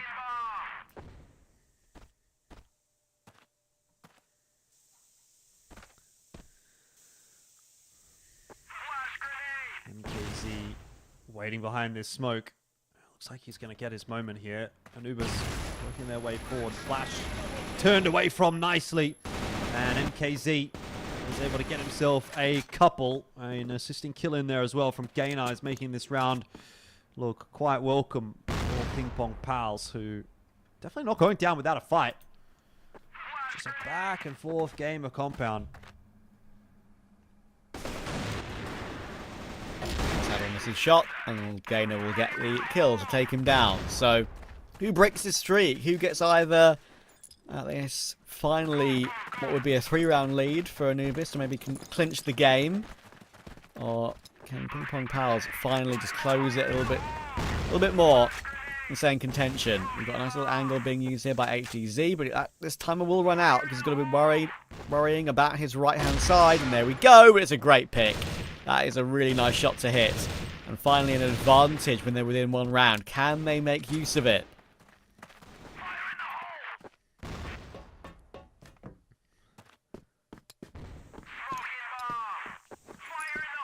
We're not going to be up to too much apart from dumping that util into mid here, PingPongPals. They know they've got the player advantage, and so they're happy to just wait it out for the moment. You could potentially expect to see some aggression out from HDC and Pietro here at some point. With that kill coming through from LSY and potentially the C4 even spotted. Don't imagine that's going to end up being the case. MK7 will go down, caught in transition. And Comics, his timing's insane. Pietro, though, will turn around and dispatch of him. Comics was just a bit too patient in the end. And it'll be PingPongPals that far and away looking more comfortable in this round. Yeah, it's a little bit greedy there. You can understand why. It's a slight disadvantage, right? He wants to try and move past Pietro, maybe catch a couple of players in the back, but not allowed to. Does not go his way. Pietro gives it a glance and will be able to recover. HDZ holding on to the site here. They're about to get flanked as well, and it's going to be an easy cleanup. So there we go. We get the round to bring us even again. Somehow. It's again a map 3 where we reach 8 all. And it really does feel like it's just anyone's game. It'll be another day of heartbreak for PingPongPals. They got close yesterday, as we've said. That game against InnerCircle went to a map 3 golden round, by the way. So, can they erase that from yesterday and get an unlikely victory?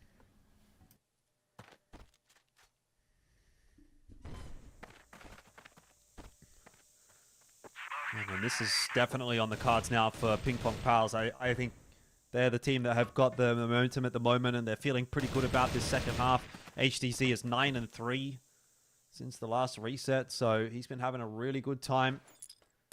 It's going to be a B take, or an attempt at a B take here for Anubis. U2 going over the top. It's, again, that sort of Wolfpacky kind of style. HTZ, though. Good shot. Got a collapse damage onto Jaguar. Wasn't quite finished off, though. Gainer did find himself a couple, and that is good enough. There's numbers here for PingPongPals, and they've also got retake avenues open to them, too. LSY locking down the backside, and MKZ just watching and making sure that they can't push out through the front into mid. Anubis down to just Dipsy and Sad. Both players are going to have to frag in this post plant if they want to give Anubis the bite at the cherry. Pietro out onto the site. Both the Orm shots missing. Sad and Dipsy eventually do get themselves a kill, but that is going to be that for that round. And Pietro pumped up. It's going to be PingPongPals that are one round away from victory in this series. How are they on match point? The collateral damage to come in to begin with, I thought for sure they'll be able to hold on after that, but it got nervy. It got nervy. Dipsy was last alive, but just having the sidearm to use, it's so powerful, of course, to duck and dive around the site, works out. And look at the, just the facial expressions on Doom, for example. Like they are in a tough position. They're not playing well today, not playing at the ability we know they can be. And choosing obviously the right time to get this final timeout in action. Maybe you could argue it's a little bit too late, but they did have the lead. So, at this late stage of the game, it's your last option, really, to call it now. Well, better late than never, I suppose. But this would be a pretty rough start to the season if Anubis actually ends up losing here. You are in danger of going from being one of those teams that's been towards the top end of the standings for the majority of Season 1 and ultimately obviously ended up being the second place team in Season 1 to a bit more back towards what we were seeing from them in 2024, which was like that fight for like 5-6 kind of position, maybe 4-5-6, right? Where you kind of are aware that there are other teams that are contesting you for that all-important 4th place position. And when we look at, teams that are coming in this season, I mean, PingPongPals obviously being one of them that they're now struggling with in a sense. 999 have got a season under their belt, and they had their moments last season. Obviously, Swamp Gaming as well, a fair bit of experience in that roster and a couple of really interesting players. It's an interesting mix. Obviously, we'll have to wait and see how it actually develops over the course of this season. But there's a few names in here that Anubis could potentially be concerned about just kind of like nipping at their heels. And if they lose this game to PingPongPals, then already you know that there's at least one of those teams that can beat you to the punch. And it might happen right here. HTC could fall just the one. The trades are back and forth, and it's a 2 for 2 in the end. KC was that third man into middle and not going to be able to at least keep it even for PingPongPals. Yeah, fair play to them for going in for an aggressive play like that and what is the game to win them the match, right? Or the round to win them the match. It's, you could forgive them for sitting back and playing it normally. But they fight, and now it's all down to the 3v3. To go too aggressive. They've got a result that they won't be too unhappy with at the beginning of that round. Could have been better, but it was just a very good 2K from Dipsy on the jump around. So Pietro, what can he do? Holding the line, normal position for him, needs a couple, but he's going to get run down immediately. Cummings will get the kill. You think that could be the difference maker. They almost wanted to push forward there and try and catch one to recover the round again. But it looks like now PingPongPals have resigned themselves to having one player on one side of the map and the one big flanker, but it is being looked for. Keep an eye on the map right now. I don't think that Comics has seen LSY. Will that make a big difference in this round? He is fully on this big flank. They are going to move away at the right time, though, so maybe his timing is just a little bit off and he's missed his opportunity. But they are pinching them. They have got them and got the information. LSY now knows what's going on. They're both going to be on the site that Anubis are looking to attack. Yeah, LSY just needs to hit this first shot. Absolutely cannot afford to miss this one. And then you probably need the second kill to come through from MKZ. There's one, and there's two. It's exactly how it should have gone, and it's exactly the way the PingPongPals wanted it to.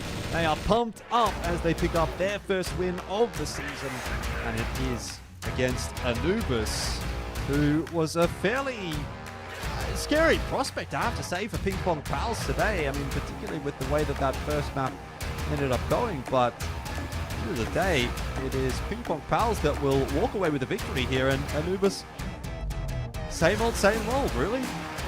Yeah, just again, not having that constant consistency that we know, at that level that we know they can reach. And PingPongPals, fully, full props to them. I mentioned yesterday how it was a bit of a heartbreak for them to lose to InnerCircle in a map 3 golden round. Well, they've bounced back, they've got their reward. And stunningly, I think now they're clearly showing that that result from yesterday was not a fluke by any stretch of the imagination. Like, this actually could be a serious project going into this season. Like, if they'd gotten like dumpstered yesterday and had won today, I would say, okay, they need to find more consistency first. But the fact they fought so hard and so well yesterday and they've now done this today, incredible. And clearly the pieces are working on the team brilliantly. And that was a great read on that final round as well. I mean, once LSY was on that big flank, once he'd realised himself that he hadn't been seen, and to then join up with his teammate, it was the perfect pincer. And I'm delighted that they're able to get it over the line, because if they had had that perfect read and found a way to lose it, that would have been also another heartbreaking moment for them. But they managed to avoid that. Yeah, I do appreciate seeing them getting pumped up when they got that win as well. So that was kind of cool. But hey, we've still got one more match to get to, and obviously a lot of conversation to be had in the meanwhile. So let's chuck it back over to the analyst desk, and then we'll be jumping into game 3. PingPongPals are here to play after a very close day 1 to get a win. They make a huge upset against Anubis Gaming, and they close out the series.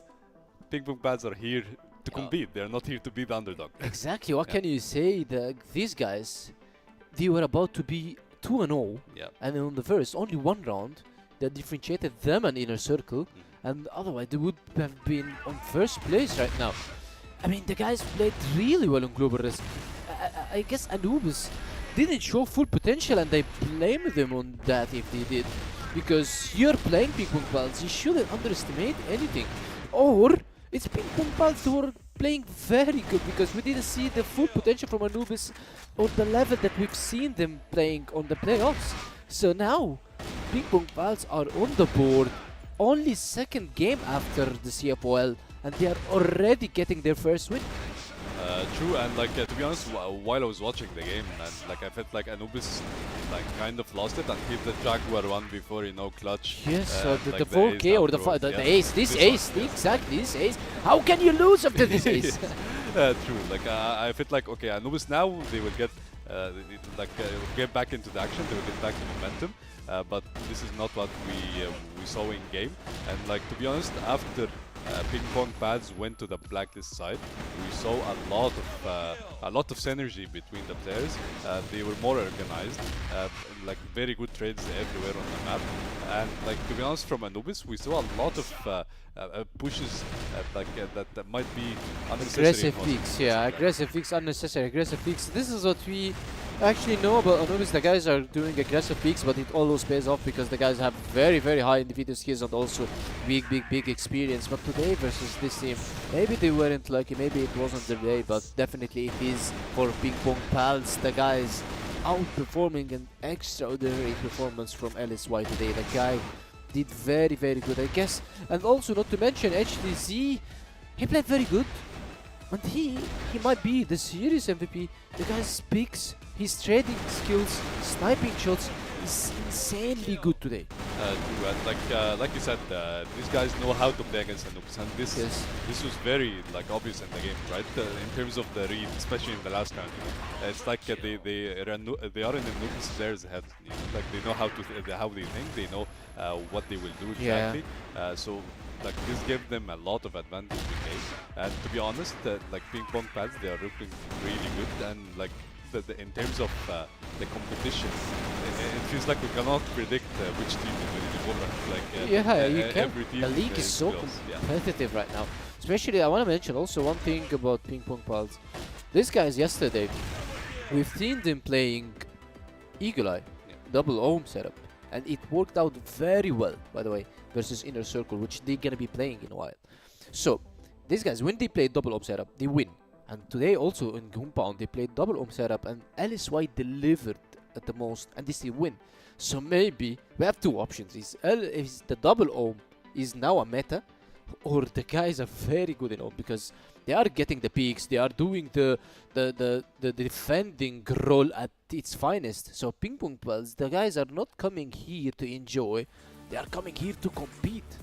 True, and from the stats, even you can see that HDZ, his KD is actually out of the ordinary, comparing to the other KD, right? He played a very very good game, and like you said, he might be the series MVP even, and he showed a really good performance.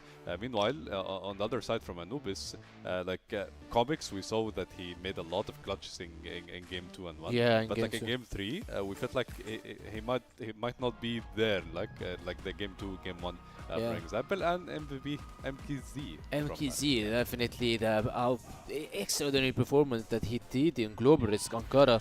He played really well. The guy was around 6 or 7 to 2, and his teammates were nowhere to be found still on the board, but he still carried his team. He took his team, he took the team's mental, and he played very, very good. So yeah, we're seeing now his skill. So he played very good. He's very experienced, by the way. MKZ, he's one of the oldest players in the region, and also alongside with Pietro, they were friends and they played a lot together before, until they disbanded, or not disbanded, until they changed the teams, and Unnights became InnerCircle. Pietro went to PingPongPals, and now they are regrouping again, and they are doing the magic work for the teams. PingPongPals are now having one win, only 1 week, or the first week, one game after their first loss. True, and like you said, Anubis, Anubis as a team has a lot of individual skills, right? So to match them, to go toe to toe with them, it's actually a very good sign for you. And we're going to have an interview with MPZ in a very short bit, and we'll get to ask him how did it feel for him as a player and for him as a team, for them as a team, PingPongPals. So let's go to the interview with the MVP of the series, MKZ. Congratulations on the win. It was a very entertaining match, a very close match. How did it feel after beating Anubis, knowing that PingPongPals, before coming into this game, people might have been saying that they might be the underdogs, but you guys showed up. Yeah, actually, it feels good to win this game, especially because of the game of yesterday, because I feel that we deserved also to win the game of yesterday. And yeah, it feels good to win them because they were top 2 last year. And this is a good test for us. That's what we said each other. For the 2 first game, it was to see if we can compete against the top. And I think we showed that we're going to be here to the fight. Yeah. I want to ask you a question. How do you guys prepare for such games when you knew you guys are playing 2 top 4 teams? You played versus InnerCircle, and then you played versus Anubis. And not only this, you guys also, in both of series, you lost first game. But you still were able to come back very strong in the next games. To be honest, we didn't prepare about Circle or Anubis. We just play our game. We are playing together since some weeks, so we still have a lot of work to do. But at the end, our goal is CFS qualifier. It's not the season, so here we just play like we do in practice, and we're gonna improve again day by day.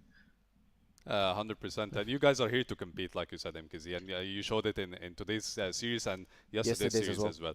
And I want to ask you, like from here, like who's the team that you're looking forward to play against, since you played against InnerCircle and Anubis? Like which team that you might think that the series might be, you know, like the closest might be the most entertaining for you guys? I don't have any teams to play. Maybe ROC because this is probably the best team. So yeah, we'll see. Like against ROC. Okay, we'll see. PingPongPals against ROC. Congratulations on your win again. Do you want to say any final words to the fans watching, to the people supporting you? I don't know if PingPongPals have a lot of fans, but I will People say support maybe you. probably yeah.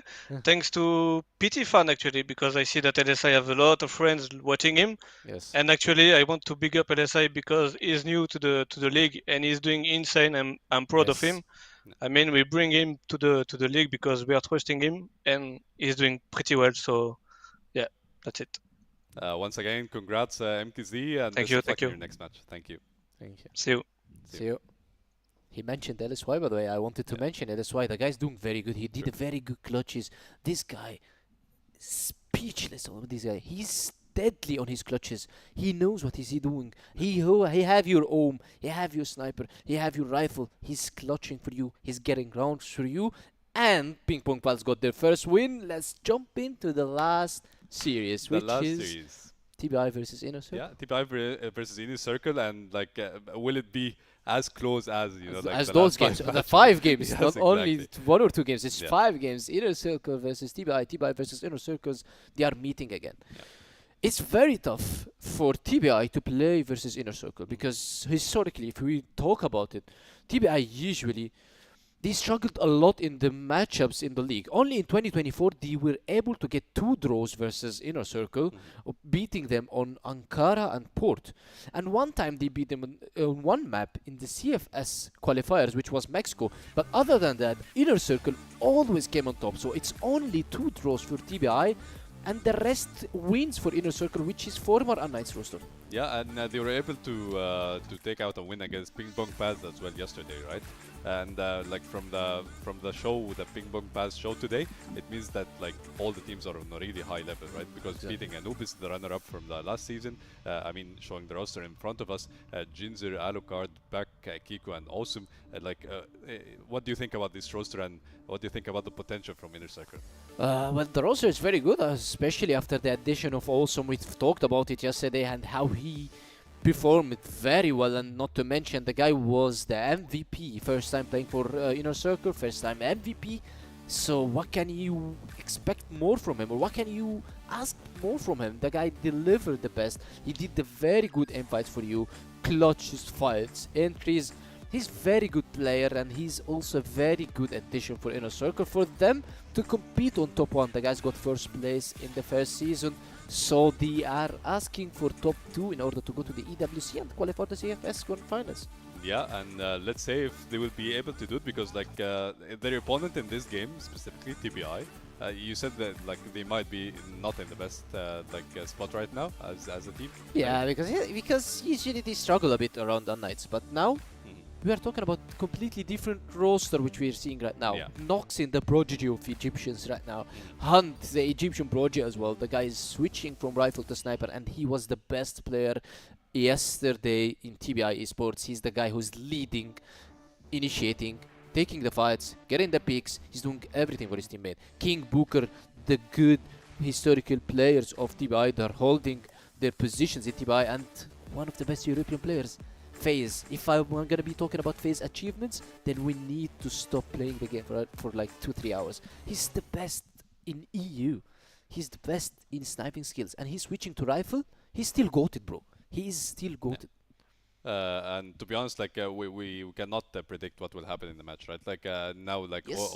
like our papers are everywhere. They're shuffled. Yeah. So let's talk about the map expectations, about like the map selection for these both teams, because right now I'm not even sure if the teams are choosing the right maps, because like every time a team chooses switched. a map, they lose on this map. Yeah, well, First, let's talk about TBI. TBI definitely needs to be banning Port.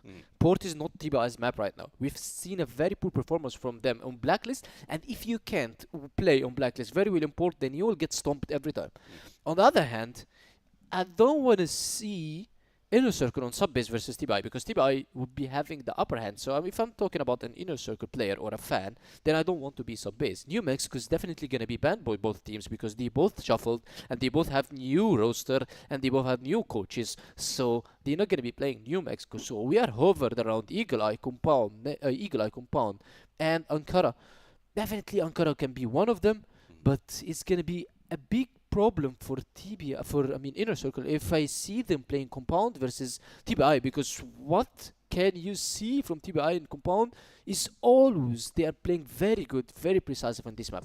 Yeah, and we have the map bad drafting in front of us. InnerCircle banned Sub-Base and New Mexico.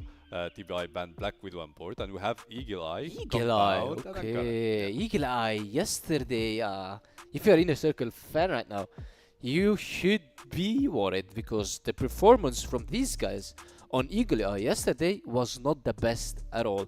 We've seen how PingPongPals destroyed InnerCircle in Eagle Eye. I'm not saying they played really bad, but still they lost a lot of clutches and a lot of games, a lot of rounds. So they lost, I guess, 10-6 to PingPongPals. So now they are repeating themselves. They are playing again now Eagle Eye, but at this point they are playing TBI. I'm not saying TBI is maybe weaker opponent than PingPongPals, but still maybe they think that it is the TBI the underdogs and they are picking Eagle Eye versus them. So TBI now has to prove that they should be winning on this map because its second map it's gonna be Compound.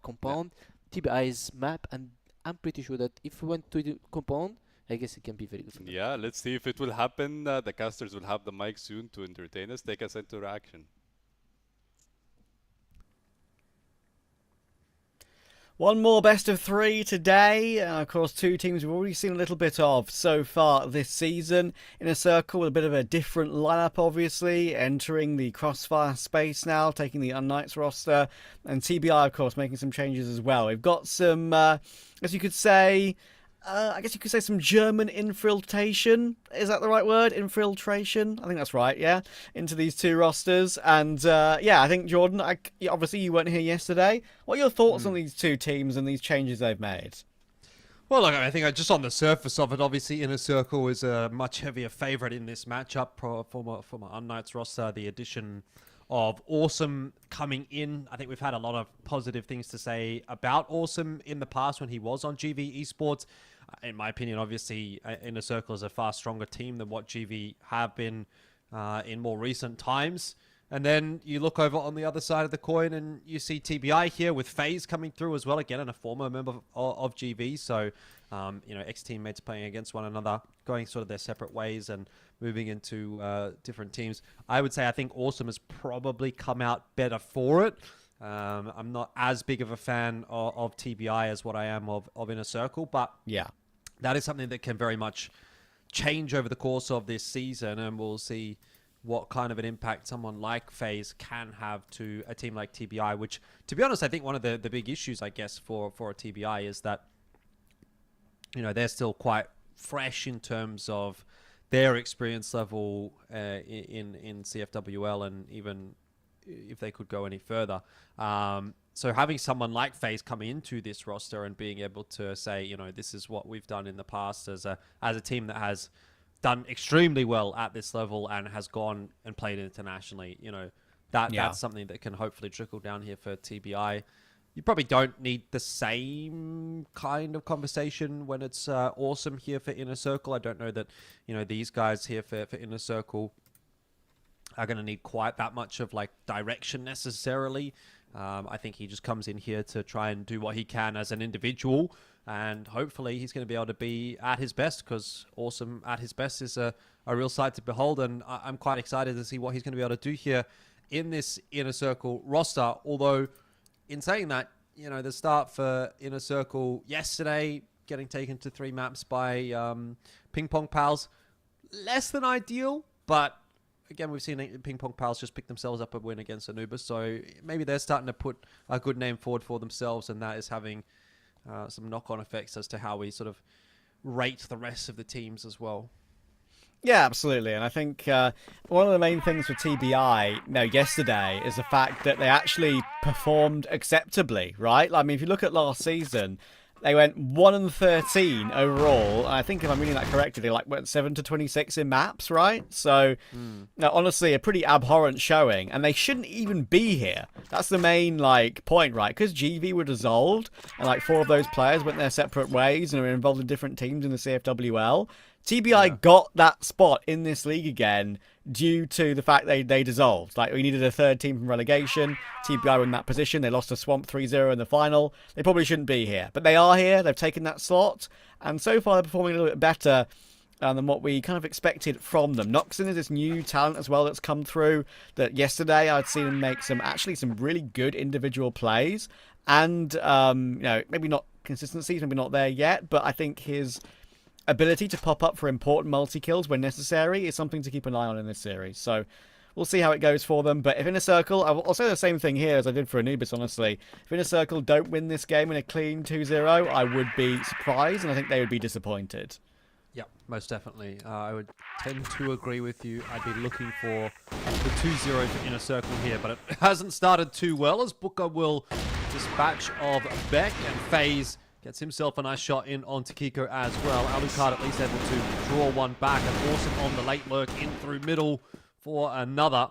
Round is still kind of devolving. C4 has dropped, and it's down to Awesome and Alucard to try and negotiate this one. But frankly, if you have anyone in the 2-on-3, it's probably these two as far as I am concerned. Alucard now going to have to step up with that Orm in hand. No, it's the pistol, but he can't get that over the line against Booker, and TBI start with the round in their favor. Yeah, good start. Of course, Eagle Eye. Map that's, I guess you could say, a little bit goofy in its own way. For example, as you can see on the replay, the radars are very different to the mini-map that we see on the overlay.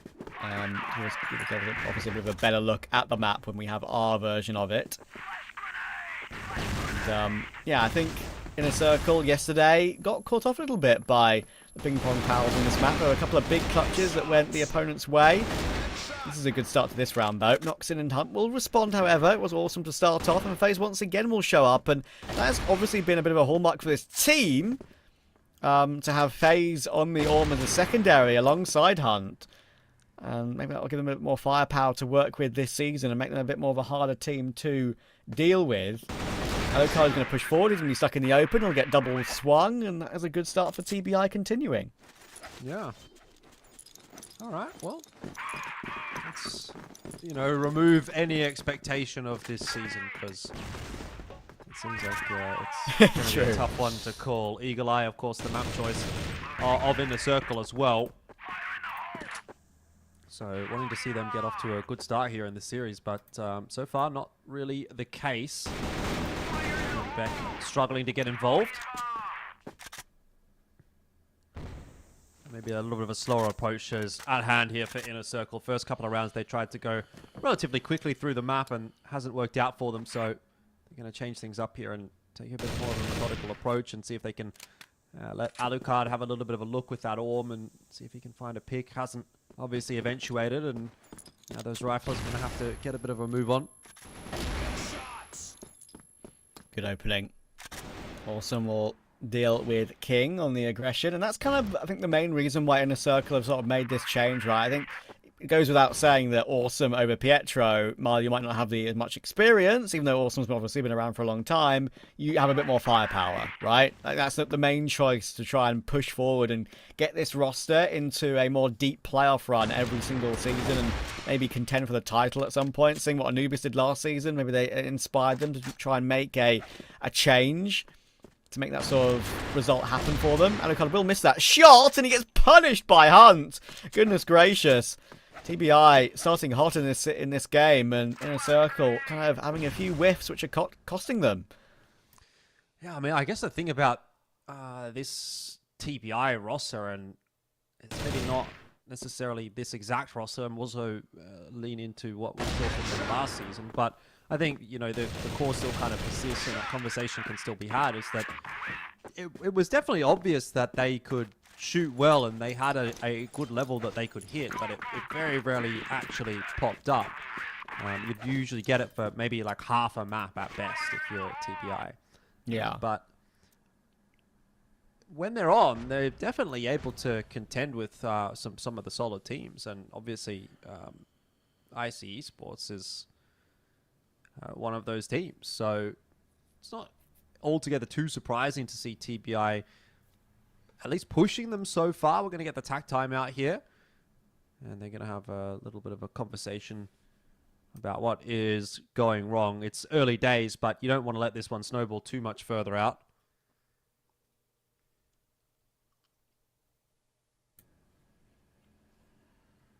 Yeah, good. I would say already a good time to use it, honestly. Feels like they're just not turned up at the races so far today. No, it's very, very early days, but it's a very good start for TBI.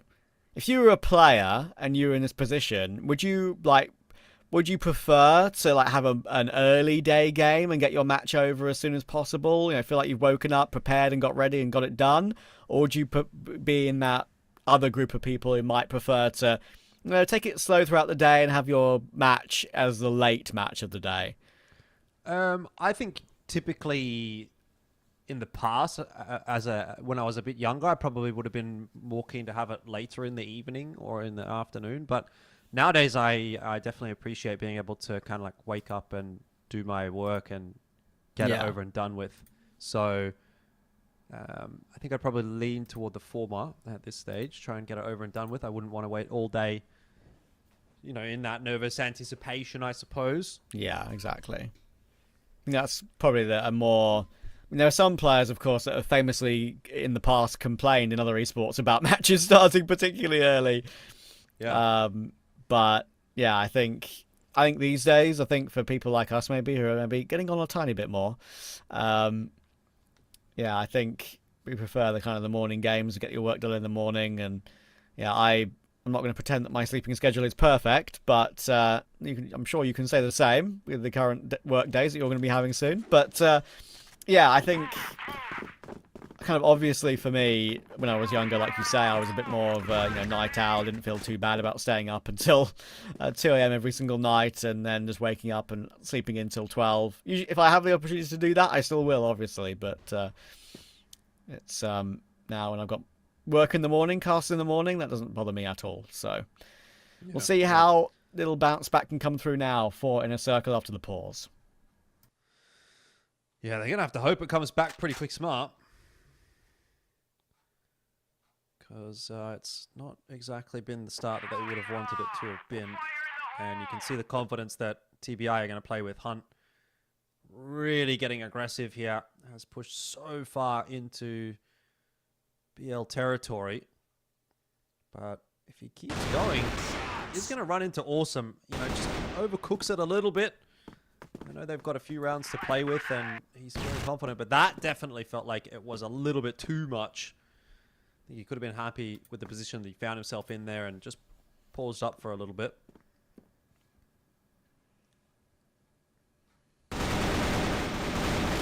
Awesome should go down though to Booker. Yeah.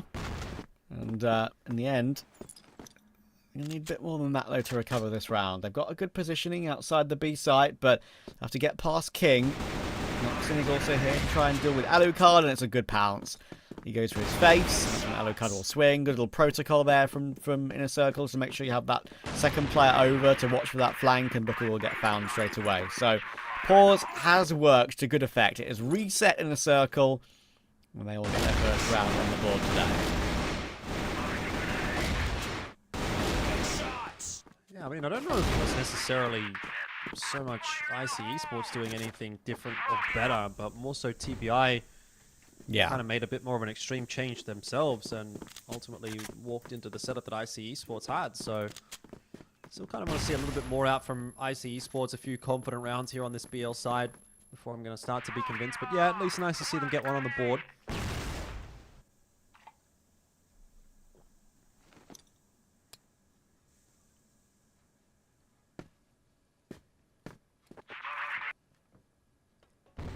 Plenty of utility set up here for InnerCircle. push forward now with Beck and Kiko with these smokes up.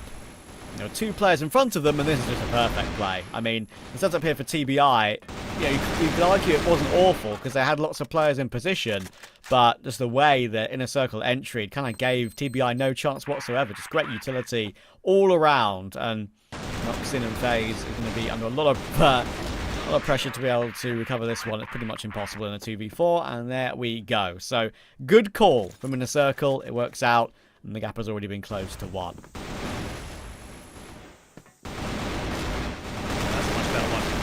That's less about TBI getting too over-eager or anything like that. That's just a good bona fide round out from InnerCircle. And it's, again, started pretty quickly as there's fights all over the place. It's an aggressive round out from TBI. There's a fight over middle. C4's been dropped. Noxon is in pit. But eventually will be brought down to heel by Awesome, who will recollect the C4 and take it over to A. So good rounds, a fast round as far as I'm concerned, and maybe FaZe is of a different opinion as he's now in a 1v3. Up on the tower. Oh, we've seen one. Ah. Oh, there we go. Okay. Gets gifted that duel. That was Awesome. Tries to go for that position once again and tries to get that plant down. Alucard will now make it happen, and FaZe has found the rifle on the floor. I think he is being ghosted from behind. He's just able to get away. Jin is tracking him, tracking and tracing him. Not entirely sure that he's got through the door yet. As you can see, checking every single angle just to be doubly certain. And FaZe is now working his way through. Alucard's got 1 line. You'd think he'd be able to take him, and now the line's been there for Jinza too. So he's in position. A little bit nervy for a second. You can see a big deep sigh there from Alucard. But in the end, InnerCircle have locked in. That's now 3 in a row. Yeah. So pause working out nicely for InnerCircle. Seems like they've definitely figured it out. Back in onto Booker. Will lose his life, but Kiko was there for the trade. So good spacing out from InnerCircle so far as they are just starting to dominate TBI. Whatever that conversation was that they had has worked out perfectly, though FaZe has got himself a couple. Kiko and Awesome both going down. Alucard doesn't want to overpeak this angle lest he give up the player advantage over to TBI. They know they've got that timer ticking in their favor. There's a tap on. It's going to draw out a swing at some point. Alucard will drop, but FaZe also went down. So now we're into the 1v1 with Jin underneath, and this should be pretty unlosable for him. Deep music is on. There's the swing, and he gets it done. Perfectly timed as InnerCircle win themselves another one. 4 on the trot now, and this BL side is really starting to ramp up nicely for them. Yeah, good calculation of his internal clock there. Jinza making sure he pounces at the right time because they're placing that first kill, and as you can see, even though... I mean, I've got to give credit to Alucard as well, actually, because, he goes down there pretty instantly, but he does get his 1 before he does. If, if Jinza is left last alive there, maybe it's a bit more awkward for him and he can't play time accurately like he did there. So, change up from TBI in the following round. They're going to be a little bit more aggressive. It's worked out for them. They've got a 4v3. Make that a 4v2 as FaZe finds 1 more. So, we'll be evening ourselves up back at 4-4 again.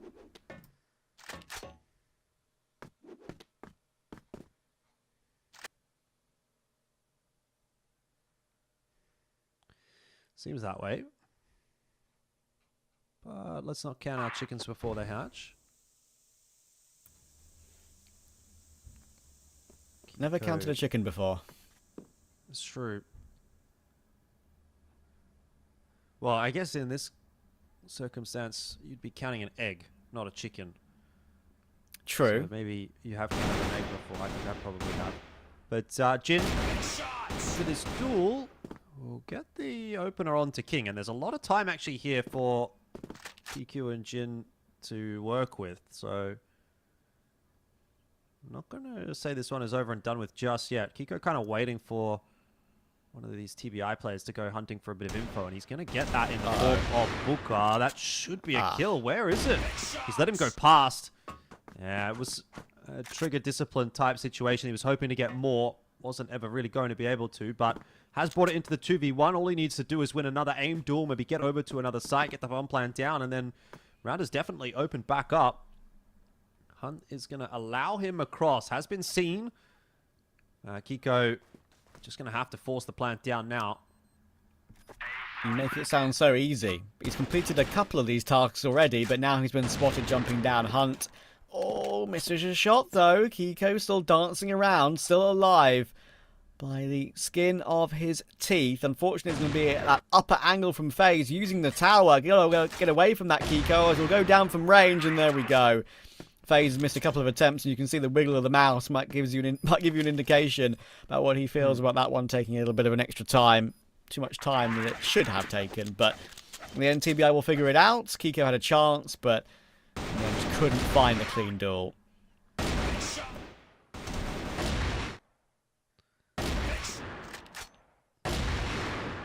Yeah, so gets a little bit closer in the end. 4-4.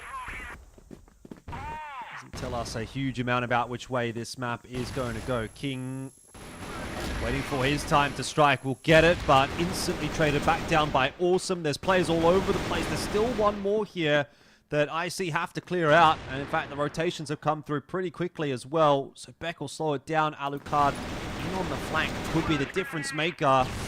Hasn't been able to find a clean fight there, but now actually being covered off by Beck. These two working in tandem really nicely will win the final round of the half for IC Esports.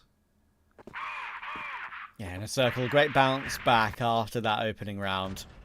We had a couple in a row where they seemed a little bit checked out and TBI were taking advantage of it, but a quick pause got them 3 in a row of their own, and since then they kind of just had a pretty normal half overall, didn't they? Played it pretty well. But give TBI the benefit of the doubt. They again have looked serviceable, even though it's a team, as we said, the core only won that one game in the league last season.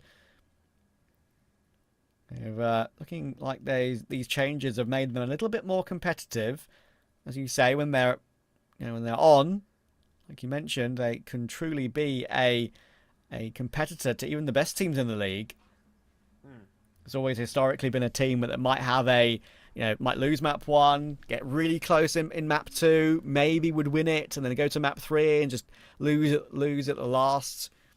I made a stupid joke yesterday that sometimes they can be a bit more TBA than TBI, but, it's something they can change over time.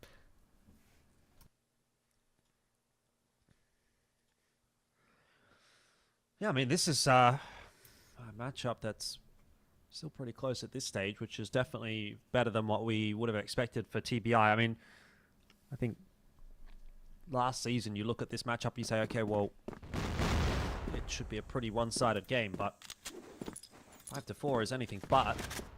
We'll see how things do go, though, in this second half. It can always change as the teams swap sides.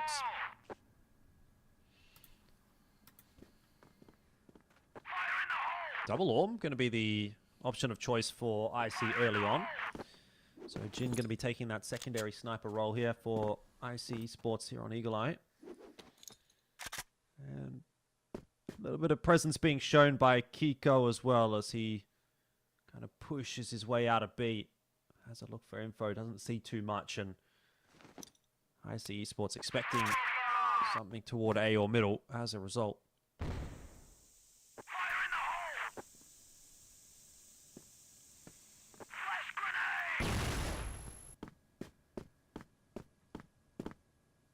Jen will rotate all the way around. The one man in position in this far top corner of the map is Kiko. Could have 2 players coming his way in a moment or so. Quite a far forward position, but you expect it will be cleared. Hunt's not looking at it right now, and maybe they're not going to expect someone in this tight corner. It's probably checked by Hunt though, but doesn't make a difference. He'll still go down. Kiko's positioning does work out nicely for him, pushing through the house there to get a deeper line, but getting away is the issue because that's such a long sight line from inside that building, and FaZe will put a stop to his retreat.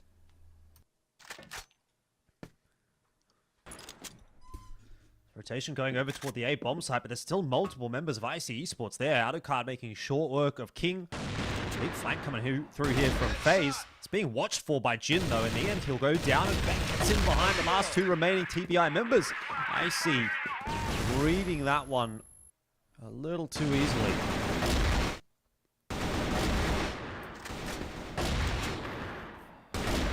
shots from Alucard though either way. I mean, that one was a pretty clean flick when you could only really see half his body, if that.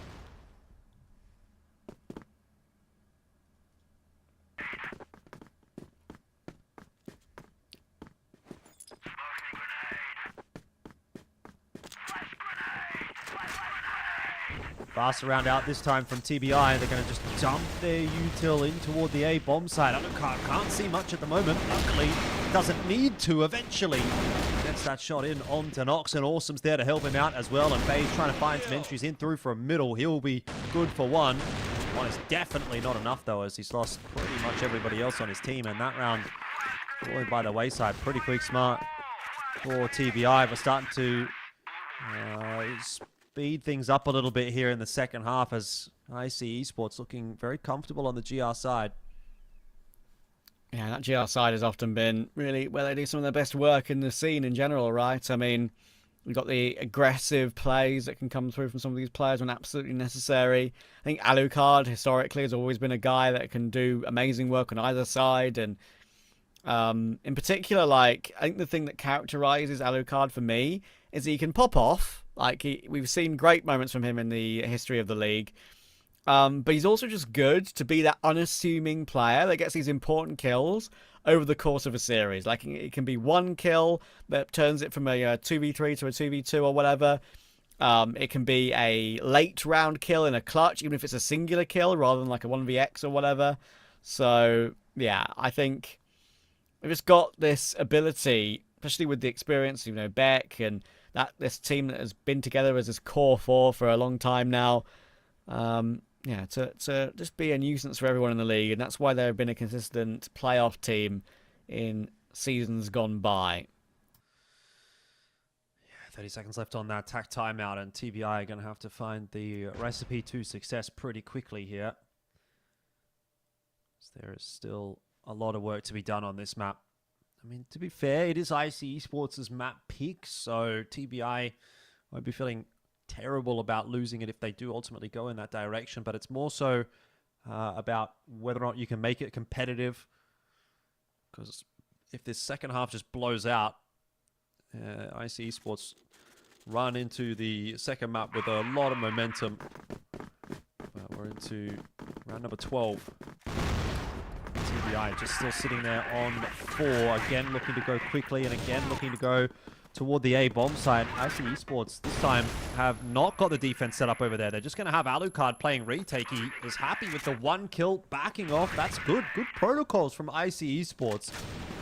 It sets them up for another potential round win here. FaZe having a fight in middle will end up going 1-for-1. That's not good enough. Awesome. To now trade for Kiko. Booker trying to lock things down. PongPongPals still not in though, so time not the pressure here for IC Esports at the moment. Yeah, interesting that they're delaying it quite a lot. I mean, they've had control of the A-bomb site for ages now, but they just haven't felt the need to plant yet because of the positioning of Booker. He's not really on the site with them until right now. So he'll play further back, having to plant position. Now finally they should be able to punch in those digits on Noxin. Here we go.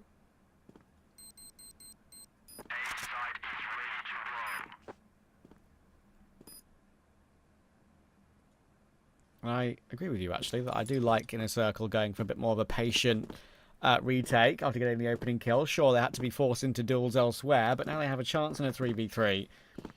Booker dancing with death, jump spotting the doorway. Alucard almost shoots at a ghost, but it's fine. And they're ready to force their way in.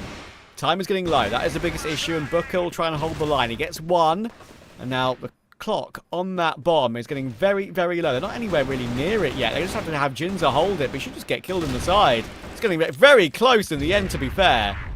But, yeah, they were just a little bit too late there in a circle on that retake, just dawdling a bit too much. It did get a little bit too close for comfort, but in the end, IC Esports will drop the round and TBI get there first in the second half. Oh, that nade stack. Booker Hunt knocks them all down low. And already their advantage, but it does get brought back quite quickly. FaZe has been pretty instrumental in at least keeping TBI in some of these conversations. Fast over towards B. Jin in the middle of about 3,000 enemy players. He'll actually go down fighting, gets himself one. Alucard rotating in through A, back there as well. She got the C4 control. Alucard almost gets two, won't. And TBI respond back in kind very quickly indeed. Yeah, that retake not going the way of InnerCircle. It was only that, as you say, like half a second away from that defuse coming through. That maybe could change the fortunes of this roster. This TBI team just being able to get that in time, getting another round in a row there, closing the gap to 1. Not out of this game by any stretch. And we've seen how these games are going down at the moment in this season of CFWL. No one seemingly out of contention. You never know for sure what's going to be happening. Hunter managed to get 2 as he picks up that secondary kill with the sidearm and gets a reload and finds Alucard as well, despite Alucard getting 1 as well. So suddenly, from nowhere, an aggression has given us a 2v2. Again, an option to get this bomb down over toward A, I would say. Taking a little bit extra time to figure that out, because obviously they're worried about these long distance angles that could catch them off guard. But Kiko and Jin are playing pretty safe for now. Yep. They know that Jin's still alive, and they know that he's been hanging on to that secondary orb, so there's a possibility he could be in the sniper tower waiting for that plant on A. That actually will prove to be incorrect at this point. But IC Esports kind of hedging their bets and just playing in the middle of the map. Kiko's been spotted out there, I think. I think Hunt might have seen him. Certainly has, and well, it's not going to do him any favors as Kiko will knock his head off and just link back up with Booker. They're going to, with Jin, I should say, as Booker tries to get that bomb plant down now in the 1-on-2. One of the more experienced members in this TBI roster is Booker, so we'll see if he can lead from the front. Kiko and Jin doing what you ought to do in a 2v1 and just linking up and playing it out as a duo, and it'll be an easy shot in the end there for Jin as IC will make it to 8. An important one. Booker could have really done something special there. You never know in that sort of scenario. So InnerCircle will be a bit more relaxed now to get that one over the line. 2 ahead and 2 away.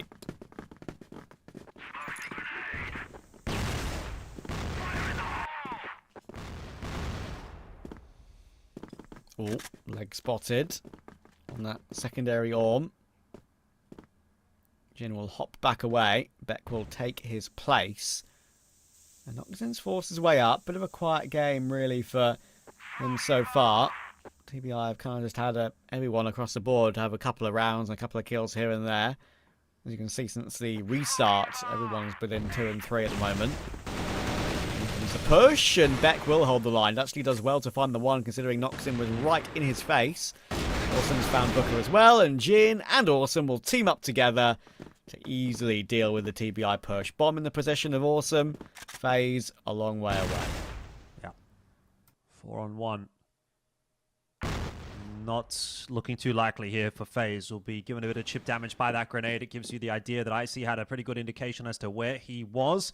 Not that that seems to have helped Alucard all that much, but still quite the job to do here for FaZe. Jin will spot him out. And that is going to be 9 for IC Esports. So 1 round away from securing map 1 and doing so in pretty comfortable fashion, although it hasn't been the easiest of games for them. A 10-6 scoreline would be happy enough. A lot of fighting early on here. Noxen will find the 1, but Awesome could get 2. Oh, he's got 2, and it could be more. He's actually managed to find 3. That is crazy. But immediate response, and just like that, there's 2 minutes in the round, and it's a 1v1. That's crazy. Don't see as many fast rounds as that in CrossFire. And Jin is going to move all the way around the map. They're quite literally on the opposite sides right now. So, with it being such a fast play, utility is still available for Jin, and he hasn't used yet at all. So, it's now a bit of a standoff as we had such a pacey start. Now Booker and Jin need to find the first engagement against each other. I suspect Jin's not going to want to use that util to give away his position. He's probably just going to want to try and get that shot in with the Orm. Oh, and his timing here, it looks like it's about to be pretty insane. And it is. Booker will go down. And that will be that. IC Esports, some wry grins really, but no cause for massive celebration. As honestly, for IC Esports, you know, this is a matchup which they would be expecting to win 2-0, and they'd probably be expecting to do it even more comfortably than that, especially considering TBI unable to have too much success last season. They only won one series, though they did take quite a number of maps. But at the end of the day, you know, this is a team in InnerCircle, or Unknights as they're formerly known, that should be jostling for the top. They should be jostling for a top 3 position. So TBI is quote-unquote beneath them in a sense, and so this feels like a formality really, and I guess that's why they're kind of like looking at this and going, nothing too exciting just yet. Let's make sure we get this series over the line before we get too excited. Yeah, I think that's just a solid win in the end. Like the main individuals for InnerCircle, which we wanted to see perform, kind of did, right? When they needed to show up, they did. I think there was only a couple of rounds that TBI showed well at the beginning. But yeah, in the end, the expected team won. And a slight return to normality, perhaps, for the results we've seen so far this season. But for now, back to Colio and Penguin.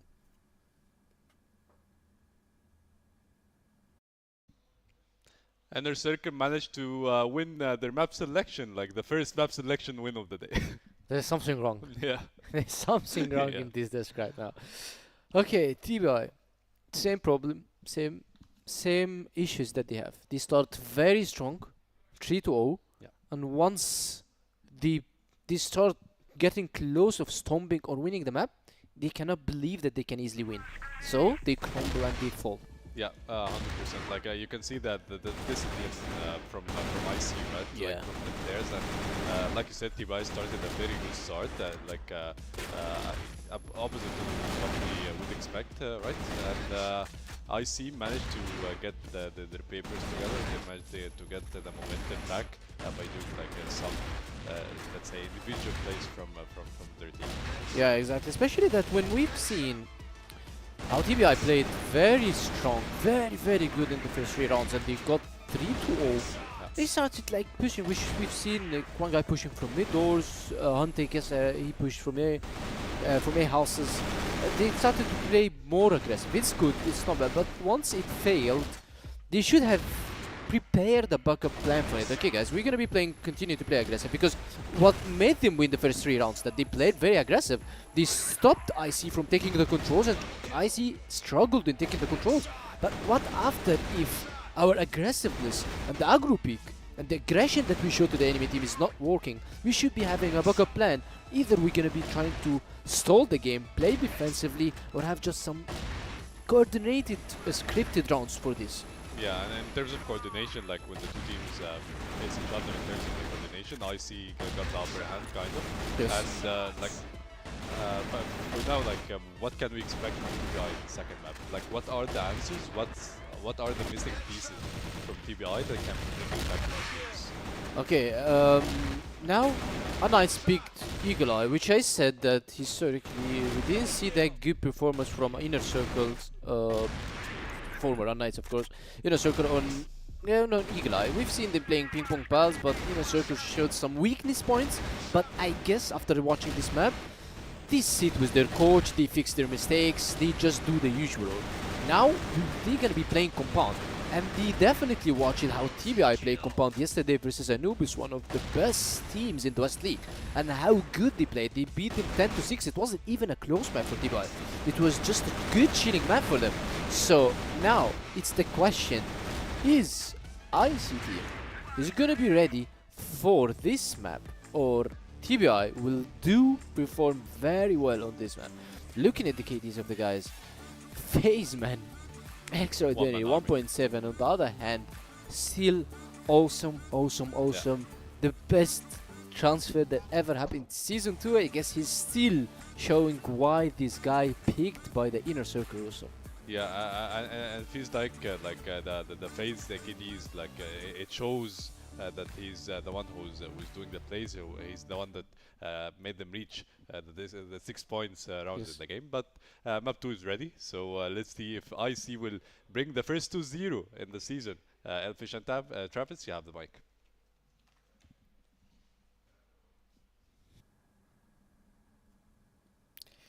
Yes, sir. And yeah, I think there hasn't been the PSA for Jordan. I think maybe he needed a bit of a break, but we'll get him back very shortly. But yeah, I think what we needed to figure out as well, as for these two teams, is the first 2-0. Is this actually going to be the first 2-0 of the season? It's kind of crazy, right? I mean, look at what happened in seasons gone by.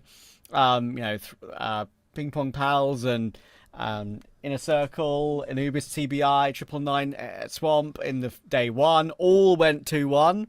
And then ROC and GG, of course, today went 2-1. We saw Anubis and PingPongPals go 2-1. Every single match. We'll see if that little pattern will be kept up today, because I think it's going to be really interesting as we see if TBI can bounce back, because InnerCircle are clearly the better team so far out of the two. Yeah, look, I'm honestly a little bit surprised that we haven't had a 2-0 so far. I think that was, maybe partly due to the fact that ROC and Gaimin didn't play yesterday, and the fact that they played against each other today. You know, those would typically be the teams that would be pulling out those 2-0s. So that may be part of the reason why that's all kind of played out that way. But looking at things here, InnerCircle, I would say based on that first map, are looking pretty comfortable here to close out the 2-0 against TBI, although we are going into TBI's map pick, so maybe that makes a bit of a change up. I guess we'll have to wait and see. But I think, look, at the end of the day, Unknights/InnerCircle, very much expected to be one of the top teams in the league. Yeah, they were a little bit outperformed by Gaimin and ROC in the group stages last season, and they were able to, unfortunately, not go too deep in the playoffs either, because they ended up dropping to ROC in the semi-final, and then they dropped to Unknights. They dropped to Gaimin Gladiators in the third place match. Yeah. Their season actually ended up quite disappointingly last season, but I think we, on the surface of it, power level-wise, would probably say Unknights/again InnerCircle Esports is probably a better team than a fourth place team. Yeah, not sure what the delay is, but hopefully we'll get into the game sooner rather than later. We were told it was ready, but apparently not just yet, as the way things are. But yeah, I think overall they need to regain a little bit of confidence. Sure, of course, they did manage to get the win yesterday, but it was not clean by any stretch of the imagination. It was literally a map 3 golden round. So to be able to recover here today and then get a clean 2-0 would be a really good sign for them. It's still, even though it would be an expected one, it's getting it done clearly in what looks like a season which has some upsets and some teams that have changed players, and that GV roster disbanding and all these pieces from Germany slotting in across the league, right? Maybe changing things up, maybe switching things up and making it a bit more exciting and a bit more closing up the field in a way, right? With Awesome in a circle, FaZe on TBI, Snox on Swamp, and Creeds and the like on 999 to make that a full German team. So, yeah, I think it's fun because of that. And yeah, I think for me, the main thing is just improvement from everyone. So far, I think it's evident. There's the question, obviously, if that remains over the course of all these matches we've got to come in Season 2. Yeah, and I suppose at this point, obviously, for Unknights, it's pretty important to have a strong season here. We were kind of talking about, again, I keep saying Unknights, InnerCircle Esports. We're talking about it during our previous matchups with, how stacked this year is for CrossFire with EWC and CFS.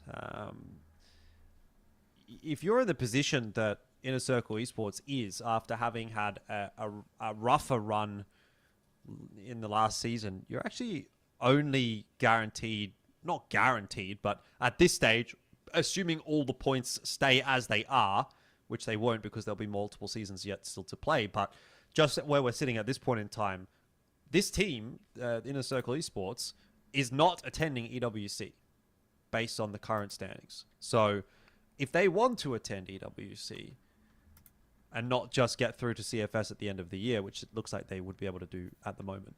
They would need to presumably place maybe like top 2 this season, and then hope that one of Anubis or Gaimin doesn't make it into top 4, for example. And that would more or less be enough to get them into the top 3 overall.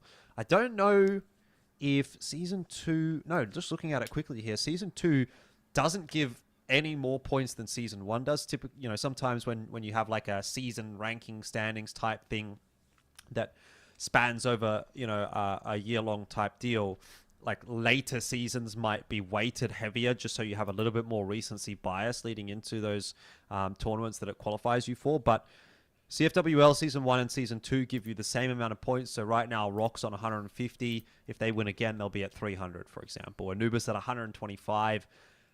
Unknights, which is InnerCircle Esports, is only at 95. So if they want to make it into the top 3, they have to leapfrog Gaimin, who's on 110.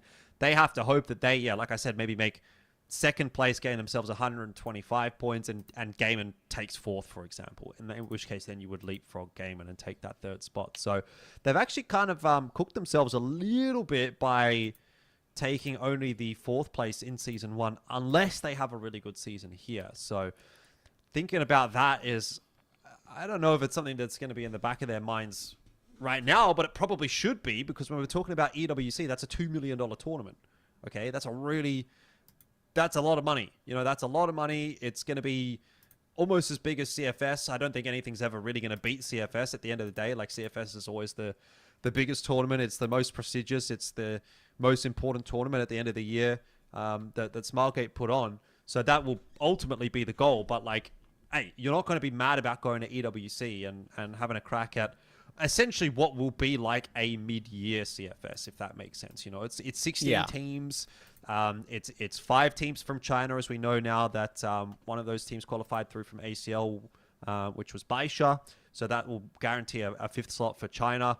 3 from Vietnam, 3 from the West League, 3 from Brazil, and 2 from the Philippines. Like, it's a big tournament. It's about as good as it's going to get in terms of a global tournament. So you don't want to miss out on that if you're InnerCircle Esports, a team that, theoretically expects to be at those kinds of international tournaments at this point. They were there in 2024, and they had their first run, and they even managed to pick themselves up a series win, although it was against Swamp, so it was kind of like a domestic win, all things considered. But it was on an international stage, so they'd expect to be back at that international stage again this year. And they might well get there for CFS, but I'm sure they'd want to be there for EWC as well. So basically, a bit of a long-winded conversation here, but what I'm trying to say is it's very important for InnerCircle to get rolling. Exactly right, and I think one of the main things here is that I have also got now just pulled up the points table in front of my very eyes, right? It does feel unlikely for Unknights, right? I mean, obviously it will qualify them to a slightly lesser prestigious tournament, but it is the top 3 to go to EWC and CFS. So anyway, we'll have to see how it goes. I believe we have a bit of information coming through that one of the players' electricity has cut out. So unfortunately, that's what the delay is that we're waiting for right now. I might have to be playing with a sub, which obviously will be even worse for TBI, obviously. I believe it's Noxin who's had his internet cut, so they're going to get a sub in. To be fair, I think subs often have performed pretty well in the league over the course of time. They've always had a player waiting in the wings that is a quality enough player. We've seen Avin play before. I remember covering him a few times. That is who TBI might have ready to go. But that's not 100% confirmed yet, so just keeping you guys up to date. We'll figure that out in a minute or so, I hope.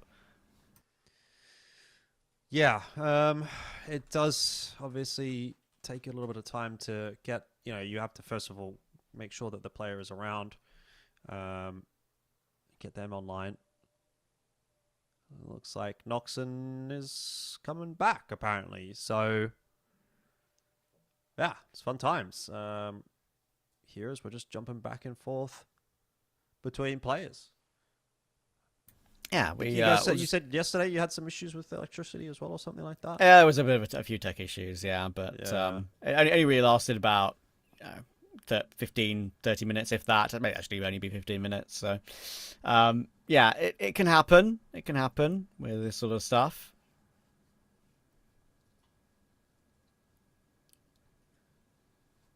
Hopefully we'll see Noxin appear at the bottom left in a matter of seconds. There we go. Look at that. Oh Just wow! as I said You're it. like you're the Noxon whisperer. Clearly. Noxin, thank you for reconnecting to make me look like a genius.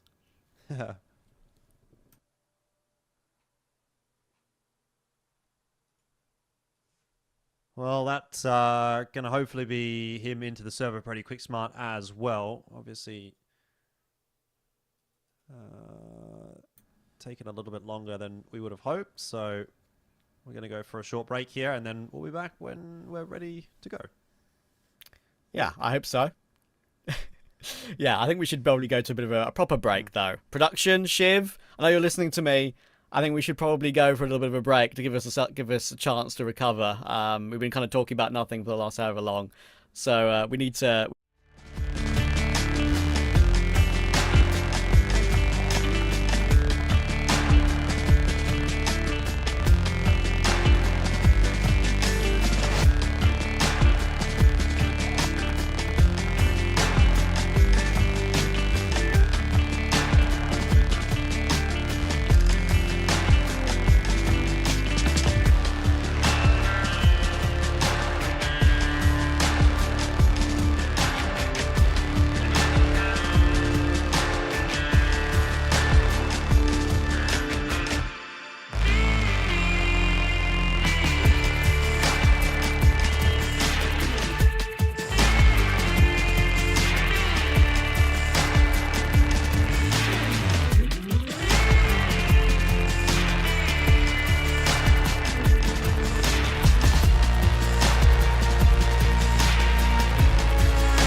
There we go. Looks like we're back in. And thankfully, for TBI's sake, Jordan, we got Noxin on the server. Electricity has recovered, has returned. No need to play with a sub. And we'll see if they can get a bit of a better performance in action here on map 2 against InnerCircle. Yeah, so here we are again on Compound, and we'll see how long this one takes to play out. That's a nice opening kill from Hunt. The setup is a good one from InnerCircle Esports, but it's just been dealt with so cleanly by TBI that it doesn't matter how good your setup is. Sometimes your opponent is just better, and that's also the case for Awesome and Alucard as they bring it back into the 2-on-2, winning themselves a duel each. And all of a sudden, this round is hanging in the balance. Yeah, very low HP on Hunt in particular, but Alucard is pretty low too. Bomb down, and should go down himself, Alucard. He will to Hunt in the end, so it's going to be an awesome clutch. Or will it? Might be a bad... We'll have to see. He's got 2 to find. Timer above his head. Can he get anything in action here? It's an early tap, and Hunt's going to have to peek to check it. And now an opportunity in a 1v1. Time still against him. Good flash, and he's going to choose to hold it in the corner. Just about in time, I think. TBI there grabbing that one. That was almost a bit of a nightmare for them. He actually almost got that. That flash was a cheeky one. TBI find themselves the opening round on their map pick, which was somewhat necessary, given that they're now down a map. So fighting for their lives in this series. But remember, every single series so far of the season has gone the distance all the way to 3. We may be getting that once again. make 6 from 6.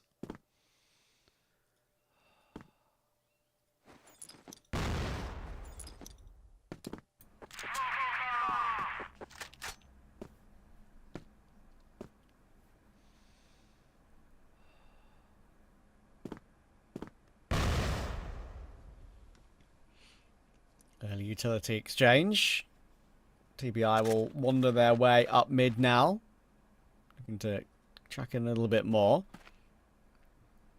Got a push coming in from Awesome on the other side of the map right now. And unfortunately, one of the players on InnerCircle has dropped out. That's Kiko, who's no longer on the server. So it's going to be awkward for InnerCircle in this round. TBI might decide to go for the push ASAP as they know that situation has come through. But Alucard is stepping up in absence of his teammate. Beautiful triple killer hold, exactly when it was necessary. Beck's going to deal with FaZe, and despite the disadvantage, they're able to recover it pretty much immediately thanks to Alucard. Hunt is last alive with the Orm, but below half health, 44 HP to be exact. Well, it's not over yet, although with Awesome wrapping around the back, it would take Hunt a bit of a miracle to win the round, and so 1-1, I should say, will be the scoreline as we do trade back and forth. And Kiko, you can still see connected here on the webcam, so presumably shouldn't be too long in getting back into the server. Might have just had a game crash or something like that.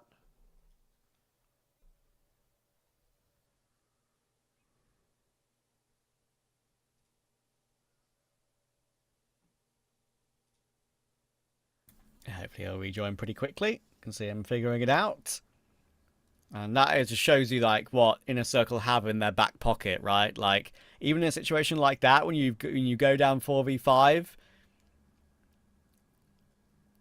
due to obviously no fault of your own, you can just stabilize. You have one player deliver when necessary, and in the end, win the round relatively comfortably. Alucard, the 3K was glorious.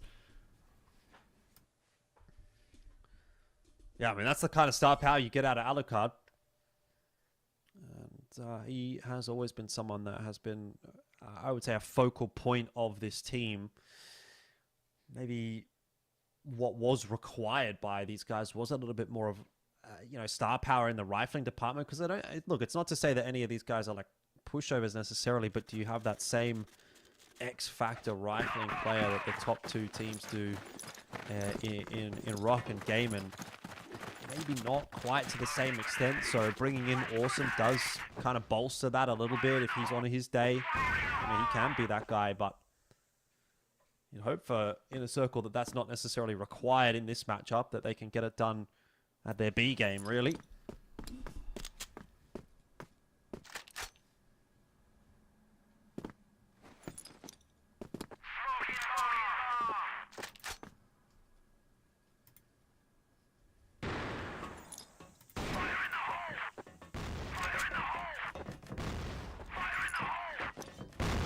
Jin watching all this utility come flying past him.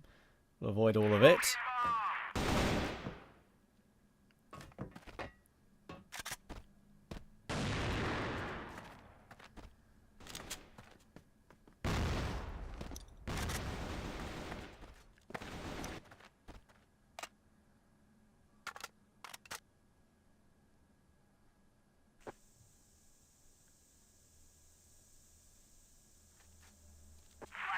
Another fairly slow round out from TBI, but eventually starting to pull the trigger, working a little. Kiko, not sure what that's about. He's just wandered his way out and walked into a bunch of players. Luckily for him, Jin is able to double down. Oh, even gets himself a third.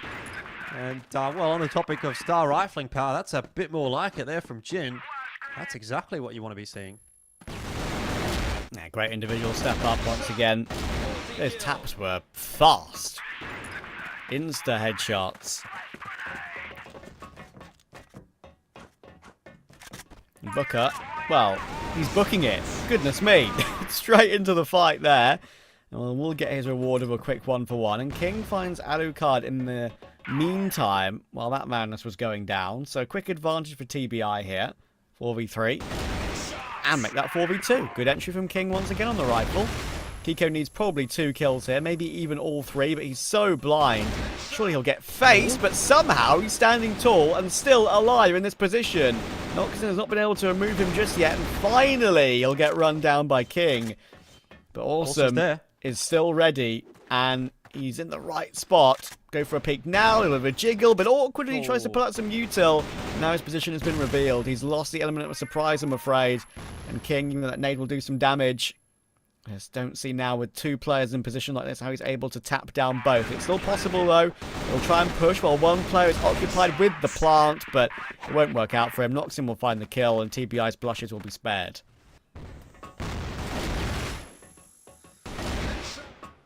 Good effort, Kiko. You've got to give him some credit. But Awesome couldn't put it together in the 2-on-1. Noxon almost dead off of the grenades. Back very quickly into pillars. Will set himself up here. Hunt's going to push his way forward and not even going to check. They must not have seen him in middle. Combed that there was nobody there. Beck, though, trying to accelerate back out into middle. Will lose his life.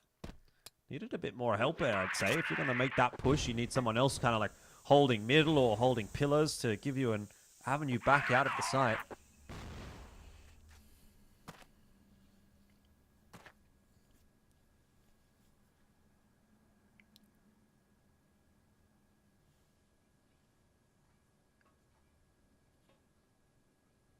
Quick forward now and retake B main once again.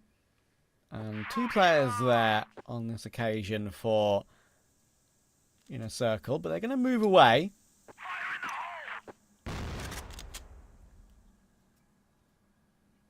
Could be the perfect time for TBI to move forward. Look at this. They've got a big gap to exploit now while InnerCircle go and try and clear mid together with Jin and Kiko. 4v4 with Noxon, of course, very low HP. But they're not going to take advantage of that. Of course, they weren't to know. We'll stop the move forward. And Awesome's got a great play. Always behind enemy lines. He's found one and he's not even going to commit to any more. That's the right way to go about it. When you realise you've lost your element of surprise, be happy with what you've got. He takes down the low HP.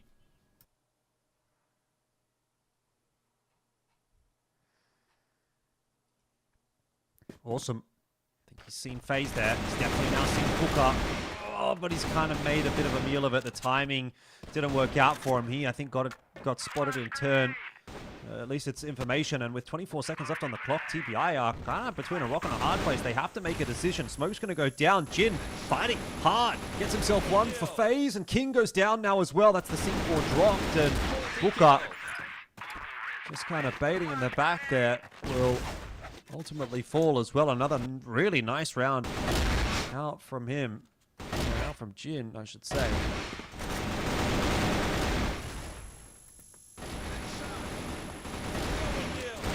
Once again, not the first time. Up to 7 already in the game. That's probably a little bit more actually as well, considering we've had a quick pause in one of the rounds. Maybe I'm wrong, but yeah, Kiko will manage to play aggressively once again in mid with teammate support to remove King from the round straight away. InnerCircle starting to flex some muscles coming in here.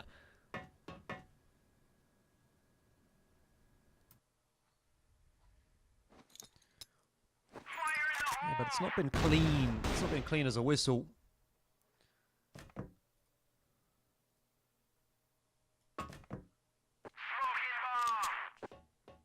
Definitely still hanging in the balance at the moment.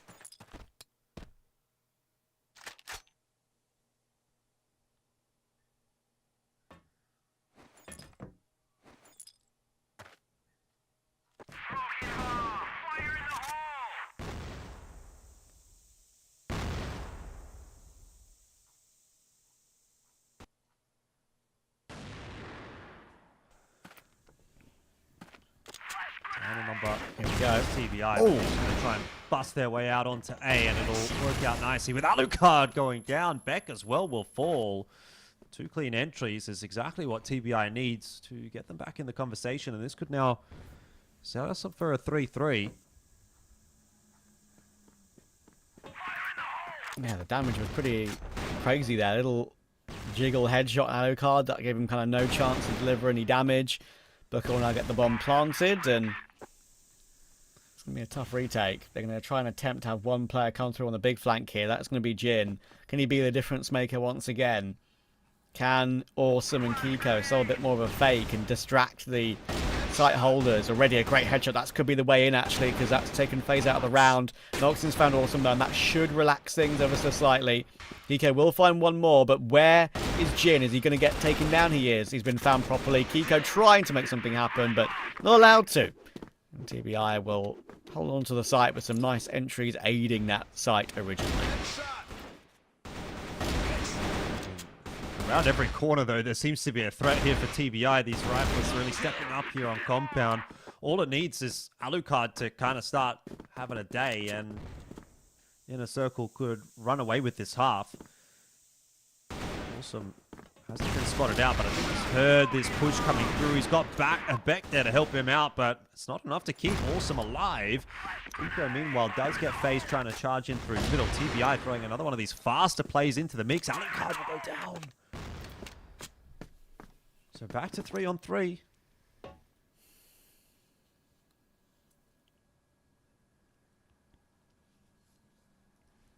Definitely workable again for TBI. InnerCircle have kind of got a player in every position they'd want. Covering mid, B and A. Pretty normal so far. Booker may have seen Jin cross, not so sure. Might have actually heard him push up a little bit as well. He's now wary of that close angle.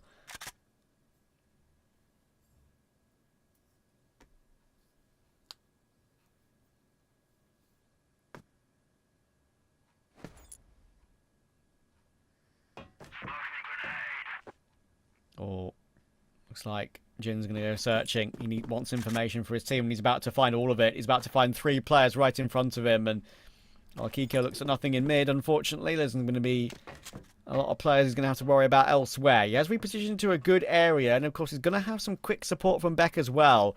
This is still recoverable. Seen many a multi-frag come through from this position that Kiko is in. Will Hunt and Booker and Noxin give him an opportunity? 30 seconds, looking to entry in now. We'll see utility come through. Great flick, but he can't recover for the second. Honestly, a pretty good reaction there from Booker, and he'll manage to deal with the second as well. So, well played, TBI.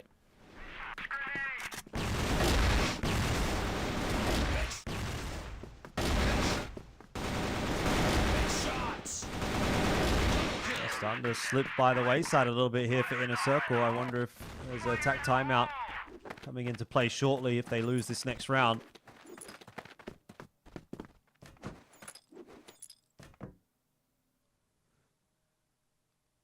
But reserved approach on that GR side. Where is Alucard? Back towards the A-bomb site. Very, very safe line for him. Standard stuff, really. But just not finding a way to get involved here on the GR side too easily.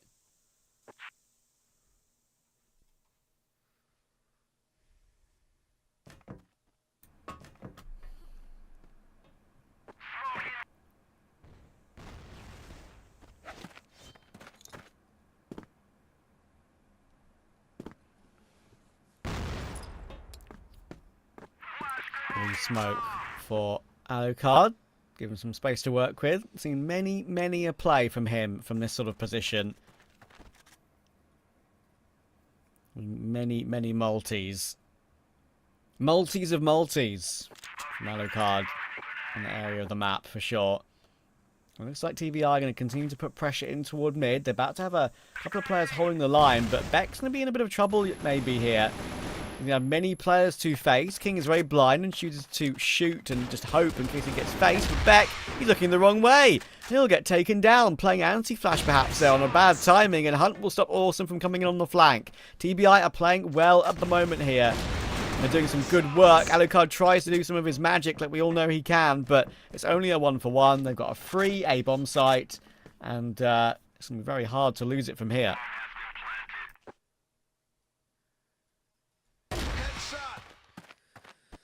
Well, that would be one way to start losing it. Jin with a headshot onto FaZe. 29 seconds here to work with for IC Esports.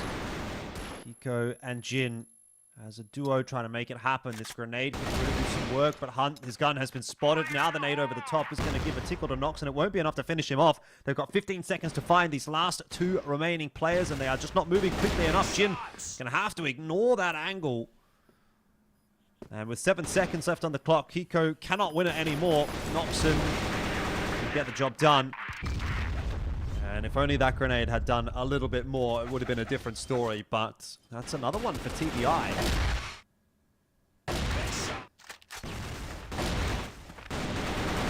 Yeah, they're looking pretty solid so far. And of course, they've got plenty of experience on as the core. I mean, even though they've got these new players, they all know what they're doing, and obviously there's nothing crazy about that. When we see a few teams when we pick up some New Mexico gameplay, that might be a bit of a different story over the course of the season. But I think there's a few that might be willing to pull that one out. Alucard will try and do something a little bit more special in this round, though. He'll go aggressive, find his opening. Suddenly, out of nowhere, it's a 5v3 for InnerCircle, and be a very important final round of the half here. 6-3 would be a little bit annoying. We do need this 5-4. Yeah, I don't think you feel too bad about a 5-4, but a 6-3 would definitely start to raise some concerns here for InnerCircle. But a 5-on-3 is going to be a tough one to pull back here if you're a TBI supporter.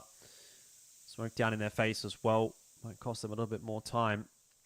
Do still have FaZe that's just kind of floating around on the A side. Or the A side of the map, I should say, at least. Trying to work a pick. Not looking too likely at this stage. Very, very safe lines being held by InnerCircle at the moment. Awesome for the swing into middle. We'll get the information that there's a couple of players set up there, and luckily gets away with his life. He'll rotate back over to A, which is exactly what Alucard has been waiting for. C4 dropped, and an easy round to finish off the half here for InnerCircle. TBI, their hopes with Booker don't last too long.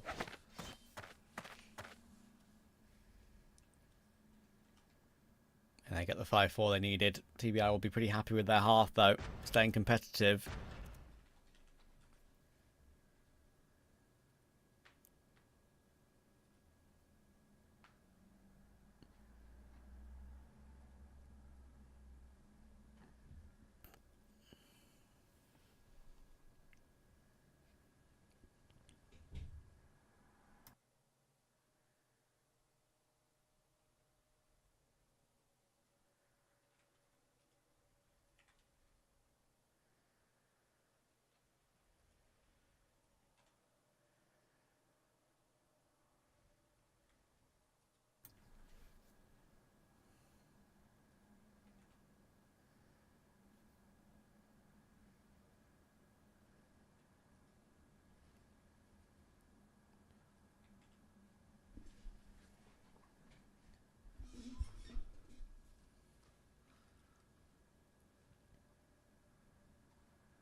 Back into the second half.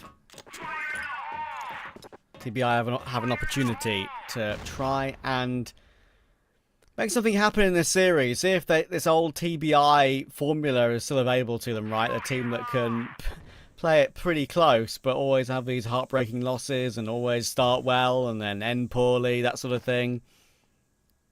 That DNA has not seemed to have left them, really, after what we saw yesterday. Let's see if they can change that here, maybe take us to 3 once again, to have every single series go 3 maps in the CFWL Season 2 so far this year. It's feel like a very real possibility.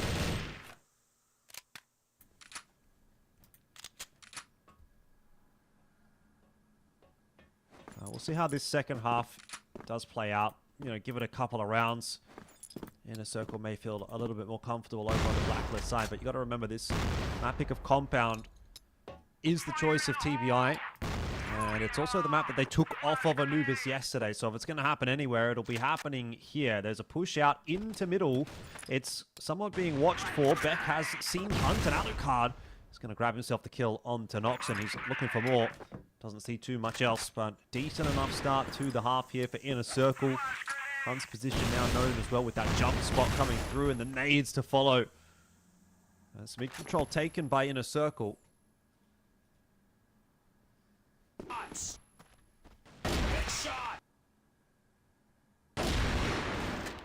Oh, FaZe, what can he do? Trying his best, but it's only one. He's always going to get swarmed there, unfortunately. We'll be InnerCircle to get a quick first round of this second half. Booker, unless he wants to put a stop to that, though. I'm sure he does. Whether he'll be allowed to is another matter.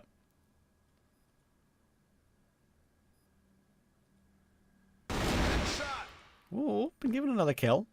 Kiko will go down. Bomb timer, though, is obviously the issue. I don't think Beck and Awesome will go for anything too crazily aggressive here, knowing that. Booker is clearing it properly, though. It's a good pre-aim. Suddenly it's a 1v1, and the time isn't too low. Awesome's trying to hide, but he's not being cleared. He's not being cleared. It's the freest of free kills, and sure, nervy, but InnerCircle will get it over the line. Fair play to Booker for making that close. Yeah, good effort from him, but well played by Awesome in the end. There wasn't really ever a world where he was going to lose that one.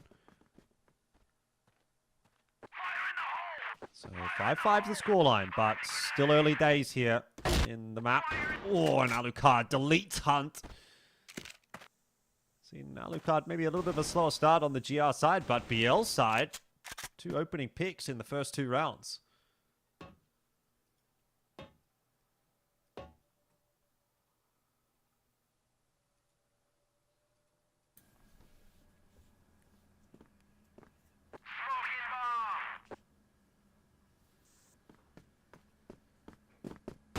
Beck. Oh, he's in their walls. Big flank made happen. And now Nox isn't going to be able to do much. But already, it seems like at the beginning of the half, right? Wouldn't be surprised to see TBI throw in a timeout here, because that's a couple of rounds have been kind of purely outplayed. I mean, to find Beck in that position, he only gets 1 kill, but it just creates the space for everyone else.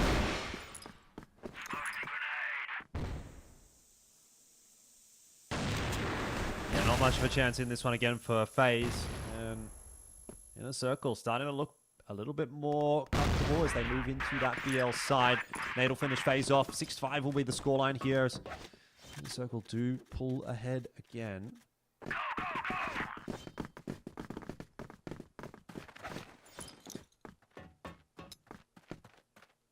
what's the response from TBI? Double orb set up again for Hunt and FaZe.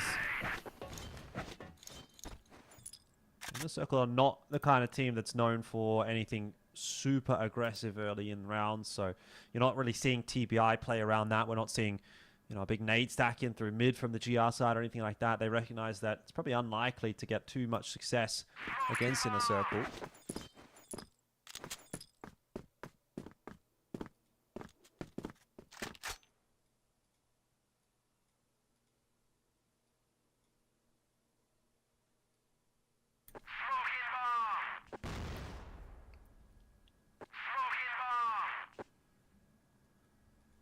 Awesome versus Hunt. Not giving him anything at the moment. Hunt continuing to hold this line, going back and forth, trying to get the peeker's advantage and when Awesome will swing. And there we go, a little bit of information.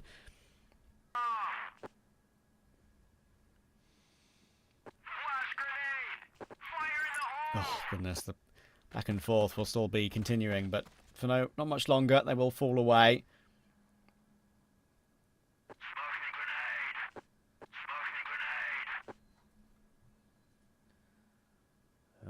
Slow and steady approach.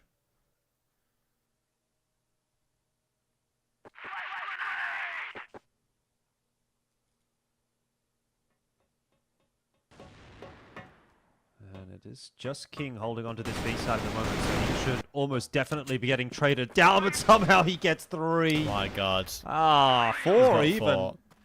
That's not good enough, unfortunately, for InnerCircle. Beck in such an insane position as well, by the way. If they would have got that one single entry on B, this round would have been over. But not the case this time around. And so TBI keep it close.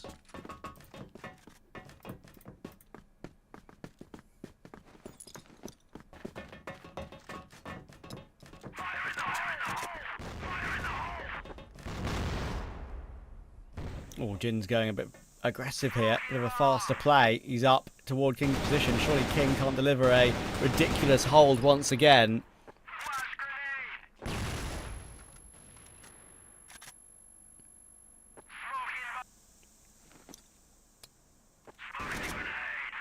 Still staying in the corner, Jin. King's going to keep his head ducked underneath the window. Smart positioning of his player model.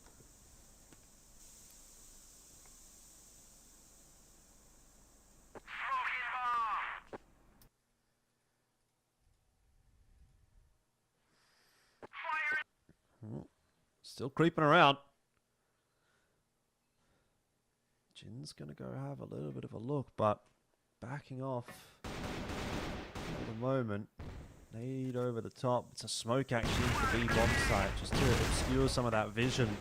They might be trying to isolate King here, and they've done a good job of it, but they haven't won the duels cleanly enough. Jin, in the end, will be able to find the trade 4-on-4, but with Alucard and Jin being so low, this is a round that looks tenuous at best for InnerCircle. It's another 1-for-1 as we're now down to 3-on-3, but Jin is getting work done over toward that B bomb site. Meanwhile, A site being taken. You got FaZe set up in middle, but Jin's going for the long wrap. So maybe FaZe's position won't even come into play, or maybe it'll come into play a little bit too late. Jin, maybe I'll just walk in behind him. Yeah, I feel like it's going to be hard to recover, but they still have some interesting timings that could work out here. Kiko has not seen Nox in just yet, but he's keeping an eye on both angles that are necessary. FaZe on that big flank as well, which has not really been seen just yet. Bomb will finally go down, but it is safe from either Noxin and FaZe, so they should be able to hold this one. But hang on, Kiko has gone down. FaZe's patience will pay off. And now with Jin so low from earlier on, are they going to be able to hold on? Awesome might feel like he needs to go aggressive. He will though, and he'll get his reward. He's been able to escape from FaZe's grasp as well. That's the biggest factor about this one. It's going to be very difficult for him to be able to deal with it, and Awesome will decide to take point, play aggressive, and take the frag comfortably and confidently. And it'll be InnerCircle creeping back into the lead again.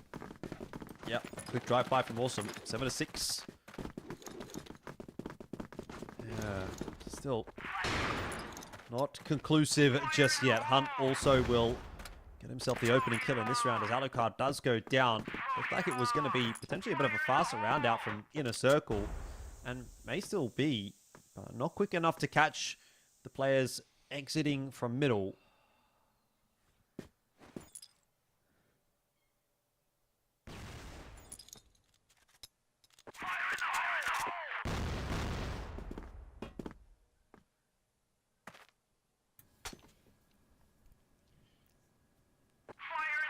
Oh, Hunt for another chance, and he's been very solid on the orb. I mean, we mentioned, of course, that he's, of course, kind of changing the role. TBI are having role changes to try and change their fortunes in this season. FaZe has often been the Orm player, obviously, and he still is very much a primary/secondary still, but Hunt's taking it way more often, more of the main role now, and honestly, I think it's been one of the main things that's been helping out TBI looking a little bit better so far this season.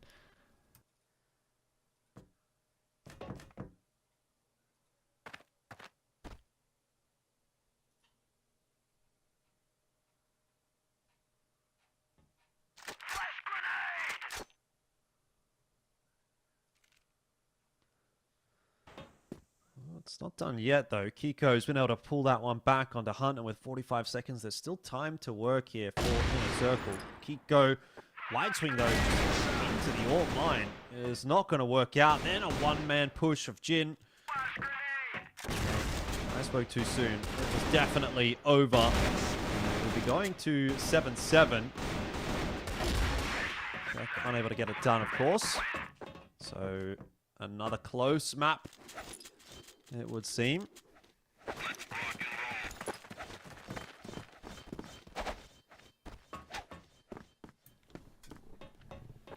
Yeah, another game that just refuses to look easy for either team.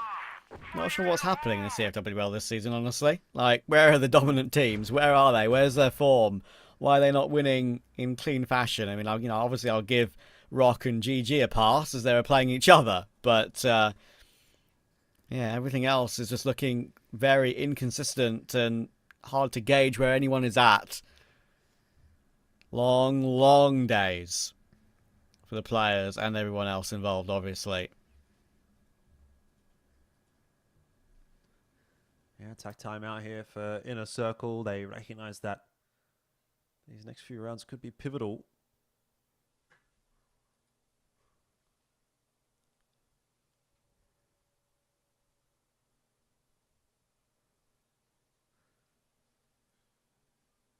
And again, this is a team that will hold themselves in high regard. They'll be thinking they should be closing this out 2-0, and the fact that it's not been an easy task today is going to be a bit of a cause for concern.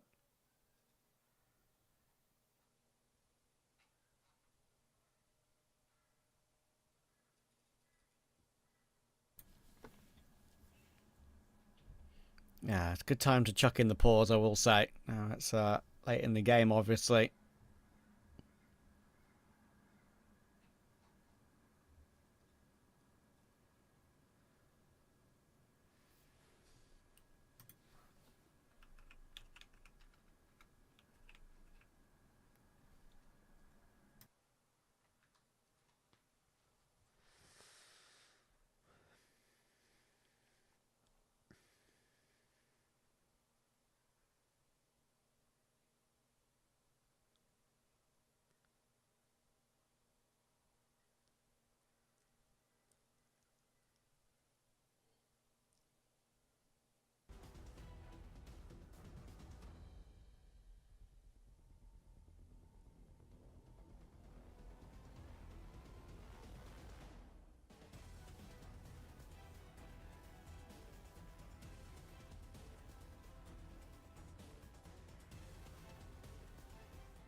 We've had our pause time, so I've got no idea what the delay is, to be honest with you. Yeah. I was just thinking, has our attack timeout turned into a tech timeout here? Yeah, that's what I'm thinking. Might have. Does it look like we're coming right now? I don't know. It looks like we're locked into the server to me. If we look at the InnerCircle players. I'm trying to watch the game via Beck's glasses. There we go. All right. Right back into it. Scoreline 7-7. And InnerCircle wasting no time making their way into pillars. But beyond that, not a whole lot of movement happening around the map, and you expect that to probably be the case for the next minute or so. Heavy stack over toward the A side of the map. TBI expecting some kind of adaptation over there. Not coming though, at least not early in the round.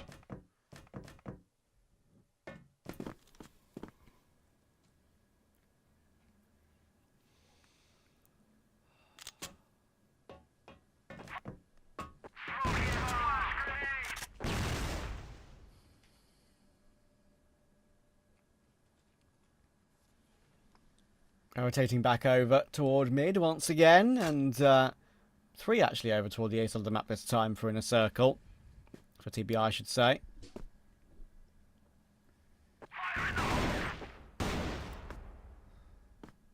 Beck will force, knocks in back away. Hunt will go for a little bit of a check, and he'll see one, and then fall back away, playing the pre-fire.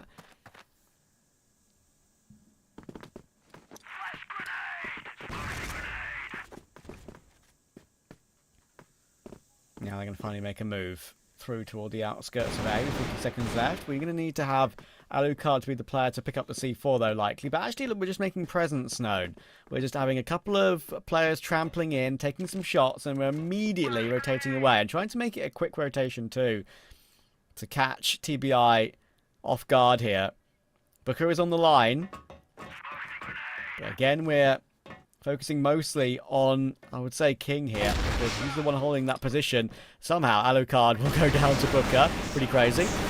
King will get his one, and in comes the hold from Hunt. It's perfect, really. Ooh. It's very well played until Jinza steps up. 2 quick headshots actually make that 3 total. Again, we saw multiple of these plays from Jinza in this entire game so far. He's continuing to deliver these crazy multis, and FaZe is going to be here very quickly, but is he going to expect Jin directly below him? He's making noise. Is he going to hear him in time? He is not. He's looking at the wrong place at the wrong time. And the heroics won't be working out for a deserved round, unfortunately. It'll be TBI to take the lead again.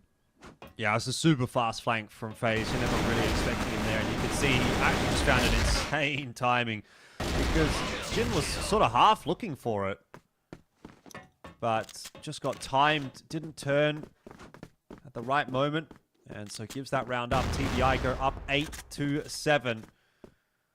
And InnerCircle are going to have to dig deep here if they want to win this map and win this series 2-0.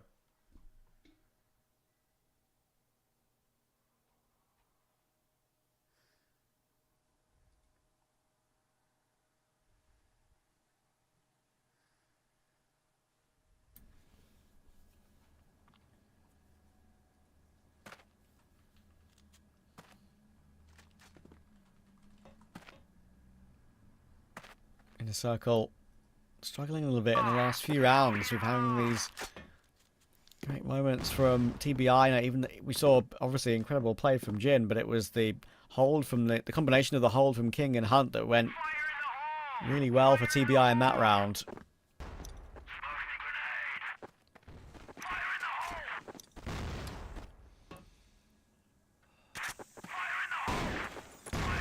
Going to be a bust out mid by the looks of things here for InnerCircle. It's not super heavily defended, but FaZe, with a bit of spam through, could be good for one. Won't find his timing in this instance. He's going to turn away from that flash and hope to cut off some of the rotates. There's going to be a push through, and Booker will drop as well too. Awesome. So Jin picked up one over on A, a kill down on B. C4 though dropped in mid. Why is the C4 alone is the question I'm asking. King looking to hold on to it. Will eventually get caught by Beck, and it's all good. InnerCircle will hold on to that round despite a bit of a speed bump in the mid round.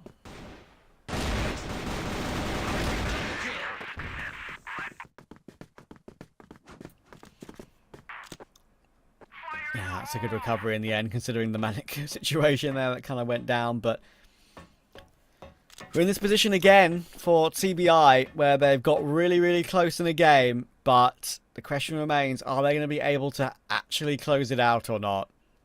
Are they going to actually show what they're made of? Or is it going to be falling foul at the last again? InnerCircle trying to get the first 2-0 of the season. Or we're going 3 again. Who will get the first either map point or match point? That is a big question, isn't it? Very weak mid defense in this round for TBI. They're happy to let InnerCircle pretty much completely take it. It's really just FaZe watching it at the moment with the Orm all the way back on that deep line in A.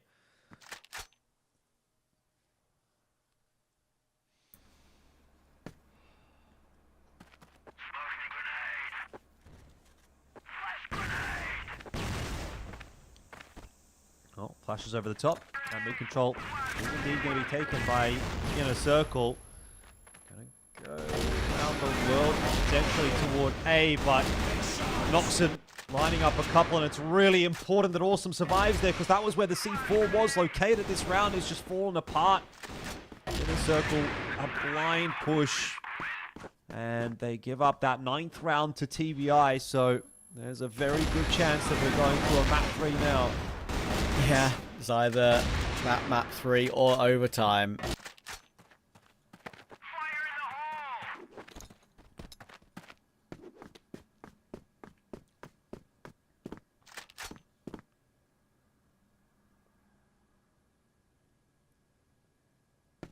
Seems like TBI have got a nice read on this GR side about what InnerCircle want to be doing in a lot of these rounds. You know, the presence over toward A at the start of this round. Heavy aggression outside of B as well. They're happy to give mid again. Trusting in their site defenses, and it seems they have been rewarded for it a couple of times.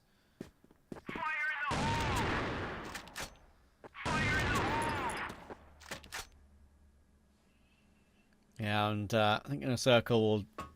I don't think I'll be so upset if they're not able to get this one done in 2. They need overtime, obviously, to make that happen now, but it must be so annoying for them knowing how they can play and the fact they should be winning this comfortably. I don't think there's any... Maybe I need to start removing should from my vocabulary, because I think this season is proving to be completely up in the air. So far, sure, it's only the second day, but still... pretty crazy.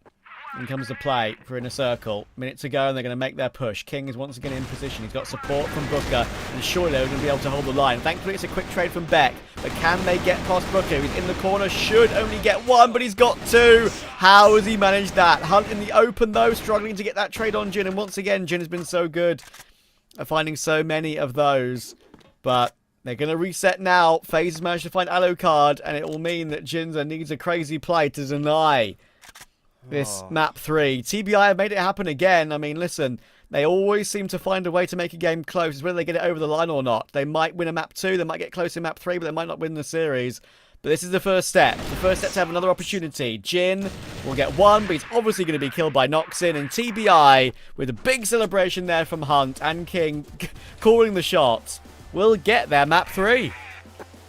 King's like, mate, settle down. We haven't won the series yet. You can get pumped up for the series, but job's only beginning at this point, right? Like, you know, you have to take a step back here as TBI and think that was only just over the line for us on Compound, but we've still got another whole map yet to play if we want to pick this series up. But definitely nice to be able to take a map off of a team like these guys. So, you know, you'll be happy with that as TBI. But like I said, a lot more work to be done here, and you know, hopefully they're going to be able to get this one over the line. Otherwise, it'll be yet another series that they push through to a map 3 for no reason, and that's something that happened a lot to them last season. So they've got to try and figure that one out, and they might be able to figure it out today. Let's take a short break, Trav, and then we'll be jumping into the analyst desk and map 3, and we'll be looking forward to that one. So see you on the other side of this.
Another best of three, another 3 games, third map, Yes. TBI versus Wasn't IC. ready for it. Yeah.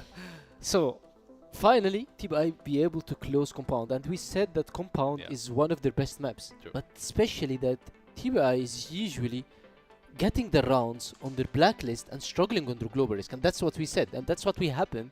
We saw that happening, but TBI at the end in global risk, the clutch from FaZe you saw when he came to Jane and you Yeah. asked for the spray by the way on the Yes. ground. He just like he had a very very good lurk that made him win the game, not only the round.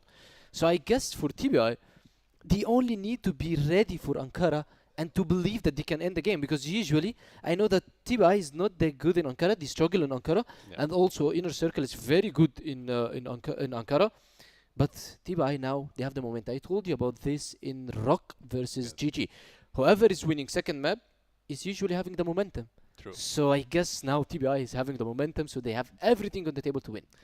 True, and like the third map will be Ankara, and like we're not really sure what will happen in the third map, because we're not sure anymore what will happen in these But games. at least they picked their map. They won it. True, Eagle Eye. true. Okay, we're talking about IC. Yes, Now yes. TBI picked Compound Yeah, and they won it. true.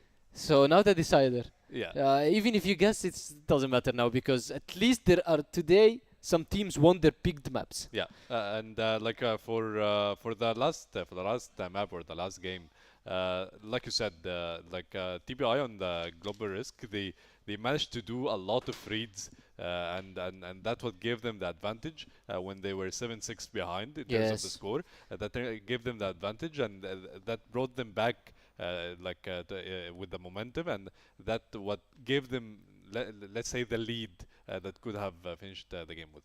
It's not only about the reads and everything. Yeah.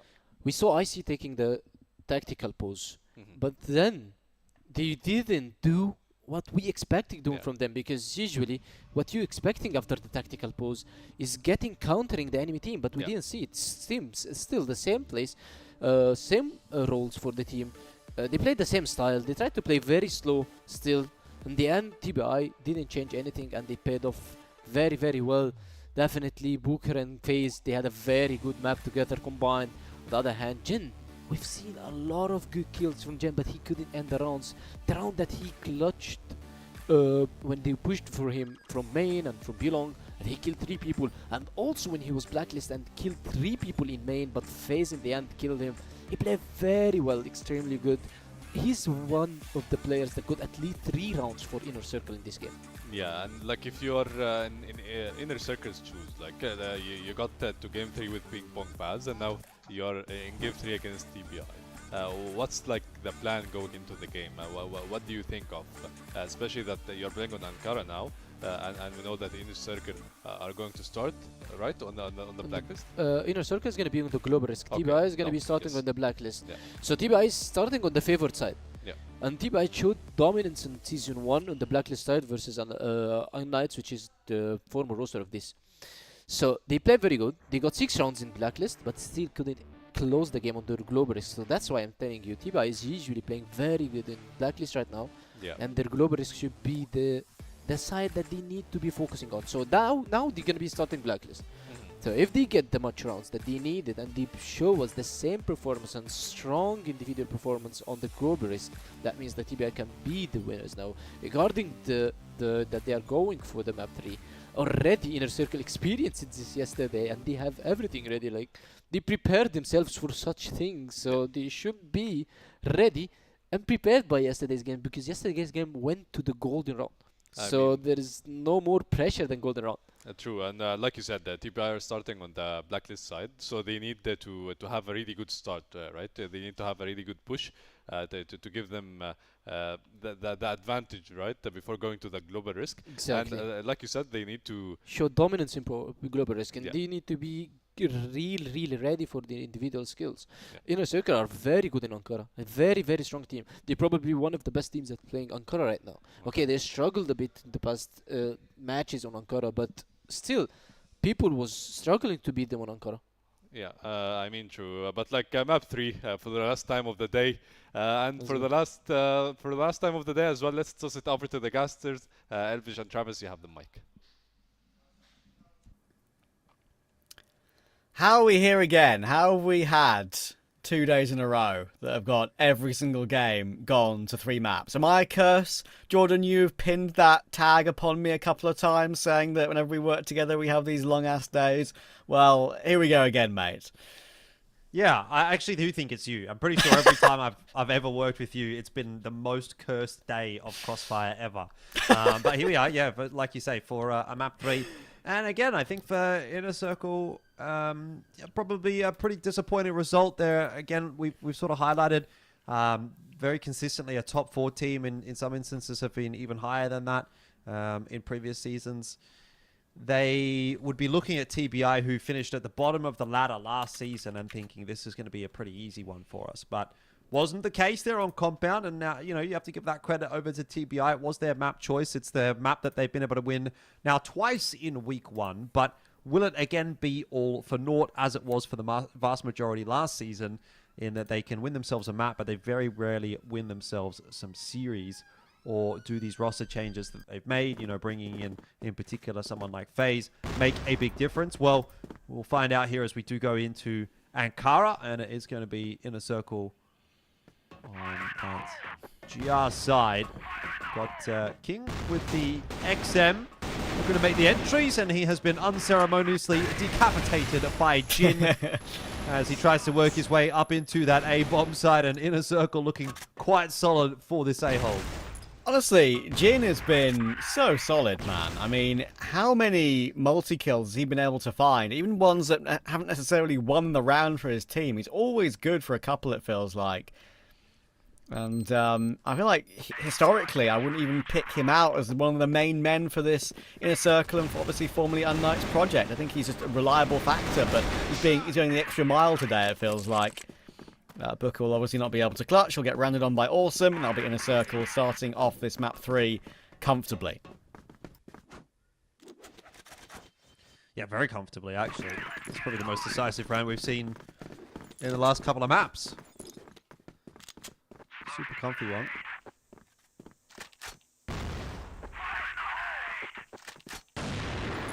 And it's going to result in a little bit of a slower approach this time around for TBI. Not going to go as quickly either way. Just keen to try and find some picks, work some angles for Hunt, who is pushing his way in through middle.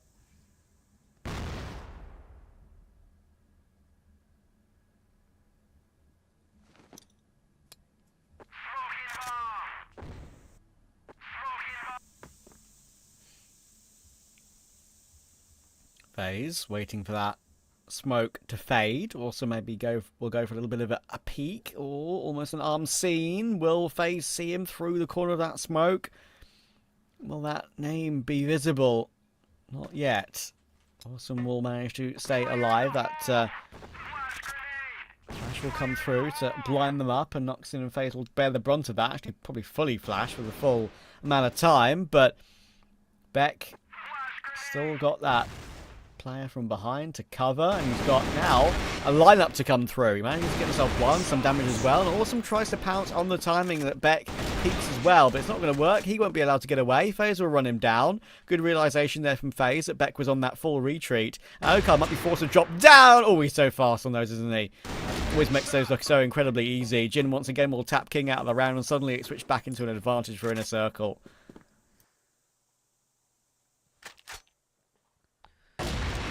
Ooh, and it's going to go one better as well as Alucard hits a nice shot onto Booker. That'll be the C4 drop. They've just got to figure out where FaZe has ended up. He did a bit of damage. Giving away his position, and that'll be another round.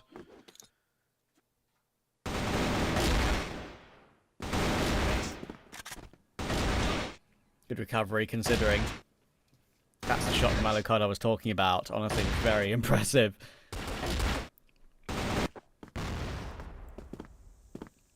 Quick 2-0 start.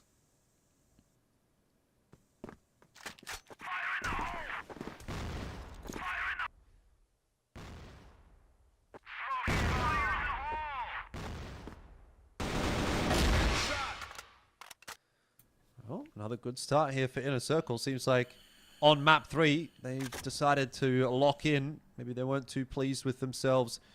They're on map 2 and have very quickly made amends for that. Here to kick off the third map.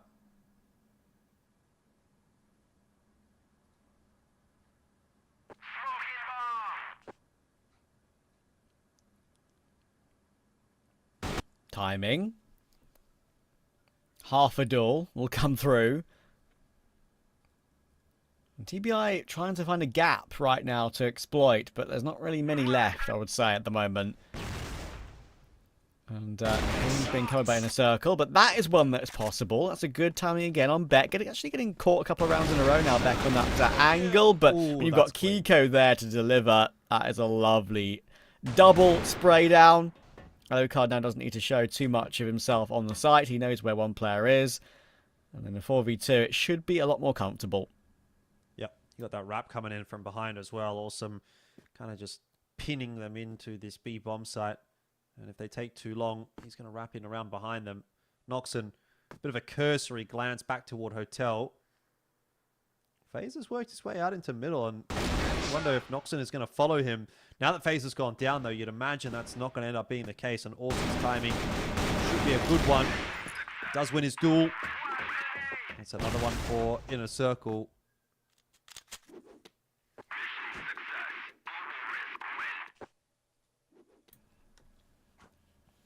And I do agree with the timing of the pause for TBI. I think that's something teams are getting a little bit better with. I think when I first started covering CrossFire, I think it was maybe one of the seasons in 2024. There was a couple of teams who kind of like misjudged when to throw in these pauses, right? You know, in TBI's case, maybe they'd leave it until like 0.5, 0.6 or whatever before they finally went for something. If they were kind of getting destroyed like this. But kind of, you know, it's a protocol for some teams in other esports as well, right? That you only throw a pause in after you've lost a specific type of round or you know, in a specific way, or after you've lost a specific amount in a row. And I feel like these days now, we're seeing most teams don't like to leave it longer than losing 3 in a row. Yeah, we see them a lot pretty early on in the piece, and I know that in a game like Crossfire, the game can really get away from you pretty quickly. So, makes sense. TBI really felt like they were in the conversation there on map 2, but map 3 has been a completely different discussion point. And unfortunately for TBI, it is an all too familiar set of circumstances where they'll win themselves a map in the series, but not really look too competitive in the other maps. And so far, that has been largely the case. Map 1, Eagle Eye was 10-6, as you can see there. It was reasonably clean from InnerCircle. And now here for map 3, so far 3-0.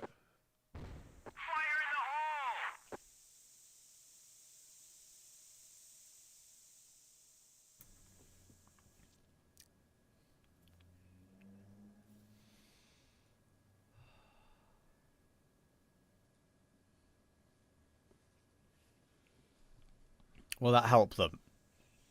Will TBI be able to pull off a little streak of rounds now? Or will InnerCircle be able to counter that pause and comfortably complete another round? So far, I think most pauses in the last 2 days have actually worked to stop the rot in certain timings of games. But every game is different. You never know truly what it's going to do.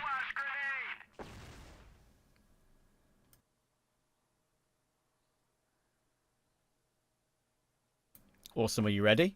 Are you ready? You are not. That's a good pick from FaZe. And now they've got an opportunity to push up together, up into that big site, and split it as well. Kiko's not going to be able to hold on, and it does look like that pause is going to work. It's crazy, isn't it, how often it seems to. But hang on, Beck is here. He's delivering. Alucard's here as well. I tell a lie. They're going to hold it down between the two of them. And that is honestly a very impressive recovery.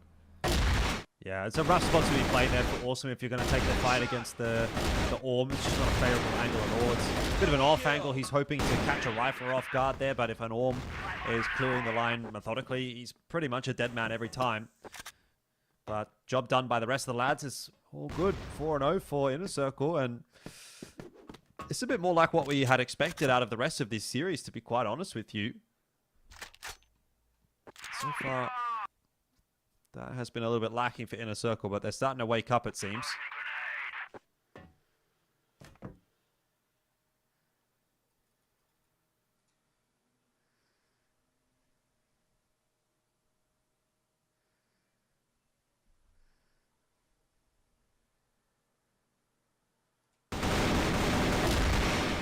Oh, FaZe will only get one. He would have loved to get two there. Awesome would be happy with the immediate trade.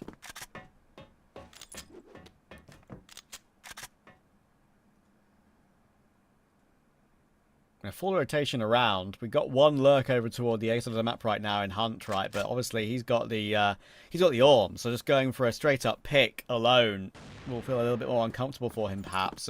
But he might have an opportunity to do it now because they're going to start moving, and there we go. Because they're all over the B bomb site, TBI. That caused InnerCircle's defense to wander around a bit, but again, Awesome will get a multi-kill. Again, InnerCircle player will go above the Call of Duty to recover a round and knocks in 31 HP to try and clutch here. Might be a tad beyond him.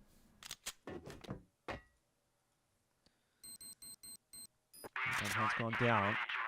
Always means there's a chance, but very low HP. He's going to have to be clinical with his shots, and now he's been spotted out by Alucard. An easy finish. In the end, InnerCircle will get themselves yet another 5-0 now. We were commenting last round, or last map, I think it was, about how we haven't really seen too many super one-sided starts. Well, here's one for you. Yeah, I think every single game yesterday at one point was 6-6 in the third map decider. The only one that kind of ended a bit more one-sided was Anubis winning against TBI. So yeah, I think it's a bit of a change-up to have a lead like this early map. Beck trying to hold on to the line here. Alucard will help out. That's when Beck can swing on the timing, and he's actually been able to 180 for one more. That is crazy. King's done good work to find 2 kills in response quickly, but they know exactly where he is. He's B-hopping toward Awesome. Easy quick-fire headshot. Suddenly, out of nowhere, despite that pause from TBI, which did clearly change the beginning of the round immediately after, they've kind of shown nothing, unfortunately. The power of InnerCircle of their individuals have carried them through a couple of these rounds in recovery.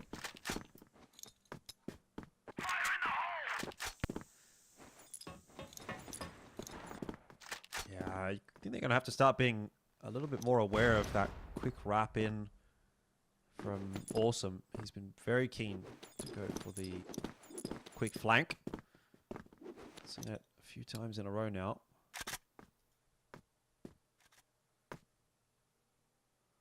But maybe it's a little bit too little too late to even be being made aware of that. You've already given up 6 rounds here.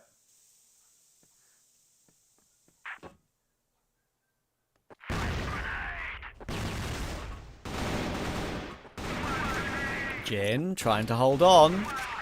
A bank flash trying to help him out, but it's not going to do much, unfortunately. Booker's going to run him down, and here we go for TBI. Finally, we found something. All the kills are going to fall into place. It's taken them a while, but problem is, of course, it can't just be a flash in the pan. They're going to have to make this happen more than once to recover this half. Otherwise, it could be like an 8-1 or something crazy. Beck will look to try and do more damage. You may as well, of course, give it a try. Look for some extra kills to add to your tally. Unfortunately for him, that flash is spot on. We'll get one on the flank as he hears Hunt coming through and then just kind of says, haha, I got you. Yeah, obviously was never going to win the round. TBI will eventually get one on the board, but they're going to need to double down and probably triple down. Yeah. 3. That'll be something to play with in the second half, but also it'll take away a bit of that momentum from InnerCircle. I think that's a more important point.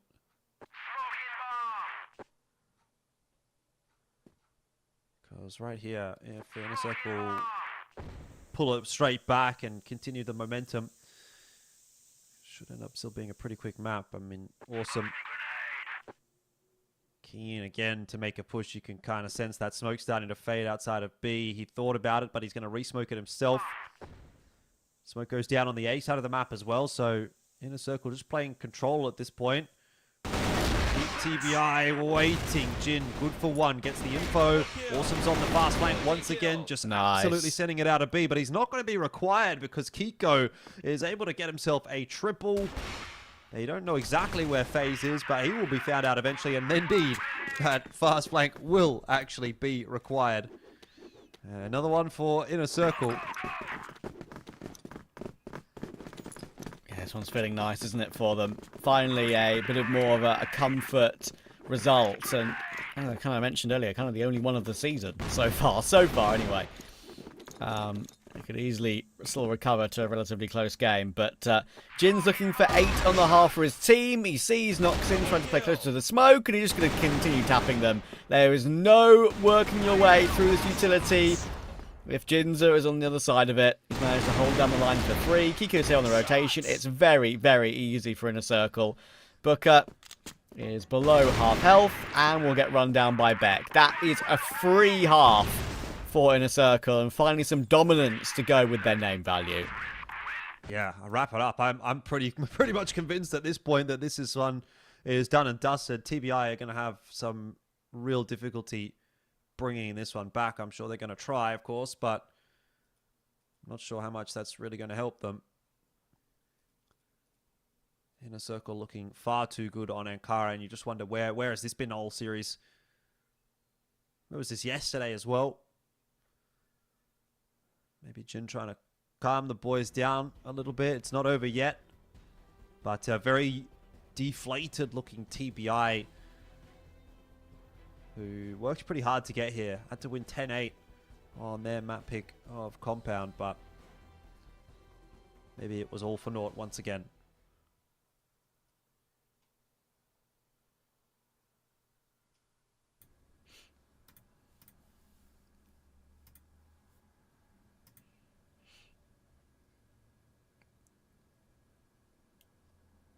Yeah, it's classic TBI, I'm afraid.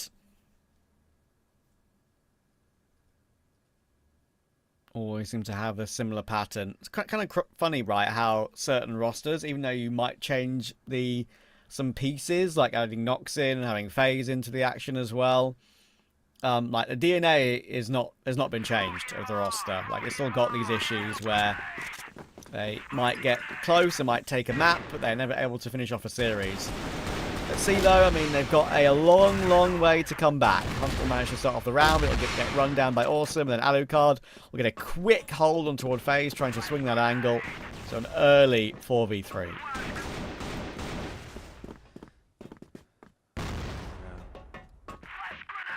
Beck charging his way forward. Wants a little bit more. Will get a little bit more. He spots out that player behind the boxes as well. I think there might have been a knife in Beck's hand just for a second there. I'm not sure, but keen for it either way, as King is now into the 1-on-2, and InnerCircle waiting for him. Swing's going to come through from Alucard. Wanted to have a little bit of a peek before he planted the C4. Probably would have been better off just putting that C4 on the floor, but headshot from Jin. He's ice cold.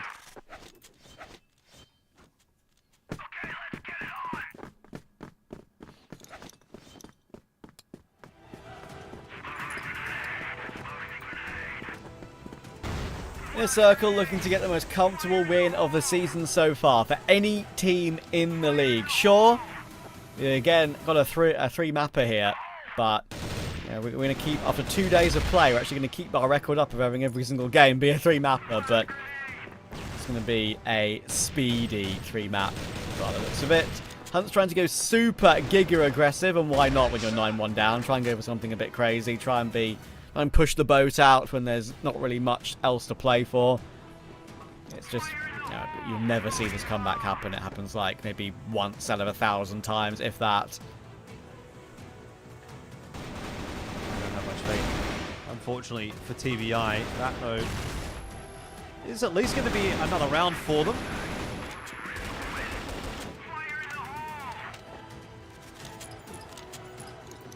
That is something. Playing for pride right now, I would say. Yeah.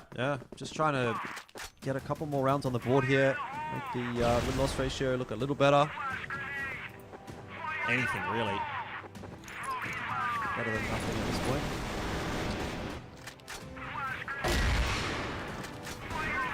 Continue to make openings happen for them. Yeah, Jin going to try and pull it back somewhat. He's quick into B, doing it all himself. He's a one-man army in this second half. He needs a bit of a helping hand here. Someone surely's got to get rid of Nox, and it'll be Alucard, but maybe too little too late as he gets himself now into the 1-on-2. Spots the player up on the site. Quick scope in, but FaZe around on the flank will get it done.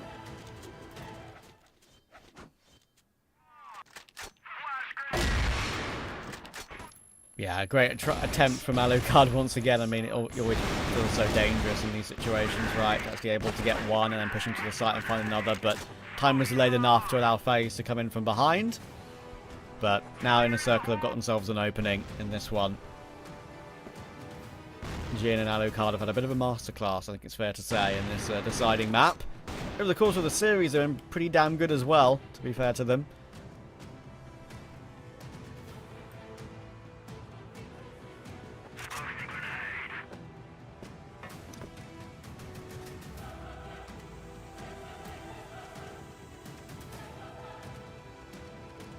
City wins the race to start this one off for InnerCircle. They're happy with that opening kill.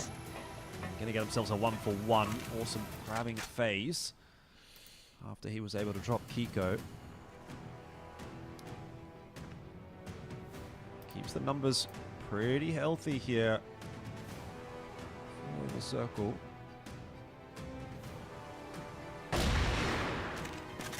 Nice. And another one. That's probably awesome. One of those players that can get it done with the rifle and the Orm.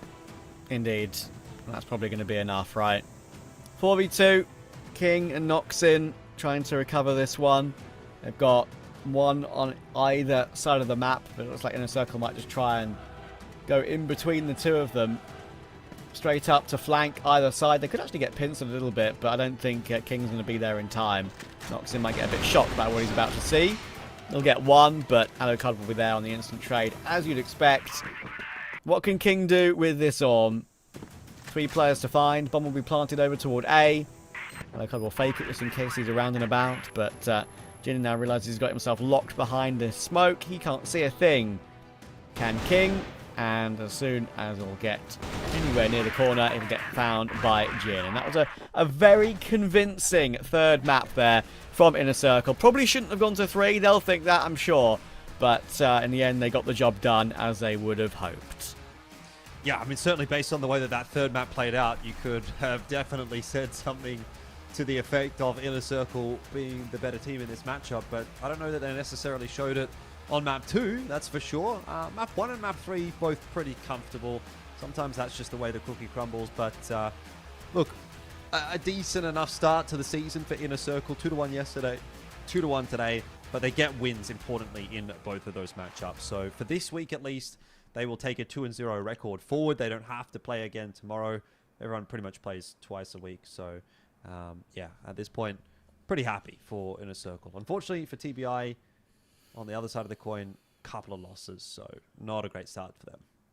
No, and I think that is... They got stuff to work on, for sure. But I think, at least considering how they were last season, there's at least some progress being shown, right? I mean, we know that they have this issue of not being able to close out games, but either way, it's like... You know, at least they're performing against teams that should be beating them anyway, right? Like, that's something there. They only won 1 game in the entirety of last season, right? So it was a massive struggle for them. But yeah, anyway, that's it from us today. Long day. Once again, I'll be finding some leftover microwave food to try and get myself through the evening. And I'm sure Jordan is going straight off to bed. So thanks for watching, but we'll hand it over to the desk to finish the show. Thanks, everyone. Long day indeed, and IC says enough is enough. They take map 3 with a very convincing win.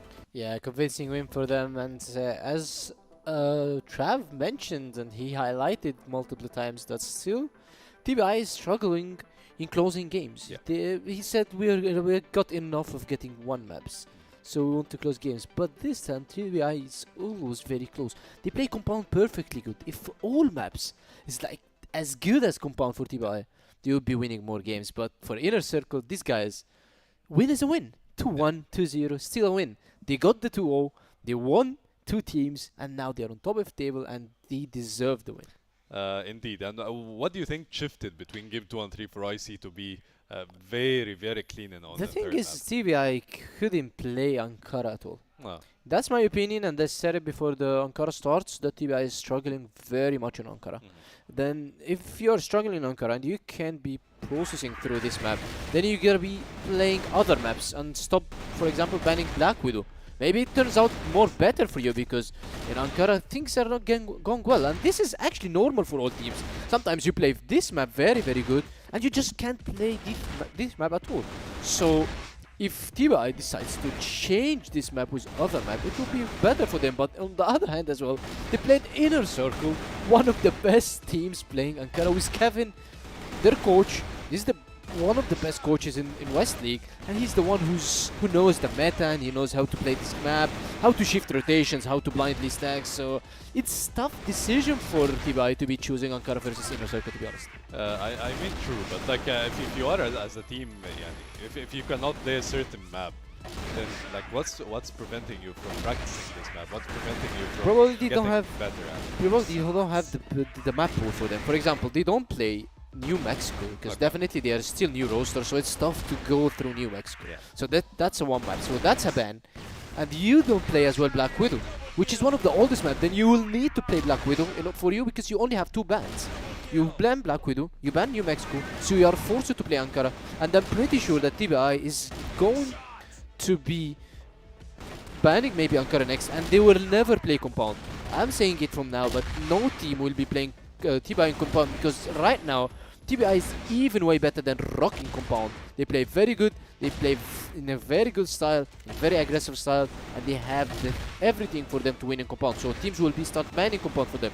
What's gonna TBI be thinking now? They're gonna ban Compound, then we need to play other maps. For the other hand, InnerCircle, they struggled yesterday in Eagle Eye, but today they fixed everything in Eagle Eye. They played perfectly good, they played perfectly well, and they won versus TBI. I'm pretty sure they're lost in Compound today. This will make them better, and they will improve and fix the mistakes with their coach. I mean, 100%. And if we take it to the other side for IC, would you be disappointed as a team that you go 2-1 in this match and in the previous match as well? Would you be looking forward to end the game more clean, in a more clean way, let's say? Right now, the league is so competing. Yeah. So there is a lot of competitive teams. But for you as an Unnight or an InnerCircle, I'm saying that you usually don't show everything in the regular season. No. They try to hide some strategies for their playoffs. True. So you wouldn't be mad or sad that you went to 2-1. They still got the win. So Yeah. that's the matter. For at the end of the day, you have 2 wins in the table. Yeah, true. Pretty convincing win from IC on the third map. And like for TPI, would you be frustrated if you No, lost to not Sirius at all. Center? Huh. Not at all. You played versus Anubis. You went to 1 map with Anubis. Okay, yes, we're sick of winning 1 maps. Yeah. As a TBI fans, because yes, last season as well, they played Anubis, they got 1 map and they lost. They played Anubis again, they got 1 map and lost. And they played other teams, they got 1 map and they lost. They couldn't close games, but this time the guys are playing way better. They just need to believe in closing the games. So you shouldn't be sad or frustrated. You played InnerCircle, Anubis. These were top 4 teams in the past season. Yeah, true. I mean, do you have any take on why did we see 6 games in a row going to 2-1? Because for me, it's surprising. Like, What I'm saying right now, the league is now more competitive than it is before. Maybe it's one of the strongest leagues. As I mentioned before, that the league is now having top 4 teams, past top 4 teams we're talking about last season. They all have coaches now, and they're all willing to do. This is something first time. Maybe probably the mid-table teams are now also having coaches. Probably TBI is going to be having coach, and other organizations as well. So this makes the leagues more competing. And PingPongPals, they have a coach. They have Pietro. He's a coach. Actually, he's coaching. He's trying to find strategies. So he's fixing and fighting for it. So when you have PingPongPals having this, TBI is having this as well, and top 4 teams having this, that means that 6 out of 8 teams, they're doing this. I'm pretty sure that Swamp Gaming, also HCZ, is doing the same thing for them. Maybe 999, I don't know who's going to be leading this, maybe Creeds, but all the teams, they're trying to do their best in order to find the maximum wins they can do, and to push it hard for the top 4. Everybody can be the top 4 in this season. It's one of the hardest. You can never expect who's going to be on top. I mean, true, you can never expect, and it's one of the hardest indeed. But like from all the games that we saw until now, who do you think, or like which team that impressed you the most from your point of PingPongPals, view? definitely. PingPongPals, okay. Yes, this team, they would be 2-0 by the way Mm. today if they won the golden round. Yeah. Or the round that Pietro got 2 kills while he's pushing beside. He's entering beside and he got 2 kills, so he would be actually a winner right now. Yeah. So looking at the KDs, Alucard with the 2.6, there is something I forgot to mention about this matchup, that usually Alucard comes on top and he's usually the MVP of the series versus TBI. So I guess we might have the same case right now. Yeah, I mean, looking at the numbers, yeah, you're 100% right. Like he had an incredible game. I mean, all of IC, to be honest. Like they had Plus a 10-3 very map. yeah, So yeah, they had a very clean and fast map, but probably the fastest or like the most clean map that Yeah, we saw yeah. until now. Definitely, So congrats to them. I hope the teams, all of the teams, get better because having this much of a competition is really good for the league. Yeah, exactly. As you said, having this competition improves you. This will push TBI to be improving more. Also, InnerCircle, they see that they almost struggled versus PingPongPals, which is CFOL team just got into CFS League team. And they also struggled versus TBI team, which is actually was a CFOL team, but due to roster issues with GV, they got promoted to the West League team. So they struggled versus those two teams, which they usually should have been 2-0 versus them. So that means that they need to improve. Also, ROC today, they almost lost versus GG, only few rounds in subbase, and also in GG's eyes, they almost won, but they didn't, so they need to improve. So everybody needs to improve right now for them, so that makes the league more competitive. Yeah. I mean 100%. I am going away from the league a bit. I want to know from Penguin's point of view, like which map does Penguin like the most and why? Like which map do you prefer in CrossFire West? When I used to compete, I guess it's a very hard question, but maybe Port. Port. Yeah, I used to Okay. love Port, but maybe my team did like it. But I used to love Port because I don't know. I just love this map. I knew how to play this map. I knew how to run and just play aggressive in this map. Yeah, I mean it was a very long day, and like from the upcoming matches, like oh okay, we have the MVP of the series. Awesome.